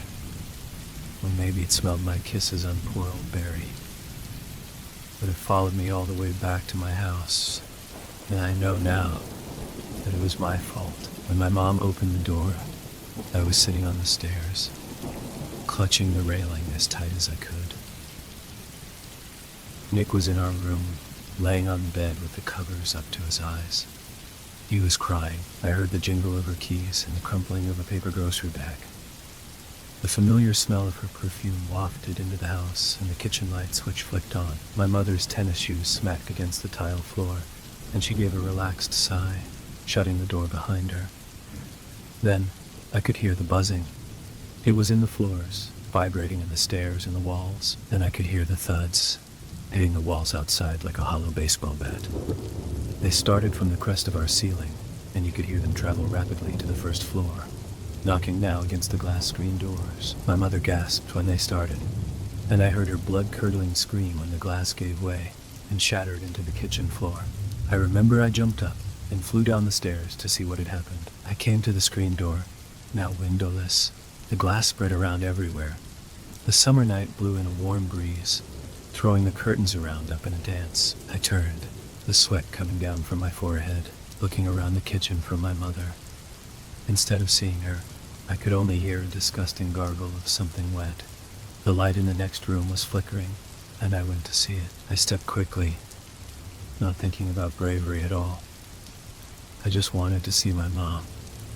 When I came to the doorway of the living room, I stopped cold. A warm, dark spot grew in my jeans immediately, and thick streams of tears sputtered from my eyes. I remember the urine puddling around the bottom of my sneakers, and not even thinking to scream. My mom was hanging from the top of the doorway, her legs swaying under her white skirt. I saw the red first. Her blue shirt collar was soaked purple, and the closer the blood got to the white trim, the more red it became. Her mouth was moving, her jaw just quivering without making a sound at all. Her pretty red lipstick shone brightly against her face now, which was growing more and more pale. Her hair was still puffy, and under the curls, her eyes stared down at me. They were fogged up, one of them now filled with blood, pooling in the bottom of the retina. I stared then at the solid black pincers gouged into my mother's neck. They gave way to big furry mandibles, and above them were 4 solid black eyes. They looked like molten plastic, blank and empty. It was its head, and its fat brown body was massive, with 4 giant legs on each side latching to the wall with super strength.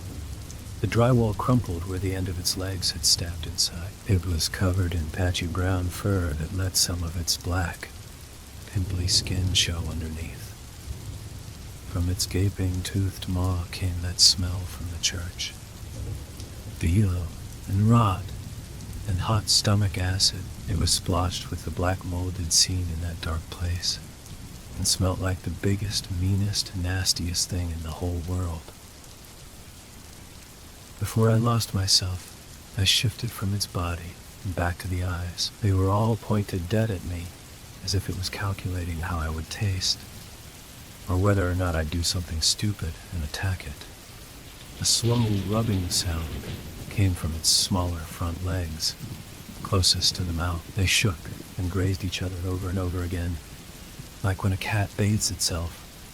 Finally drained of the ability to move, I fell to my knees, smacked into the floor face first, and spilled my stomach onto the ground. The buzzing sound was blocking up my ears, and is the last thing I remember hearing. They found me, pissing myself on the floor, out like a light. When they took me in, they said that they had no idea where Nick was. He wasn't upstairs. He wasn't in the house. They did say that they noticed a large kitchen knife missing from the knife block, as well as a flashlight from our toolbox. I didn't know what to say, and they thought about as much. They were small-town boys, you know? They didn't have a lead to save their lives, and they sure as shit didn't know what to tell little old me. My mom, they said, was found off the property. She was dangling from a tree, obviously deceased. She'd been coated in this fine, strong wire and left there. Autopsy report says that she'd been drained.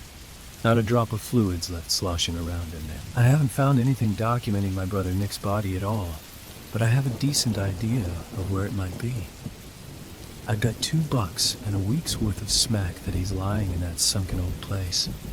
He's probably been there now 8 years. 8 years. And I still have to remember that it was all my fault. Letter to head physician Donald O'Darren from Dr. Wilford Bellensham. I understand the board's decision in light of recent events regarding my care for Mr. Orrin Harley. To the representatives in these seats, I offer my sincerest apologies. and I swear to the oath that I was doing what I saw fit for my patient's well-being. It has come to my attention that Miss Sherry Devey has been terminated and is expected to relinquish her set of keys and uniform immediately. I would also offer my apologies, as I am to blame for her misconduct. Make no mistake, it is entirely due to my influence that she did break the established rules. You can find evidence to corroborate my story within my patient notes regarding Lauren Harley, included with this formal letter. I would ask you to reconsider her termination and reassign her to her position. As for me, I am as of now signing my resignation from the Winewick Rehabilitation Center. I am happy to see that Mr. Harley has made a speedy recovery at the Winewick Memorial Hospital and is eating better. This will be a strong final note to end on with my tenure as a physician in this institution. I'm sorry that I won't be staying long enough to see his return, despite his distaste for me. I imagine his methadone levels are now in question, seeing as he did withstand a hefty 72-hour withdrawal. It's fortunate that he was able to curb himself, no matter the circumstances. I'm looking forward to seeing his therapy journals before my departure, as it will better help to translate his situation to his new doctor. Well regards, Dr. Wilfred Bellenchamp. Excerpt from the Cortland Herald, dated November 1st, 1985. Headline report: Fire in the Boonies by James T. Merkin. Police officials in the local border town of Winewick were called to attention last night. And fire department vehicles were deployed to tangle an out-of-control forest fire at approximately 1 a.m. Our resident reporter James Merkin was up and at him at the crack of dawn to get the scoop, first setting his eyes on County Sheriff Grant Wilkes, who was less than cooperative. Following the smoke, it was a long drive to nowhere. It was only after seeing the red fire trucks that I knew I'd found the right place. See photo of flames smoldering under the torrent from fire hoses. Without help from law enforcement, this investigator used clever action to get the word in from concerned citizens, one of these being a firearms clerk at Callahan's Gun Emporium Gaudium. Billy Hensley, 47, told a strange story, one in which he was called to the counter before closing on Halloween night by a ragged-looking young man who demanded service at the hour in question. Quote, a real wiry fella, got hair like he didn't look twice in the mirror. Didn't give the ghost, just stuck to his order. Yeah, he was real keen on the big ones. Ledger gives receipt, sold him a 12 gauge and 2 heavy handguns. Got the ID, but my eyes are old. Name was Harley, you know, like them big bikes the long hairs like to roar around on. Yep, I'd stake a $5 on it. Name was Harley. Told him to settle down, but it didn't do him no good. For all the grief he must have been in, didn't forget a thank you or a sorry. Nice boy. But that was the impression before this here hullabaloo. He seemed to be the unfamiliar type. Maybe a tourist looking to try his hand at hunting. Even asked me just where the nearest gas station could be hiding. I gave him the best directions I could. Noticed a set of plastic nozzle canisters in his pickup before he drove off. Seeing all this now, I figured he'd gone and filled them up to set a fire. End quote. The suspect is described as being of Native American descent, black hair, and wearing a black coat over his scrubs. Last seen driving a red 1974 Chevy pickup truck. It is this reporter's professional opinion that the dust has not settled yet on this situation. A connection could be drawn between these events, and when I smell smoke, there's usually a fire. Our phones have been ringing off the hook for hours just this afternoon, with callers dialing in from the Winewick Memorial Hospital, recalling a patient that matches descriptions of this mysterious Harley. Stay tuned and keep your noses to the ground. More on this story is yet to come, of that I'm sure. Weather predictions for the coming fall week have shown an incoming. To Najoni Begay, letter sent post from WM Hospital, October 30th, 1985. Dear Auntie, how are you now, Nani? I hope the cold has been good about your bones. I don't know why I ask, as I don't know if I'll get to see a letter back. Guess it's just a way to start the thing. My stay with your doctors didn't go so bad. In fact, I feel better than ever. I'm telling you this because what you might hear soon after you get this letter might suggest something else.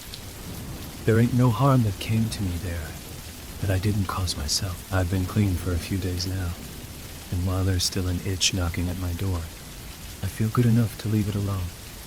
Not bad for a two-bit junkie, huh? You'll be asking a lot of questions when this all is done and over, and I can only answer what I think is right. I've gone and done this of my own will.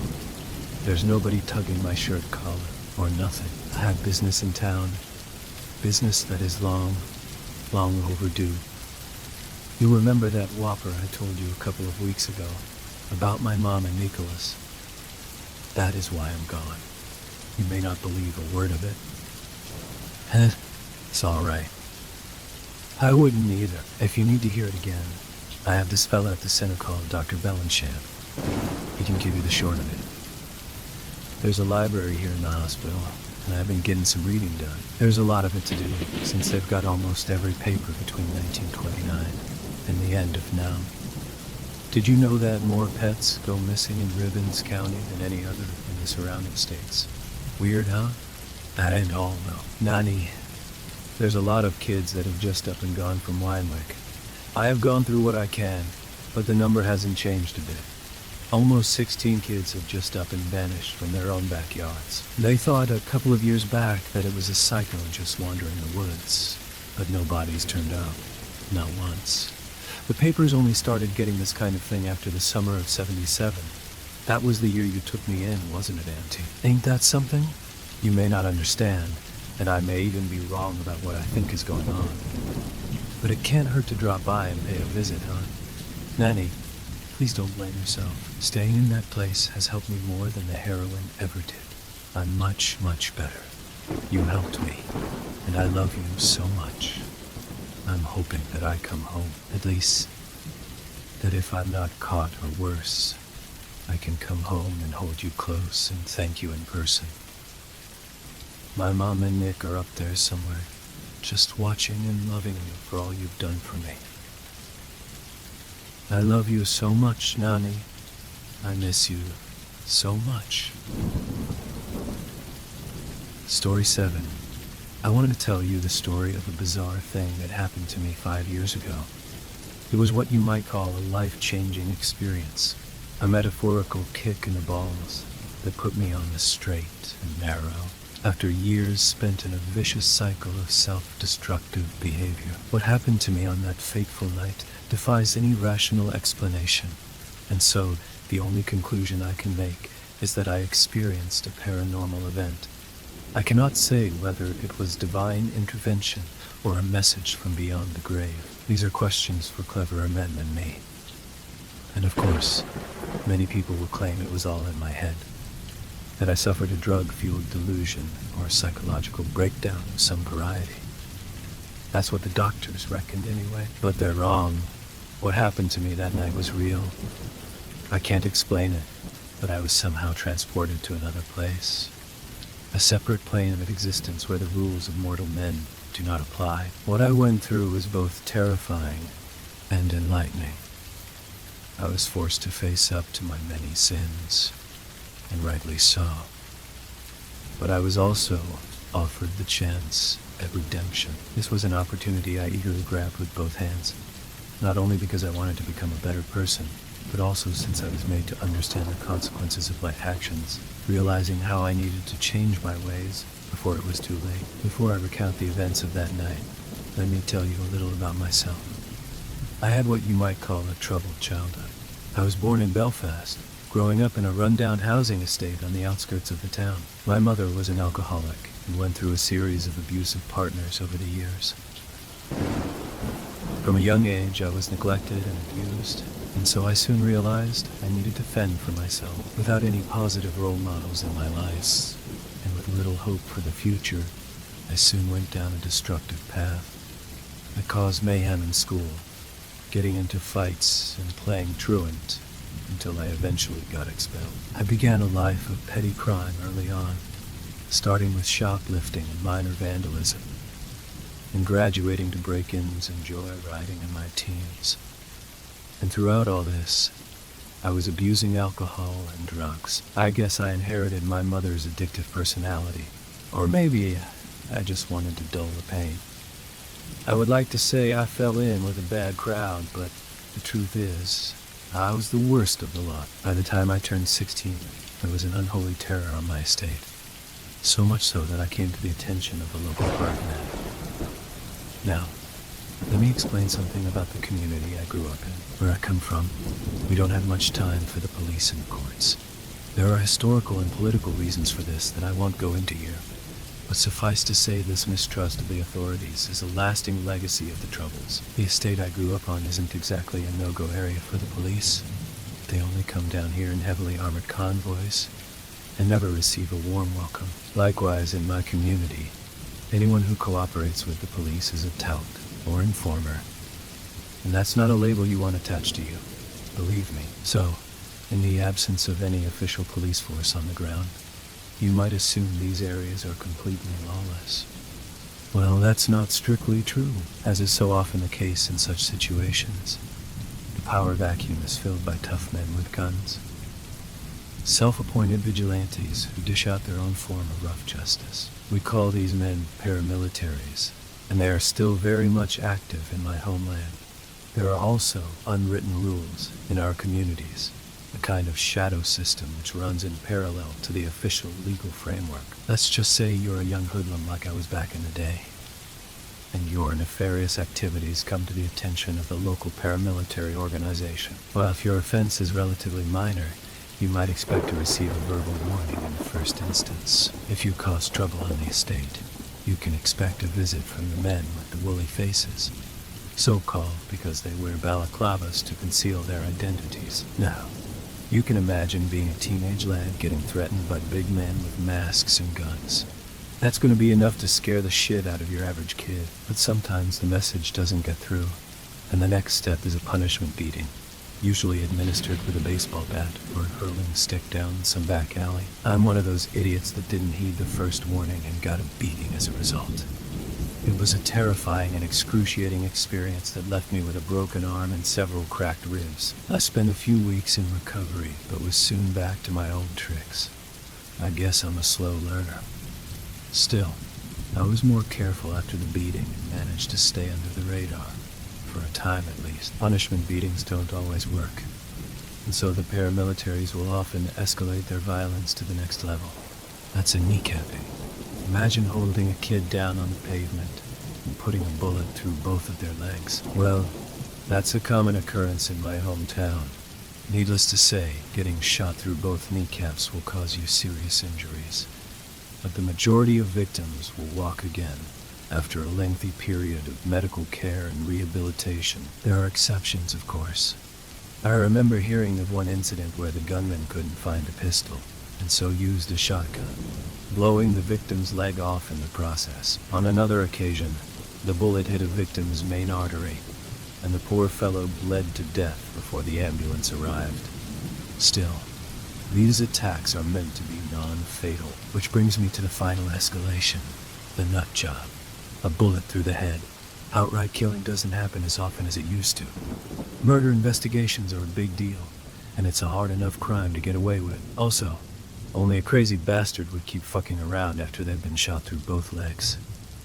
You might expect the community to be revolted by such brutal attacks. Well, some are, but others support punishment attacks, or at least are willing to justify such actions. There's a saying where I come from that goes, they didn't get shot for nothing. There's after all a certain attraction to this brutal and swift from a vigilante justice that satisfies a primal urge for violent retribution against those who wronged us. As for me, I have some perspective on this situation now, but during my teenage years, I was wild and out of control. I hated myself and held nothing but contempt for the world around me, being determined to go down the road of self-destruction. And I didn't care who I hurt along the way. My worst moment came one summer's night shortly after my 18th birthday. I was high on drugs and in the mood to cause some mayhem. I was seeing a girl at the time. Her name was Zoe. I won't claim she was the love of my life. That would be dishonest. Nevertheless, we had a connection. It wasn't just about the fucking and the drugs. Zoe had a similar upbringing to my own, being abused as a young girl, and subsequently filled with an uncontrollable rage against the world. We both had a passion for rebellion and mayhem, pushing each other to new extremes during our shared path to self-destruction. I guess there was only one way it was going to turn out. I'll never forget the events of that night, when Zoe and I got fucked up on coke and vodka, and had the great idea of stealing a car. We sneaked through a posh area of town and broke into a fancy BMW, taking it on a joyride through the city center. I was driving, tearing through the city streets at high speed while off my head on a deadly cocktail of drink and drugs. You can probably guess what happened next. There was a sudden turn in the road. I was going too fast, and my reaction times were impaired, so I couldn't make the turn in time. I remember it seemed like the whole world went by in slow motion as the car hit the curb with force and went flying. Zoe screamed out in terror. Clearly she was afraid. Despite her reckless lifestyle, she did not want to die. What happened next was something of a blur. What I know is that the airbag on the driver's side deployed, and this is what saved my life. But Zoe wasn't so lucky. She wasn't wearing a seatbelt and so got hurled forwards through the windscreen. Her helpless body flew through the air like a lifeless rag doll, and she hit the tarmac hard and head first, her neck snapping like a matchstick. I crawled from the wreckage in a daze to survey the bloody carnage before me. I knew Zoe was dead as soon as I set eyes upon her twisted and broken body. I wanted to run to her side, to cradle her in my arms and whisper in her ear how sorry I was. But in that moment, I heard sirens in the distance, quickly coming ever closer, and I ran away like a coward, leaving my girlfriend's shattered corpse on the roadside. Somehow, the police never got me for this heinous crime. I was brought in and questioned, but they couldn't place me at the scene or prove that I was driving the stolen car, and so I was never convicted. That's not to say I got off scot-free, however. People in my local community knew I was responsible, and so I was treated like a hated pariah. I didn't dare attend Zoe's funeral, and afterwards her grieving father came after me with a hatchet he was determined to bury in my skull. I barely escaped with my life and soon fled the estate in fear of further reprisals. Squatting in an empty flat on the other side of the city, I was isolated and filled with guilt over my role in Zoe's death, and so I became even more withdrawn, consuming increasingly dangerous amounts of drink and drugs in an attempt to dull the pain. I'd hit rock bottom, and there was only one way it would all end if I continued down this path. And then, after a heavy night in which I downed a lethal combination of vodka and pills, I experienced the unexplainable event that saved my life. The night preceding the event was something of a blur, but I'd been drinking until at least 3 a.m. before I crashed out on the sofa. I awoke several hours later with a stinking headache and my mouth tasting of vomit. Not unreasonably, I expected it to be morning, and yet it was still dark, with barely a ray of sunlight coming through the thin lace curtains of my dilapidated little bedsit. I checked my watch, but found it had stopped. Likewise, my mobile phone was totally dead. I cursed out loud in frustration. But to be honest, I couldn't complain too much, as both items were stolen anyway. With some difficulty, I pulled myself up off the sofa and stumbled across the rubbish-strewn floor, making my way to the window and sheepishly pulling back the curtain to reveal the view outside. I soon confirmed that it was still dark out, and clearly there was something very wrong with the view before me.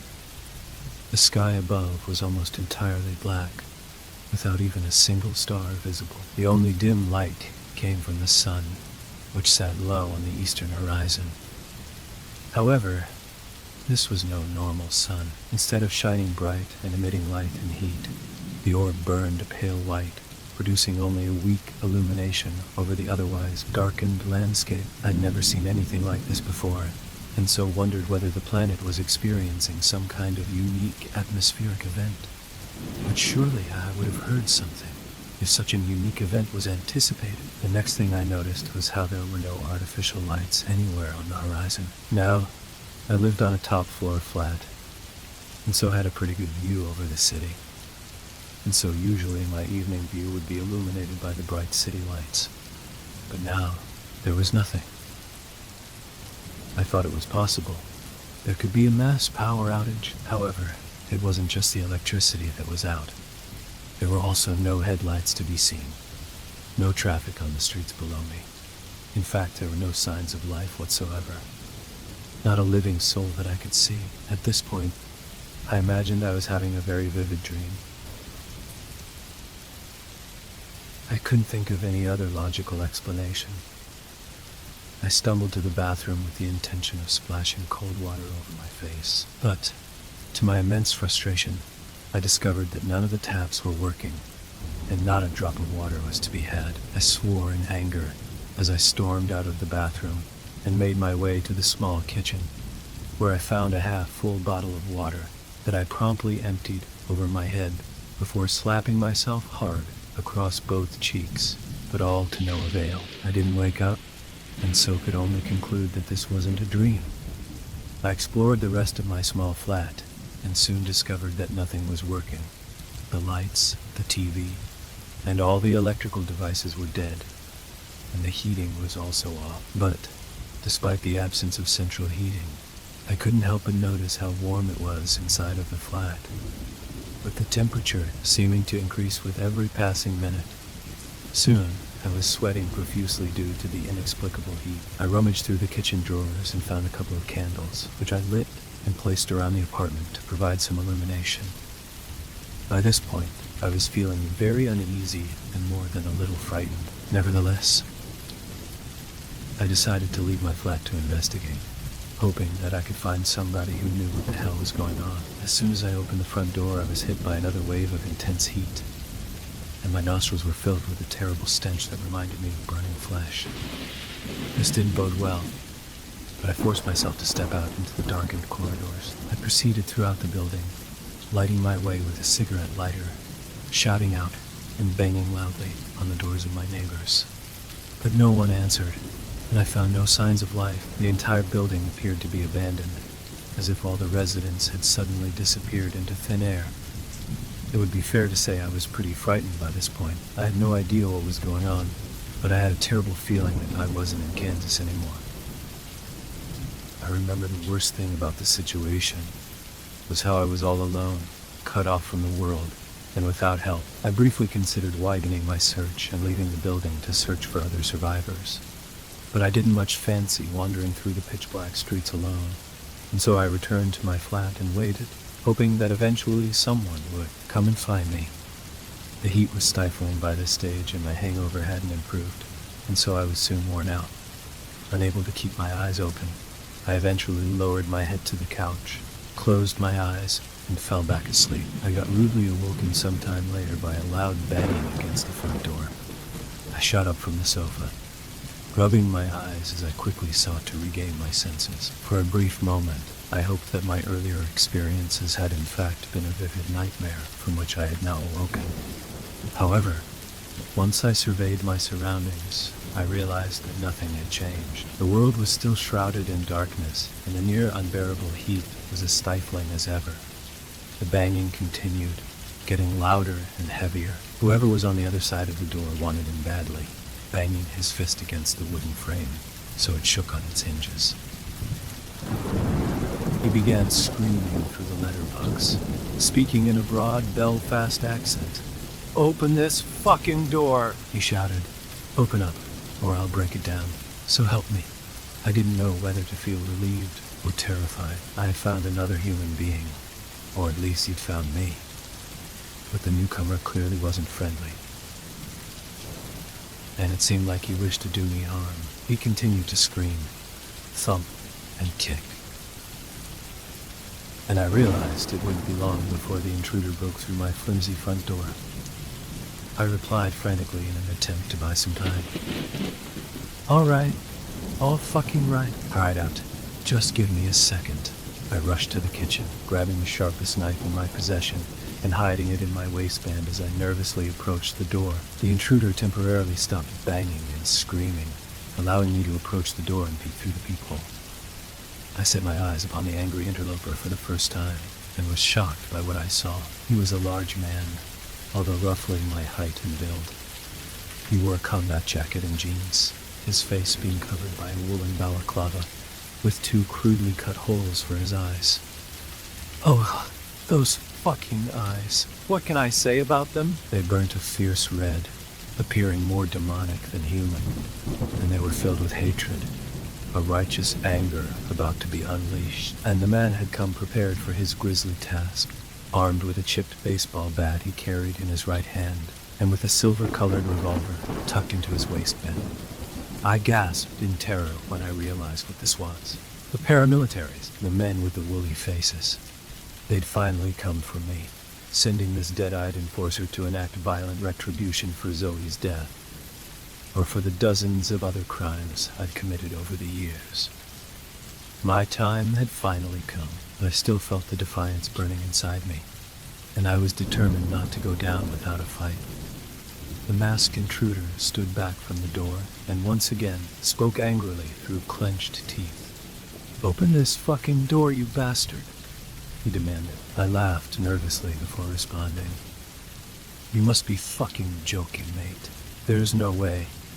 I didn't get the chance to finish my sentence. The masked man charged, hitting the door with an enormous force. He smashed through the door, breaking it clean off its hinges.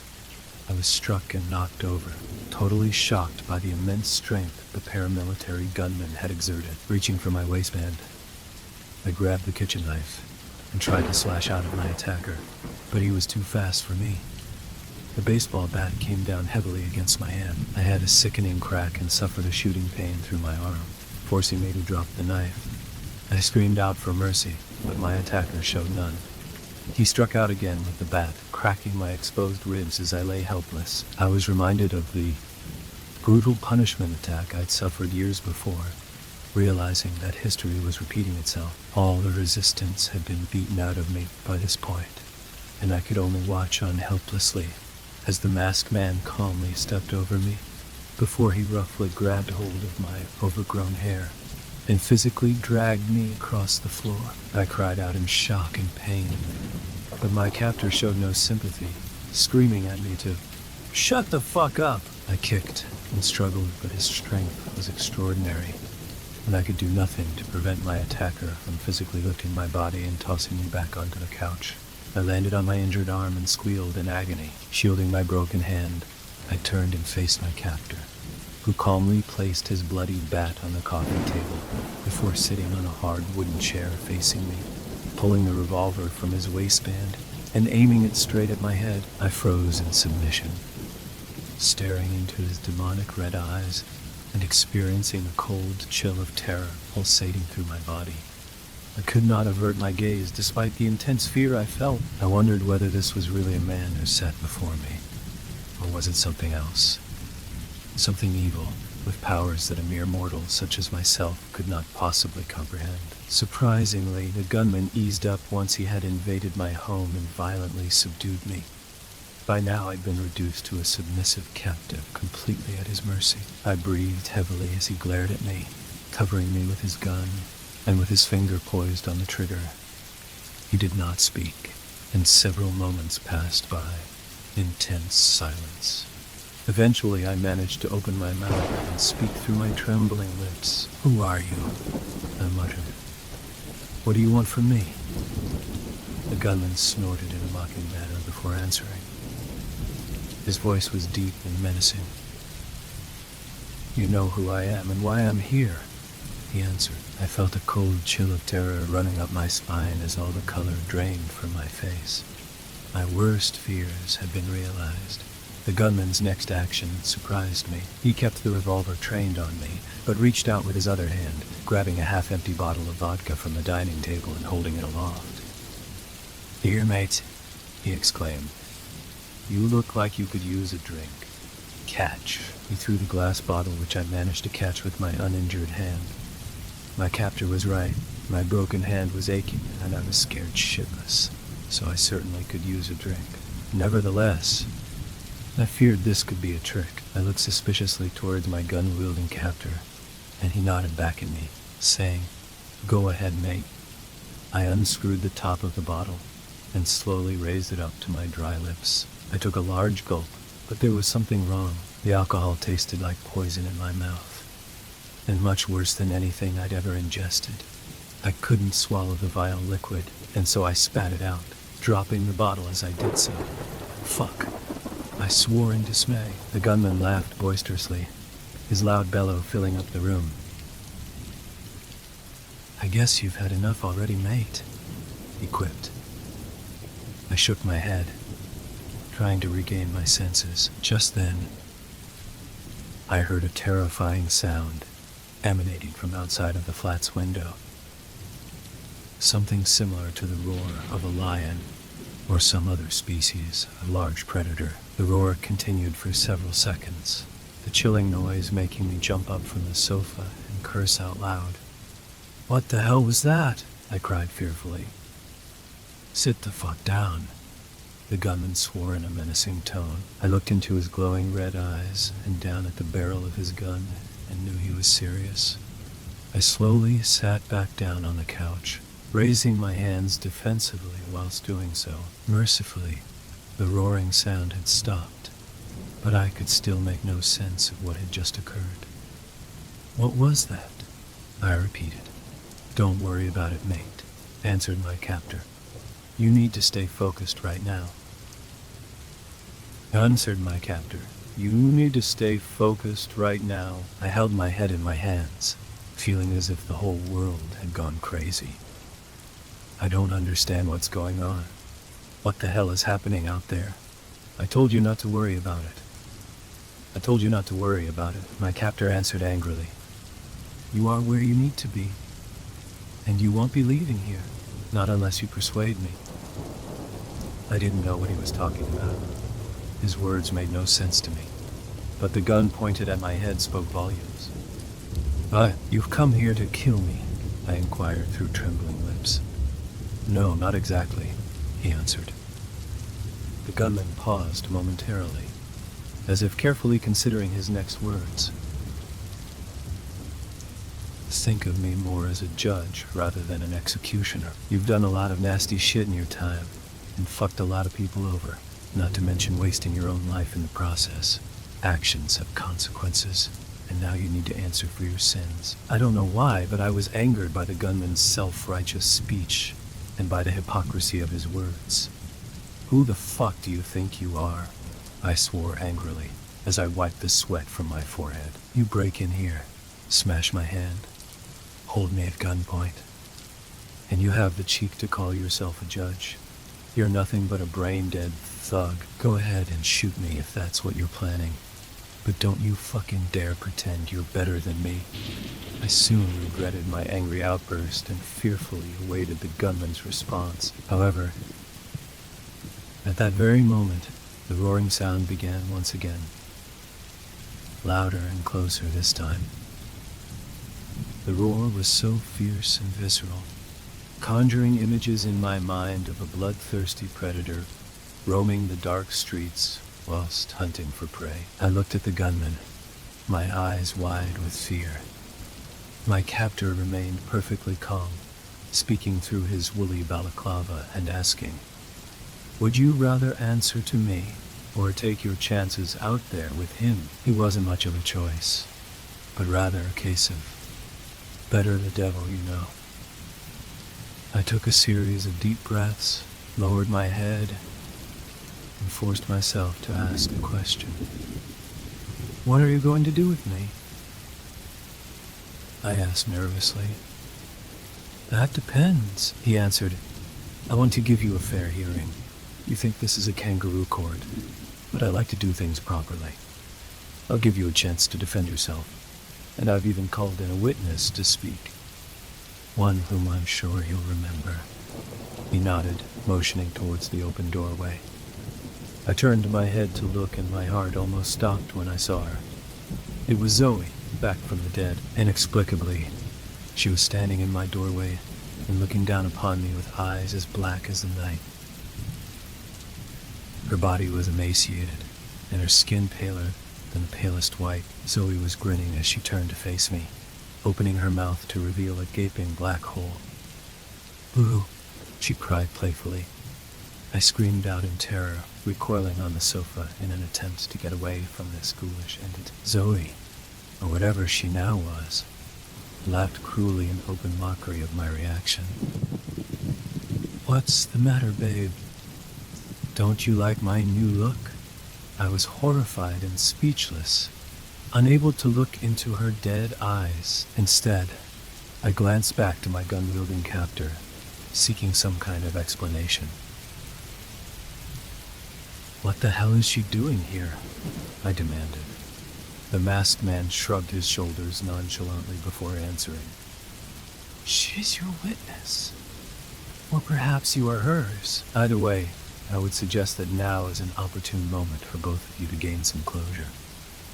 This was crazy, but it also made sense. For so long I had prayed for the chance to speak with Zoe one last time, to say how sorry I was and to seek her forgiveness. And now, somehow, I'd been given that opportunity. But yet, in that moment, I couldn't think of what to say to her. The spirit of Zoe looked down upon me with her black, lifeless eyes, glaring accusingly as she spoke in a disembodied voice. "You let me die," she screamed. "You left me on the tarmac like I was a piece of fucking garbage, and you never took responsibility for what you did." I was frozen. The guilt I carried with me for so long was overwhelming. What could I say in my defense? Whatever I came up with would surely be grossly inadequate, and so I simply said the first thing which came into my head. "I'm so sorry, Zoe," I spluttered. "I never meant to hurt you." She snorted in disgust. "Ha! Because you treated me like a real princess, didn't you? What was I to you? Another lost soul committed to..." The latter was closest to the truth, but I didn't try to answer her question. Instead, I provided a meek and wholly inadequate reply. "I'm sorry. I didn't know what I was doing." Zoe laughed once again, her otherworldly voice filling up the room. "Well, at least that's the truth." She paused for a moment, lowering her volume before speaking her next words in a more sympathetic tone. I swore I could see a glimmer of light in her otherwise dark eyes. "For a long time I hated you for what you did to me. I wanted you to suffer, like I have. But then I realized that it wasn't your fault, not really. You were fucked up back then. Still are, I guess, but so was I. If I hadn't died in that crash, it would have been something else. Drink, drugs, violent boyfriend. You treated me better than most. And I've finally found some peace where I am. I pray you'll find the same one day. I forgive you, babe. You can let go of your guilt." I was in tears by this point. Zoe's words had such an impact upon me. I felt like a great weight had been lifted from my weary shoulders. I glanced back up at Zoe and found her appearance had changed. She was no longer the ghoul who'd confronted me, but had instead transformed back into the innocent girl I'd once known, complete with kind green eyes and a sweet smile. I wiped my eyes to clear away the tears before lifting my head to speak with Zoe, only to find she was gone, her spirit having seemingly disappeared into thin air. I looked back at the gunman in shock and confusion. He merely shrugged his shoulders and said, "Well, that went better than expected." I experienced a glimmer of hope, but my good fortune did not last long. I jumped up in my seat when I heard it. The animalistic roar, so loud and piercing, the creature, whatever was producing this terrible sound, was close now.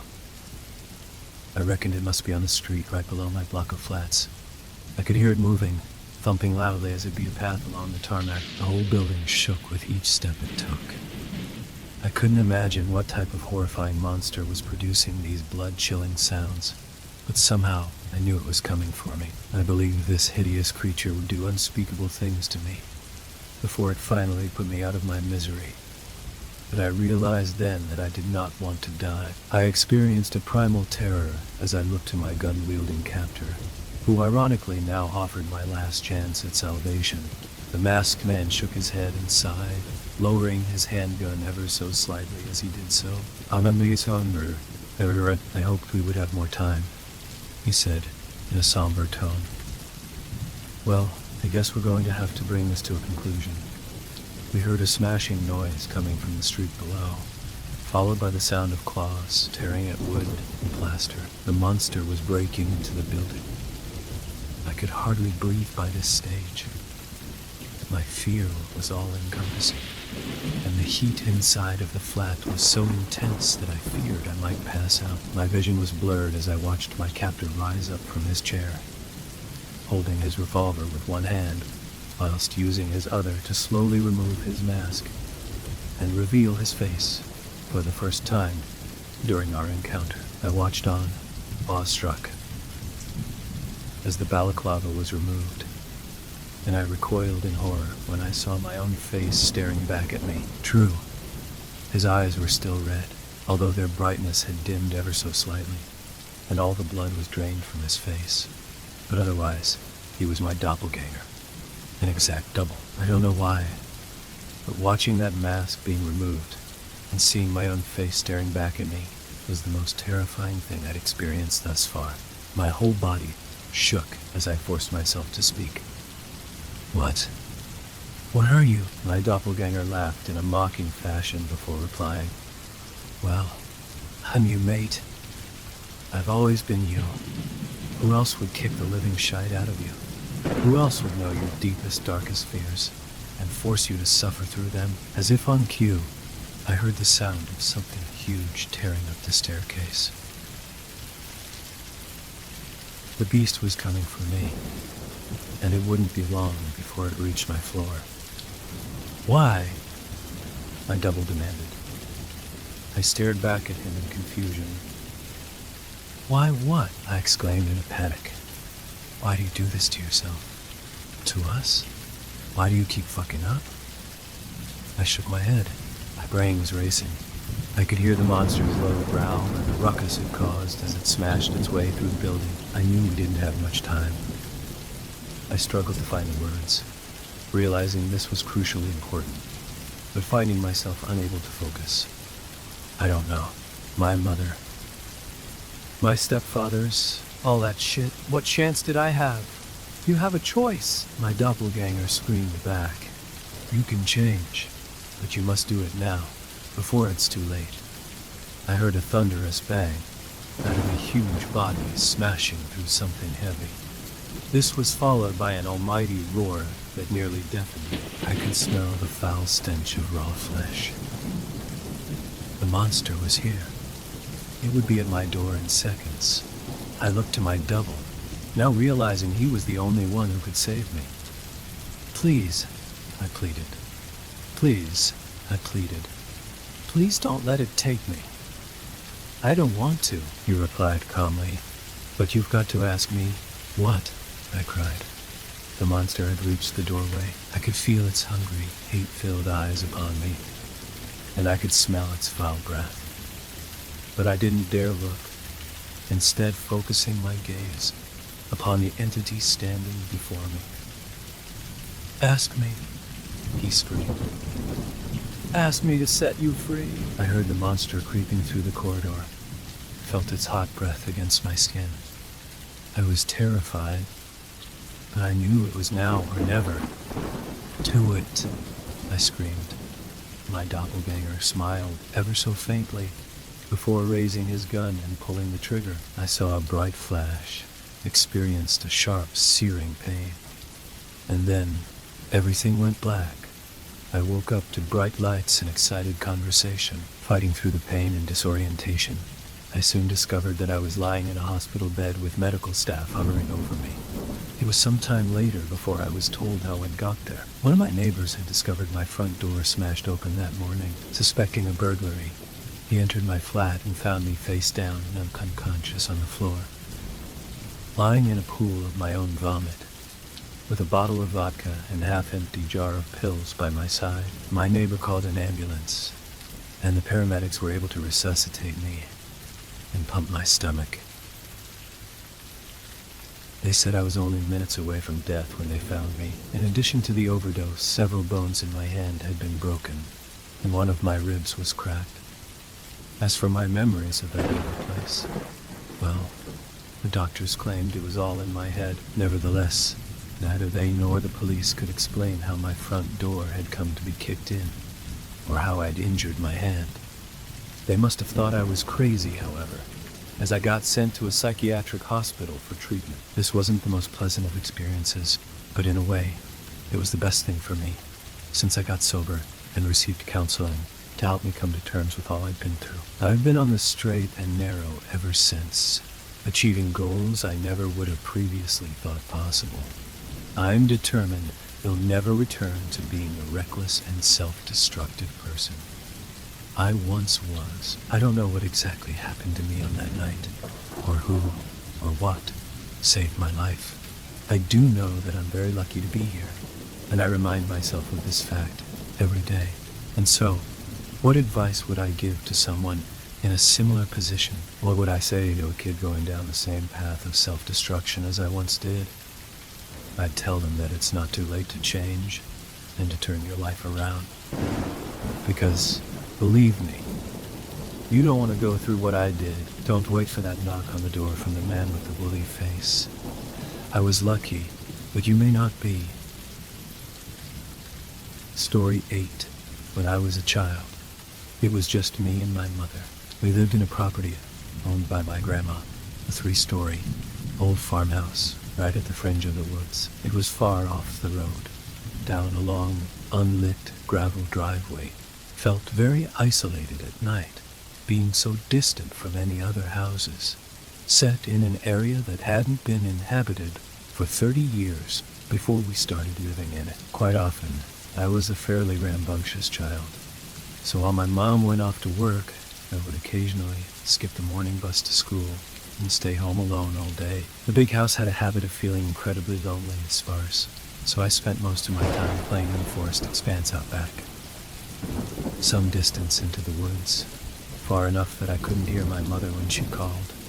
There was a toppled pine tree which had crashed into another end. Even larger trunk on its way down was now frozen there, forming a long arc over the forest floor. I loved to climb up the jagged stump at the base of this fallen tree, and then steady myself to a point just above the middle. I was never able to make it all the way to the top, because it just got too steep for me to continue any further, and I had a bad habit of freaking out from how high up I was. One day I was sitting in my usual spot on the fallen tree, which was a good distance from the ground, just listening to the birds singing, and simultaneously feeling the warmth of the sun on my neck, when I heard something strange from underneath that paralyzed me in shock. "Hey, kid." I was gripped by a sudden strong surge of fear for a moment. The voice had come from directly underneath me. I strained to look down, but couldn't see anything over the ledge. For a long time, I just sat there in absolute silence, and I was at the point where I was almost soon to convince myself that I had imagined hearing a man's voice at all. "I know you can hear me." His voice was much louder this time, as I yelled something out and scrambled up the log a bit higher. Trembling nervously, I dug my fingernails into the bark and held tight for dear life. I sat there, trying to collect my nerves for God knows how long.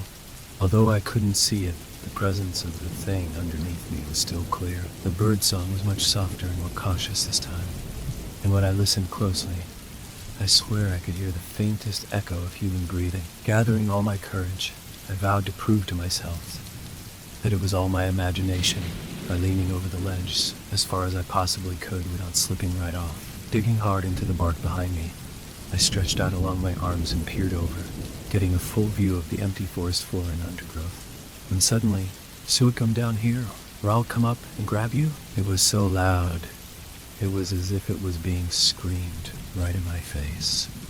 I released my grip on the tree in fright and plunged off the platform.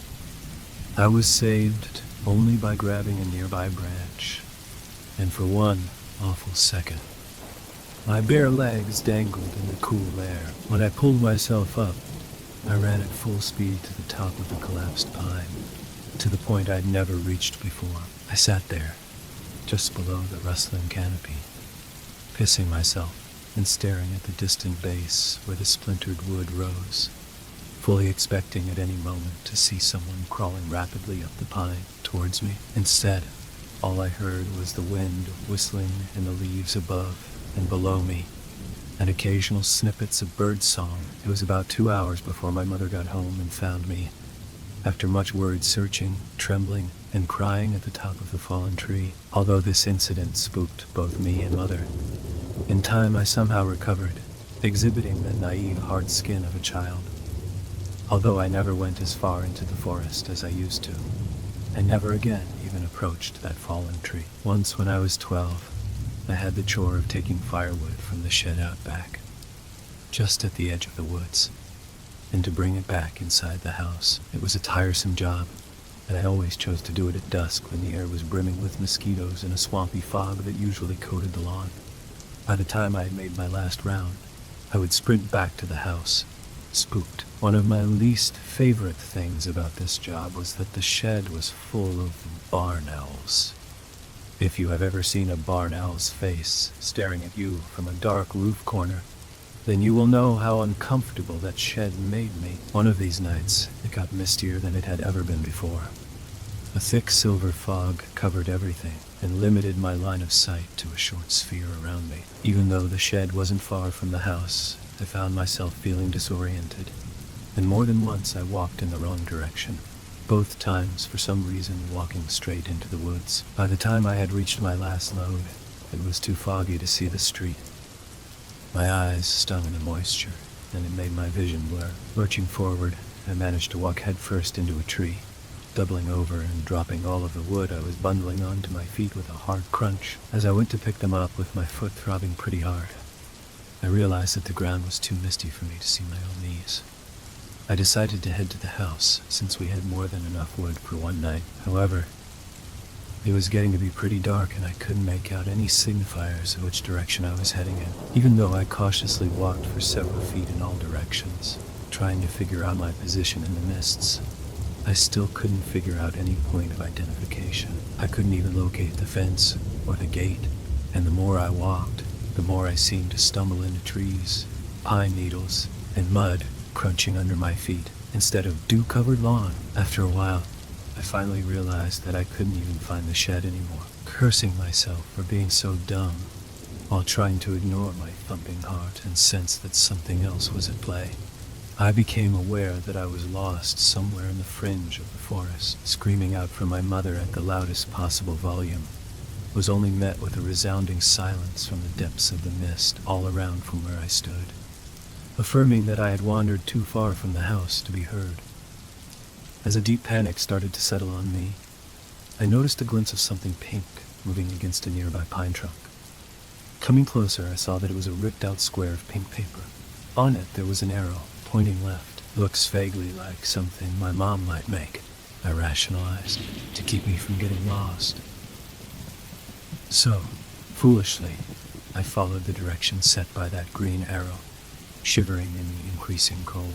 I kept walking for about 5 to 10 minutes before needing to stop to take a breath.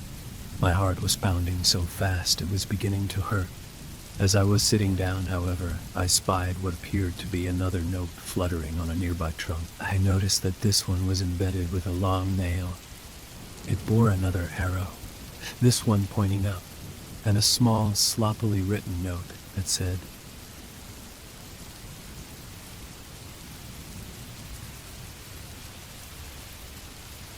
Despite my increasing panic, I convinced myself that these notes were my only shot at getting back before nightfall. I was desperate to get the hell out, and my brow was cold with sweat, so I followed the green arrow to a point where I could just dimly make out another spot of pink, up an incline of collapsed stumps and leaf litter. At this point it was getting pretty dark, and I had to strain both my eyes just to see a few meters ahead of me. Following the green arrows, feeling less and less sure of where I was, I stumbled through the woods, groping out in the mist to feel for trees. Although I was terrified of something unseen grabbing my arm, I came across the third green note, which had another arrow pointing up again. This one led to an increasingly steep slope that I didn't recognize being anywhere near my house, and with a poorly drawn smiley face right above it. That stage, I became too freaked to cope and started to cry there a little. As I slumped against the pine stump, the possibility that I would be out in these woods all night was beginning to sink in, like a syringe being driven into the veins within my arm. I caught a glimpse of another pink square in the near distance, squinting hard, unnerved by these notes, all of which looked fresh and without sign of decay. Despite the previous week's non-stop rain, I read it from afar. What I read made my blood turn cold. I stood to my knees, dead silently, wobbling on them in fear. My ears were sensitive to any tiny prickle of noise in the mist. For a long time, I stood there in the rolling fog, reading and rereading that horrible note over and over again, before a snapping stick somewhere behind me caused me to sprint, blindly, twigs snagging at my ankles and cutting up my face as I ran. Written on the note, in big green letters, was my name. It felt like I was running for hours. All the while, the rain and mist lapped at the back of my neck like the decaying breath of someone running right behind me. Somehow I made it back to the house. All the lights were off, and I struggled to find the keys for a moment. When I found them, I bolted indoors and quickly crawled into bed, where I remained, unsleeping till morning. Mom just thought I'd come inside and go into bed, and hadn't thought to leave the lights on. It was a miracle, aka some freakish coincidence, that I even found the house at all.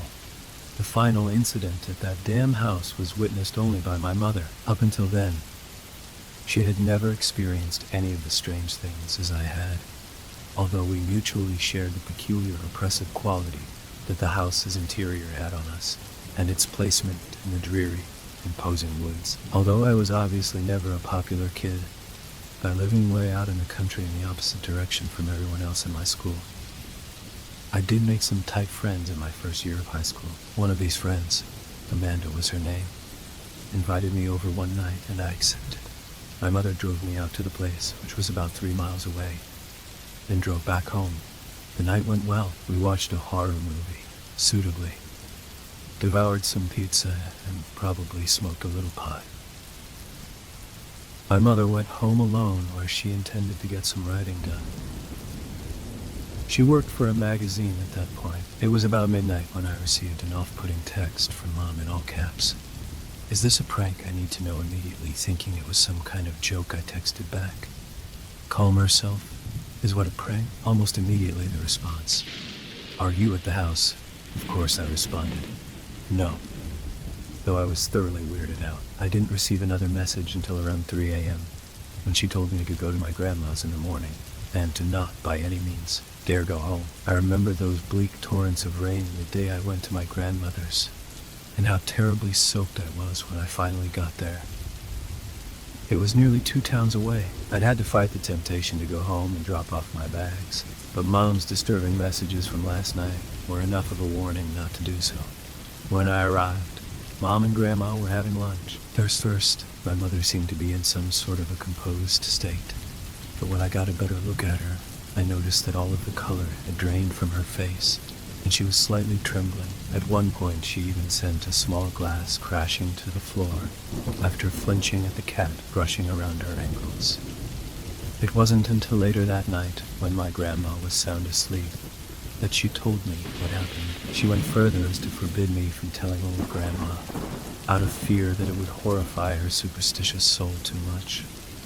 This was what happened the night when I was at Amanda's, as she described in lurid detail. My mother was sitting on the first story in the living room, where she sat on the couch by the fire, curtains open to the view of the sunset on the canopy, going over her latest draft. At first it was so faint that she barely noticed it, but after a while my mother became aware of, and vaguely irritated by, tiny thumping noises near her head at the window. When she went over to investigate, she saw fat brown moths of a kind we often got at that place, buzzing madly into the glass.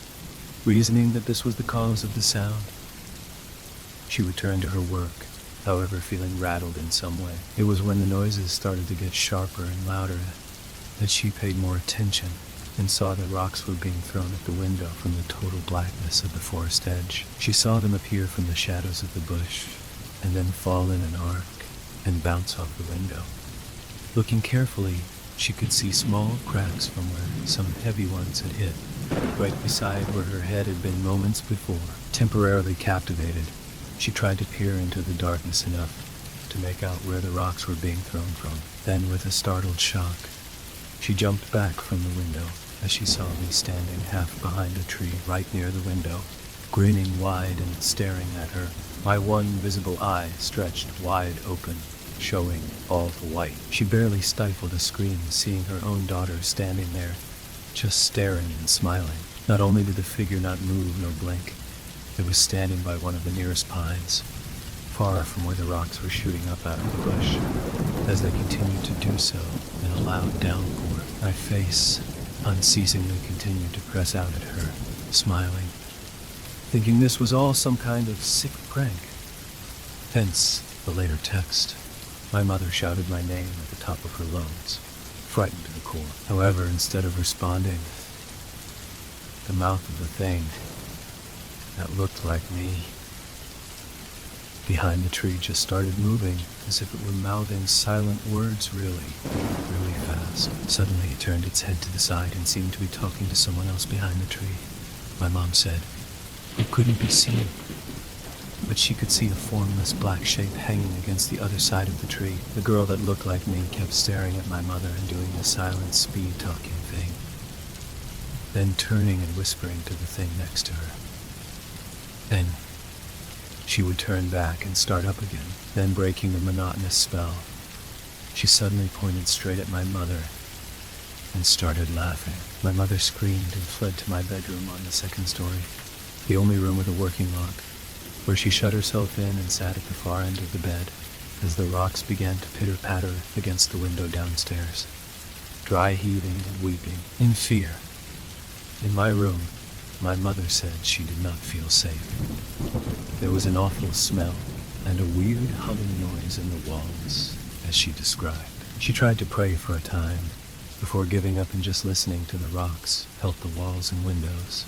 Somewhere in the kitchen, she caught the distinct, vibrant sound of a window actually smashing, and the weird, continuous humming. Listening more carefully, she could identify it as the softest hint of a mumbling voice. In absolute horror, she recognized the voice, and then, virtually too afraid to look, she tilted her head up to the closet door, where an awful white face could be seen staring right at her, mouth contorting and gaping in what sounded like highly sped whispering. The closet door was only a meter from my mother.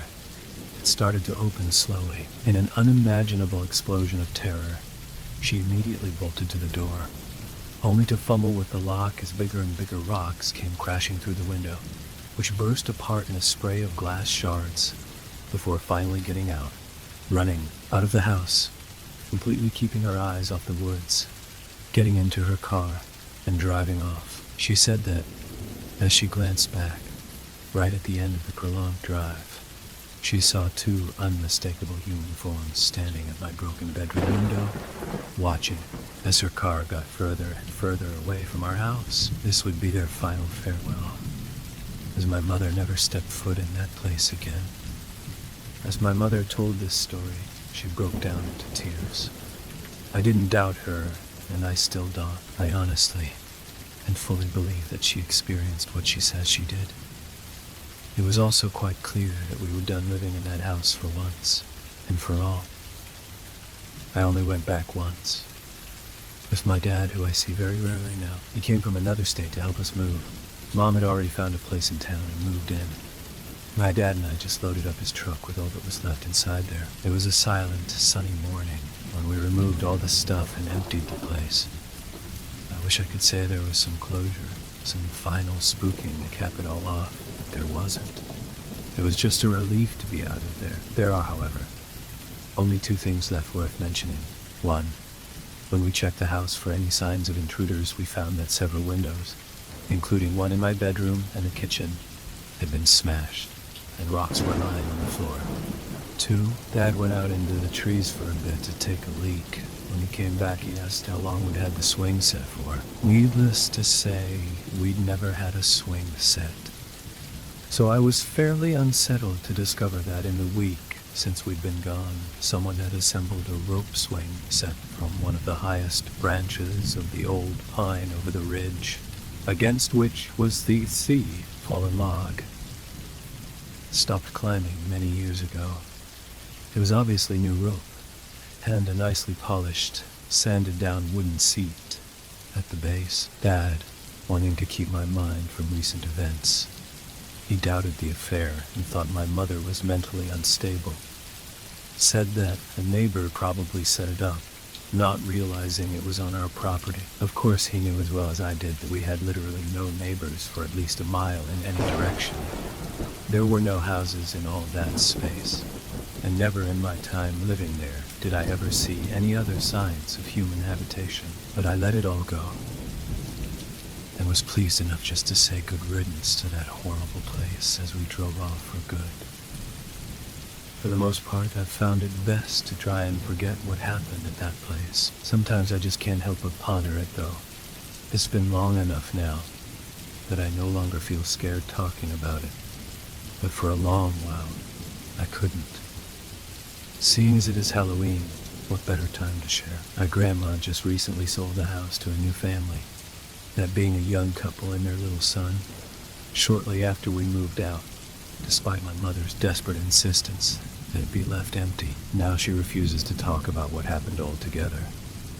I'm less anxious about it, although sometimes I can't help but let my imagination get the better of me. All I can do is think of that old house, the fallen down tree, the new occupants, and the swing out back, gently spinning in the breeze as that little boy toddles obliviously towards it. Story 9. Life is supposed to be better after graduation. You'll walk across that stage, grab your diploma, and then you are welcomed into the real world with open arms. All those parties, all the cheering, all the gifts, all the congratulations you get. It's all supposed to represent the new world you're about to join. I mean, you just made it through the hell of high school. 4 years of stress and drama, and now you're finally free to be an adult. Life after high school isn't what you think it is. They don't tell you everything. They don't tell you the real secret of the world, of society, of what life is truly about. They don't tell you about the never-ending cycle of money, the endless grind to make a buck. They don't tell you about greed. If I had known, maybe I would have been better prepared for the time after graduation. Maybe I wouldn't have been so self-righteous. Maybe I wouldn't have ended up where I am right now, sleepwatching. The newest way to make some quick cash. Manny told me about it. Old, good-hearted Manny. He meant well. He really did. I mean, he has been my best friend since freshman year. He didn't know what would happen. We both experienced the newfound struggle for money after graduation. We're just kids. Lazy, stuck-up kids. Thought that we were too good for some entry-level job at McDonald's or Walmart. We wanted something that was going to bring in money quickly and easily. So, him being the best friend that he is, he looked around online. It didn't take him long to find exactly what we both wanted. He found sleepwatching, a job in which you get paid to do absolutely nothing. Ollie. All you have to do is sit there and stay awake. He had texted to me. The way he explained it, sleepwatching would be the easiest job on earth. And just like most things that end in disaster, it seemed too good to be true. So, me being exuberant about my brand new job opportunity, I raced to my computer with all the excitement of a boy who had just found Wonka's fifth and final golden ticket. Didn't talk to anyone else about it. Just sat down at my desktop, launched Chrome, and began looking up the wonderful world of sleepwatching. You see, it's a pretty ingenious idea. People are afraid of being alone. With how connected the world is these days, I can't stand the loneliness of the night. So of course, these people would pay extremely well just to have someone sit up with them while they rest for the night. Sleepwatching.net, as I found out, is a premier place to get all of your sleepwatching needs. Just apply to join as a trusted watcher, and in a few days, be matched with a sleeper in need. I signed up that day. Oliver Twitch. I typed into the bar, putting in information you shouldn't put into any website. I assured myself, though, I understood that sleepwatching net needed to do a security check on me. Make sure I wasn't joining for any nefarious reasons. It took a few days for the acceptance email to finally come in. I remember getting it. How I had been refreshing my email endlessly, just waiting for the green light to pay dirt. I immediately logged into the website, and to my surprise, I already had an alert from a sleeper in need. In that moment, I wasn't thinking. I just knew that someone was willing to pay me. I clicked on the link, and it gave me the brief profile of the sleeper who wanted me. Her name was Viola, a sweet name for a sweet, innocent old lady. 74 and alone in life. Her husband had died a few years earlier, and her family had leased her out an apartment and forgotten about her. She put on her profile that she had some trouble sleeping of late, and thought that having someone younger there with her would do a lot to ease her insomnia. I greedily accepted. The rate for the job was amazing. Old people pay extremely well. We messaged a little that day. Just short messages. She wanted to make sure I was okay with the job and the pay. All she needed me to do was to be on the webcam feed. She said she was fine with me doing anything else during the night. It had been around noon when we talked, so I decided to take a nap. I had to be prepared for an all-nighter that would hopefully get me paid. It got dark around 9 where she lived. I was an hour behind, so it was still daylight when we got ready to call. Before I hit the dial button, a pop-up window appeared on my screen. A special message straight from the Sleepwatchers. Net the rules. It said, across the top of the page, listed below this simple heading was a short list. 1. Do not fall asleep. 2. For no circumstance may you wake the sleeper. 3. Do not touch the red emergency button unless there is an emergency. 4. Do not fall asleep. I had laughed at the rules at the time. They were all basic. Common sense that anyone should have known before taking a job as a watcher. I clicked the agree button at the bottom of the page and then waited for my call to Viola to connect. She was such a sweet old lady. She had this innocent smile on her face as she appeared on the screen, and she looked genuinely happy to see me. "Hi, Oliver," she said. "Thank you so much for doing this. I hope this isn't too much trouble, and that you have a good night."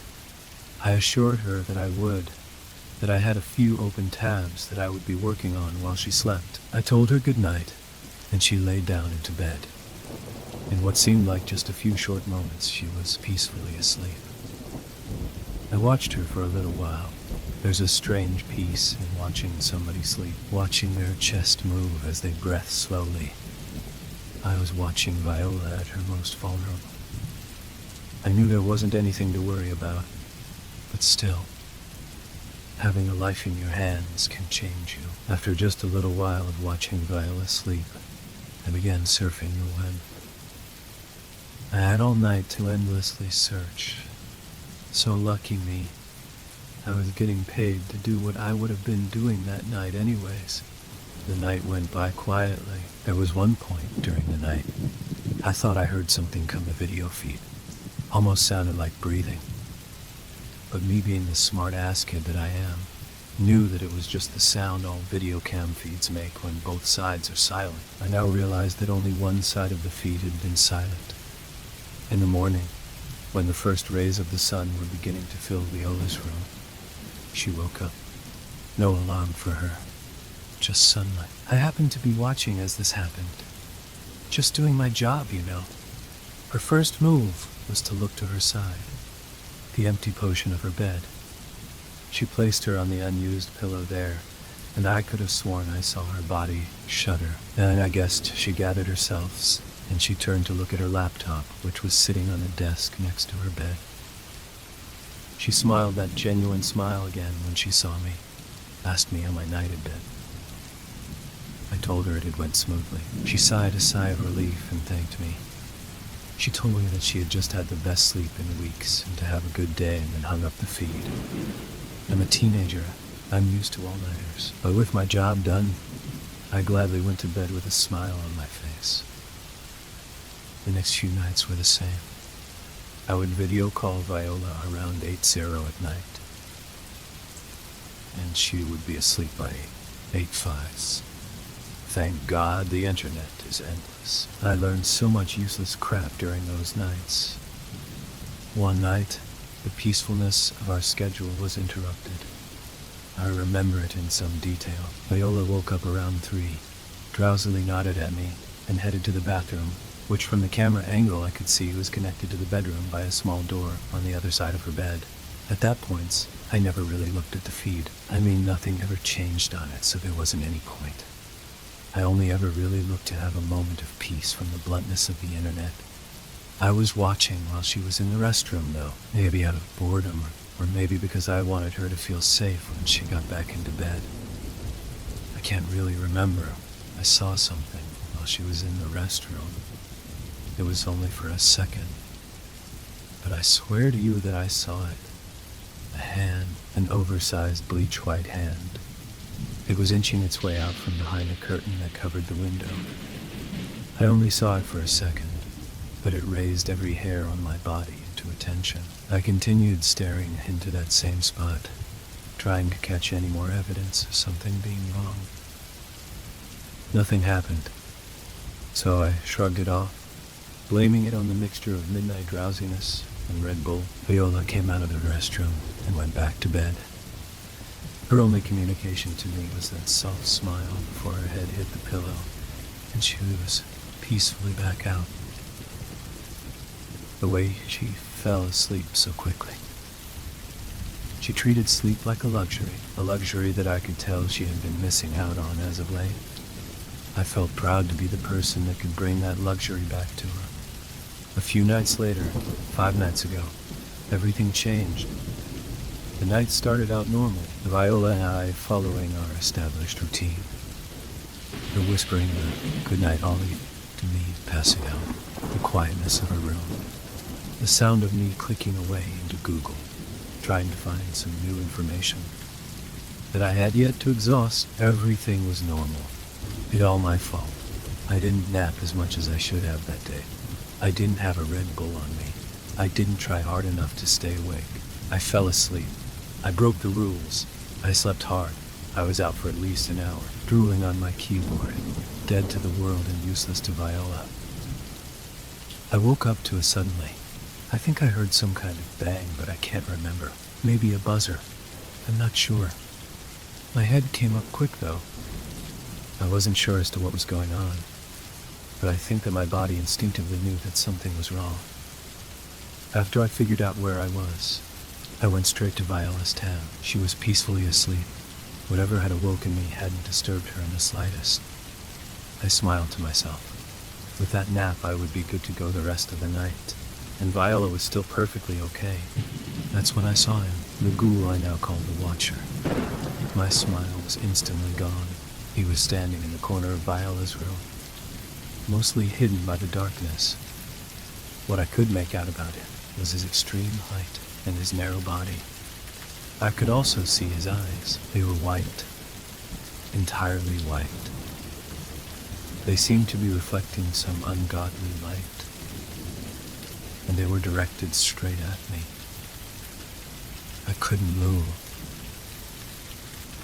Fear was like ice, and in that moment, it froze me. He began to move towards Viola. He didn't walk, but he didn't float like a ghost. He moved smooth, but at the same time, his movements were rigid. Viola's back was to him, and her sleeping face was pointed in my direction. This is when I broke rule 2. You see, I did the only thing that I could think to do. I yelled and I screamed for Viola, trying to wake her. It worked. I now wish it hadn't. Her eyes popped open and instantly locked with mine. As she did this, though, Watcher was upon her. He began slamming both of his fists into her body, over and over again. It made this sick, wet sound, a rhythmic thud. I saw it all. It was like having a front row seat to a band that disgusts you. I saw the look of surprise she had when she first woke up, the confusement on her face when he first slammed that white fist into her, and then the fear as she realized what was happening. Blood was everywhere. It wouldn't stop coming. Blood was everywhere. Viola's eyes were on me the whole time. She was crying. She had given up, and she was steadily weeping as he beat her. Ollie, I barely heard her whisper, "Help me." I tried to do the only thing I could. I grabbed the mouse and clicked onto that red emergency button, the one that's supposed to be used only during emergencies. It didn't work. This feature is restricted at the current time to user. Wishbone 43 reason. Disobedience of the rules. Disobedience of the rules. Some way, somehow, sleepwatchers. Net knew I had fallen asleep. It knew now it was punishing me.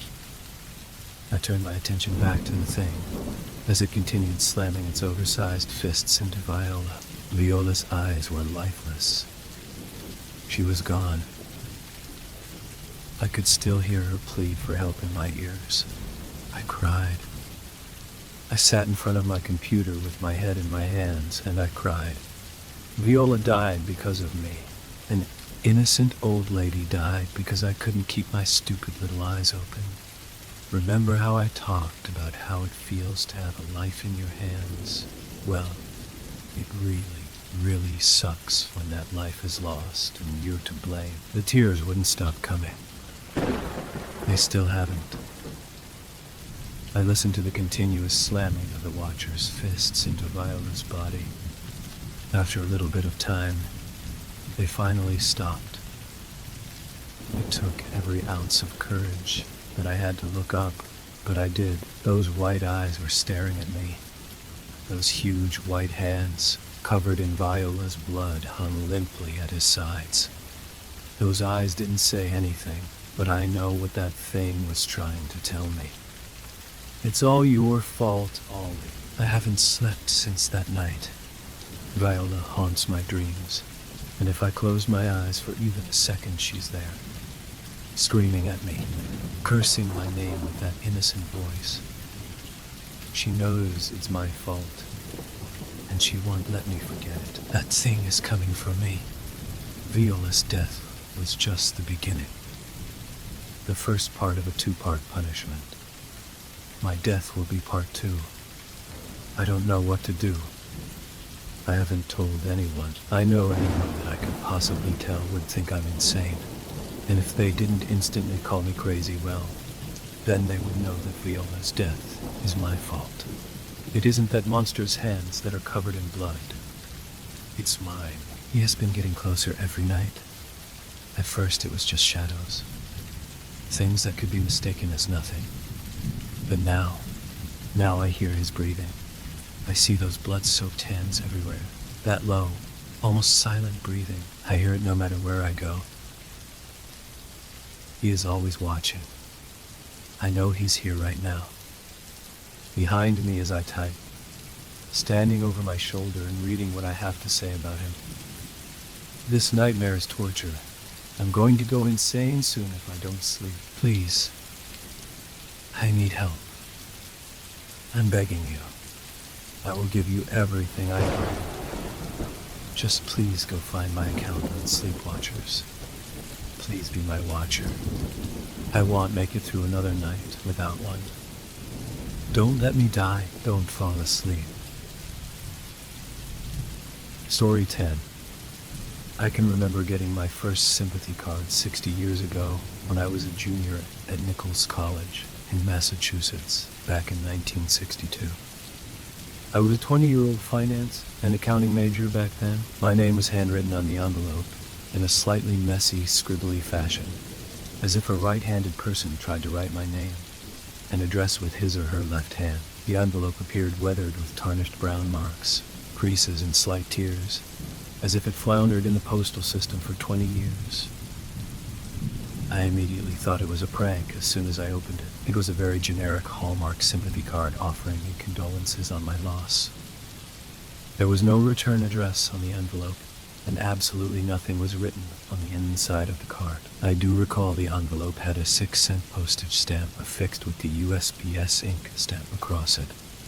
I can remember shaking my head and chuckling while sitting on my dorm bed. I quickly went room to room down my dorm hallway, asking and or accusing my fellow classmates on who did this weird and morbid joke. April Fool's Day was the week before, so I thought maybe the card got lost in the mail. Everybody denied any part of the obvious prank. The card and envelope got tossed. Again, that was over 60 years ago, and I can remember it like it was yesterday. The very next day, my mother called me and informed me that my grandfather, her dad, had passed suddenly from a massive heart attack. I went home for a few days to attend the funeral service and spend time with my parents, siblings, and cousins. I totally dismissed the card that I received the day before as coincidental. So, again, that was my first sympathy card. Over the next 60 years, I would go on and receive probably 40 or so sympathy cards, arriving at random intervals, no matter where I lived. It was the same type of nondescript, generic Hallmark card, with the same chicken-scratch handwriting on the front. The envelope always looked old and faded, with no return address, and nothing ever written on the inside. It would always have the appropriate stamp glued to it, along with the USCS stamping across it, certifying that the post office received and delivered it. The inside of the card always had the typical 4 or 5 sentences written by a very creative and sensitive employee of Hallmark telling me how sorry they feel for my loss. Advertisement's weird, right? Okay, here's the kicker. The very next day after I'd receive a condolence card, someone close to me would die. I quickly established that connection early after I received my second card at a different address, and then was informed that my Uncle Ernie passed the next day in a tragic automobile accident. I was 25 years old then. After that, every 2 to 5 years I would randomly get a sympathy card delivered. Then I would find out that a grandparent, parent, ex-co-worker, an old neighbor, an aunt, or uncle, or an old college friend had passed. Once I reached my 60s, more close acquaintances and family would pass, sometimes up to 3 in 1 year, with each death preceded with a sympathy card in my mail the day before. I got married at the age of 33 to a lovely and caring woman named Doris. I kept this from her our entire marriage, as I did not want to pull her into something I don't even understand myself. I didn't want to upset her or try to convince her it was more than just a coincidence. The cards would get delivered to me. I wouldn't even open them. They got tossed in the garbage pail before even getting into the house. There was absolutely no way I thought of keeping them, as I was convinced they were somehow, in some way, cursed. I did not want Doris involved in any of this. Doris died 22 years ago at the young age of 55 from a brain aneurysm. It happened so suddenly. She died at home in my arms. Something I'll never forget. The card that came in the mail the day before was for her. I just assumed it was another uncle or an older cousin. The guilt that followed weighed heavily on my thoughts for years. If only I had known, could I have somehow prevented her from dying? Who knew she was going to die, and why didn't they reach out to me? As I grew older, my sister would pass at 72 with my brother going 4 years later at the age of 79. Many ex-co-workers, 2 bowling buddies, a handful of cousins, at least 6 college friends back from my days at Nichols, and 4 very close golf buddies all died, and with each passing there was a foreshadowing sympathy card in my mail the day before. I just can't ever seem to wrap my head around this morbid phenomenon. Who is sending me these cards? How do they know every address that I have ever lived at over the last 62 years? Why is there nothing ever written inside? How the hell do they know all my family and close friends? How do they know they're dying the next day? And lastly, why me? Why me? Now at my age, every time I receive a sympathy card, I pray it's not one of my adult children or my grandchildren. Arthos is Ostis. Alikon, Aramisized. My children are in their 50s now, with teenage children of their own.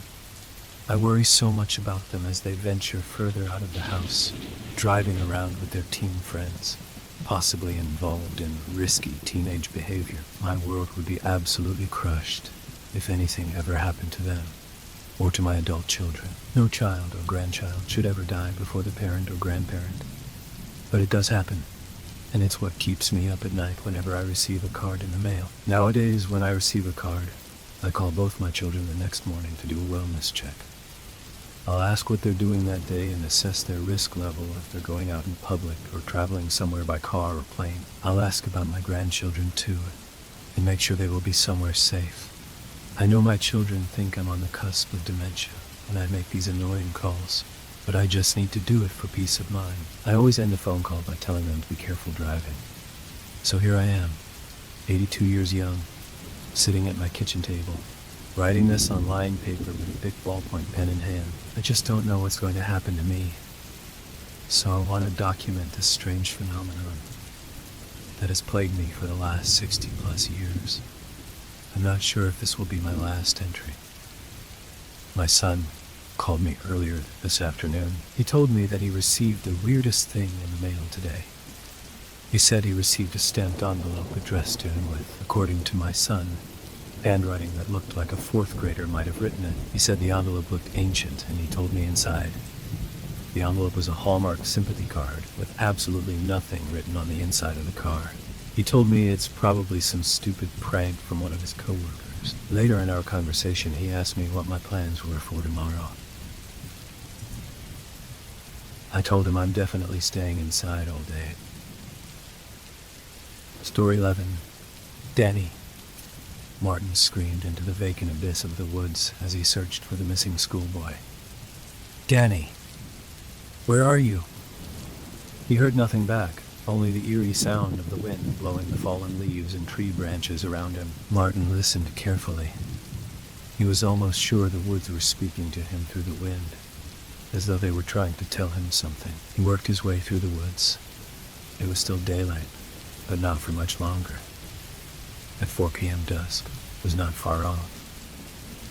Eventually, though, he found a clearing. There in the middle was Hindley Warren's famous witch's tree, a monstrous, gigantic beech tree that bore the face of a witch somewhere on it, hence its nickname. Martin looked up in awe from the edge of the clearing at its numerous wriggling branches entwining with each other up into the sky. After a moment, Martin's vision was drawn closer to the base of the tree, and standing in front of it perfectly still, an 11-year-old boy in a red coat and uncombed brown hair.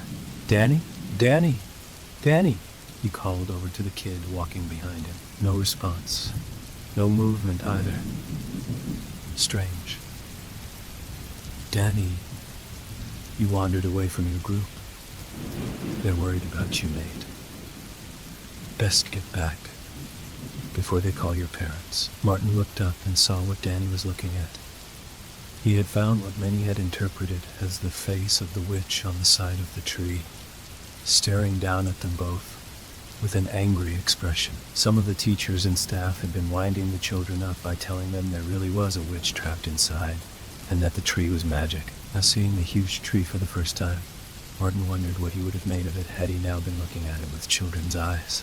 But she was calling me, Danny responded softly. Who? Karen. Miss Wilson, asked Martin, thinking Danny was referring to fellow teacher Karen Wilson. She's been calling your name for a while, Danny. A lot of people have. No, not Miss Wilson, Danny replied.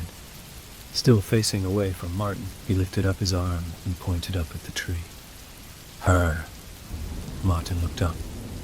Danny was pointing at the face of the witch. Martin felt his stomach drop slightly. A moment ago, the expression of Witch's face in the tree had been one of anger, but now it appeared as though she was smiling.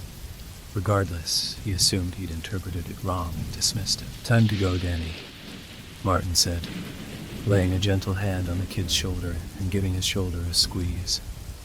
Danny finally turned around, facing Martin with his freckles and glasses and bangs draping over his forehead. "It's time to go, all right," he replied in an unusually slow and deep voice that made Martin nervous. "But I'm not going with you," Danny added. Before Martin could think of a response, a white flash interrupted his vision, and a bang went off in his head, almost like he'd been struck with something. He fell backwards and landed on his back in the dirt. He got up immediately, dazed and confused, almost feeling like he'd been asleep. He looked ahead, and Danny was gone. He couldn't see where he'd gone either. He'd just vanished. Looking around, something caught his vision on the tree, quite high up. When he realized what it was, he screamed. Karen had been frantically leading the search party for Danny most of the afternoon. A couple of kids from her class had volunteered to help.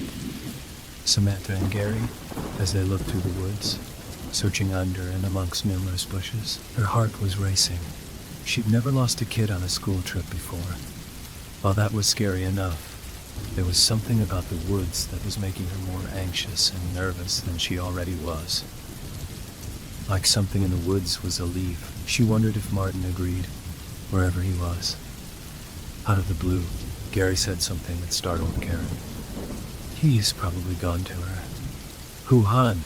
asked Karen, thinking he may have been referring to one of the other teachers or students. He didn't say, but he said she was calling out to him from the woods. That alarmed Karen. "What are you talking about?" she asked, facing him now. "When we were on the treasure hunt, he said she was calling out to him. She wanted him to come and find her. She said he would be in danger if he didn't. Then he was gone." Both Samantha and Gary were looking at her now. Karen, now filled with dread over the idea that someone dangerous had ventured into the woods and lured one of their children away, fixed her eyes on Samantha, who seemed to know what Gary is talking about. "Do you have any idea who he might have been talking about?" Samantha shook her head. "I know where he might have gone, though. The witch's tree." Martin looked up horrified and scrambled backwards in the dirt. His legs had turned to jelly, though, so getting to his feet was proving difficult. It didn't look real, but it was. He couldn't understand it, but there was no other way to explain it. The face of the witch was still there in the wood of the tree, but next to it now was a new face, one that hadn't been there before. The face appeared to be that of a boy, wearing glasses, bangs over his forehead and freckles across his cheeks, as though someone had engraved it with a knife onto the tree. It was there, looking frightened, next to the face of the witch, who was now looking angry again. Martin had just about managed to get to his feet when he heard a voice. He swung around, looking in every direction. "Who's there?" he cried. The dust that was settling onto the woods now had reduced the light in every direction. Darkness was now creeping in around him, but he couldn't see anyone anywhere. When the voice spoke again, he realized where the voice was coming from. It was inside his head. "You won't get him?" The voice hissed angrily. A woman's voice? An older woman. "You won't ever get him." Martin turned around slowly. He didn't want to believe what was happening. He turned to face the tree. The two faces were still there, high up. The face of the boy. Danny's face. And then the other face. The witch.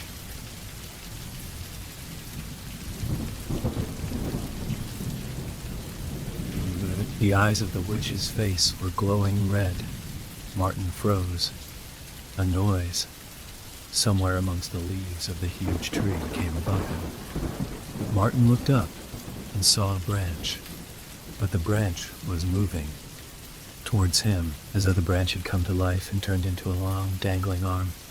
Martin screamed and tried to run, but before he could get to any kind of safe distance, the branch closed around him and pulled him upwards. Karen heard the screams and charged in the direction of the tree. Branches big and small grazed her as she bolted through towards the clearing, where the huge beech tree they called the witch's tree stood. As she finally emerged into the clearing, the screaming stopped. She looked around frantically and saw someone she recognized, standing there by the tree. She ran towards them and embraced them. Danny. As she did so, her phone rang. It was the head of Year Patricia, who had stayed behind to call the police. Pat, I have him. I found Danny. He's okay.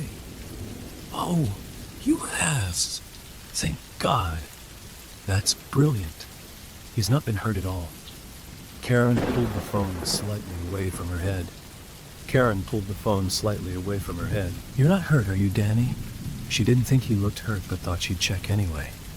He shook his head. No, he's fine. Good, Patricia said, followed by a long pause before she spoke again. Listen, Karen, is Martin with you? Karen, is Martin with you? Startled by the change of focus to Martin, Karen replied, No, he isn't. Why? Another long pause. It's just, we have the police here, and as it happens, they're looking for Martin too, and they want to speak to him. They've found some concerning images on his laptop. Karen's stomach tightened. Really? What kind of images? Images of children, including some pictures of Danny walking home after school. They really want to speak to him. Do you know where he is? Karen felt sick and felt herself pulling Danny slightly towards her with her arm out of instinct. I don't. No. Does Danny know where Martin is? Was he maybe with Martin while he was missing? I'll ask him, Karen said. We're coming back to the lodge now. I'll talk to him on the way. See you in a bit. She put the phone back in her pocket and knelt down to Danny's line of sight. Danny, have you seen Marty? I mean Mr. Collin? She asked, using the name the children would have addressed him as. Danny at first looked up over her shoulder at something high up in the tree, but quickly looked back at Karen before answering. No, he lied. I haven't seen him at all. I don't know where he is. I just got lost. Karen smiled at him. Okay, not to worry. Come on, let's get back. You've worried a lot of people. As Karen took Danny's hand and led him away, he looked back at the witch's tree. He saw the face of the witch in the tree staring at him, smiling now. And next to the witch's face was another face, Martin's face, engraved in the wood of the tree, his mouth wide open as if he were screaming. At that point, Danny heard the witch's voice one final time. In his head. It's okay, Danny. He won't hurt you. You're safe now.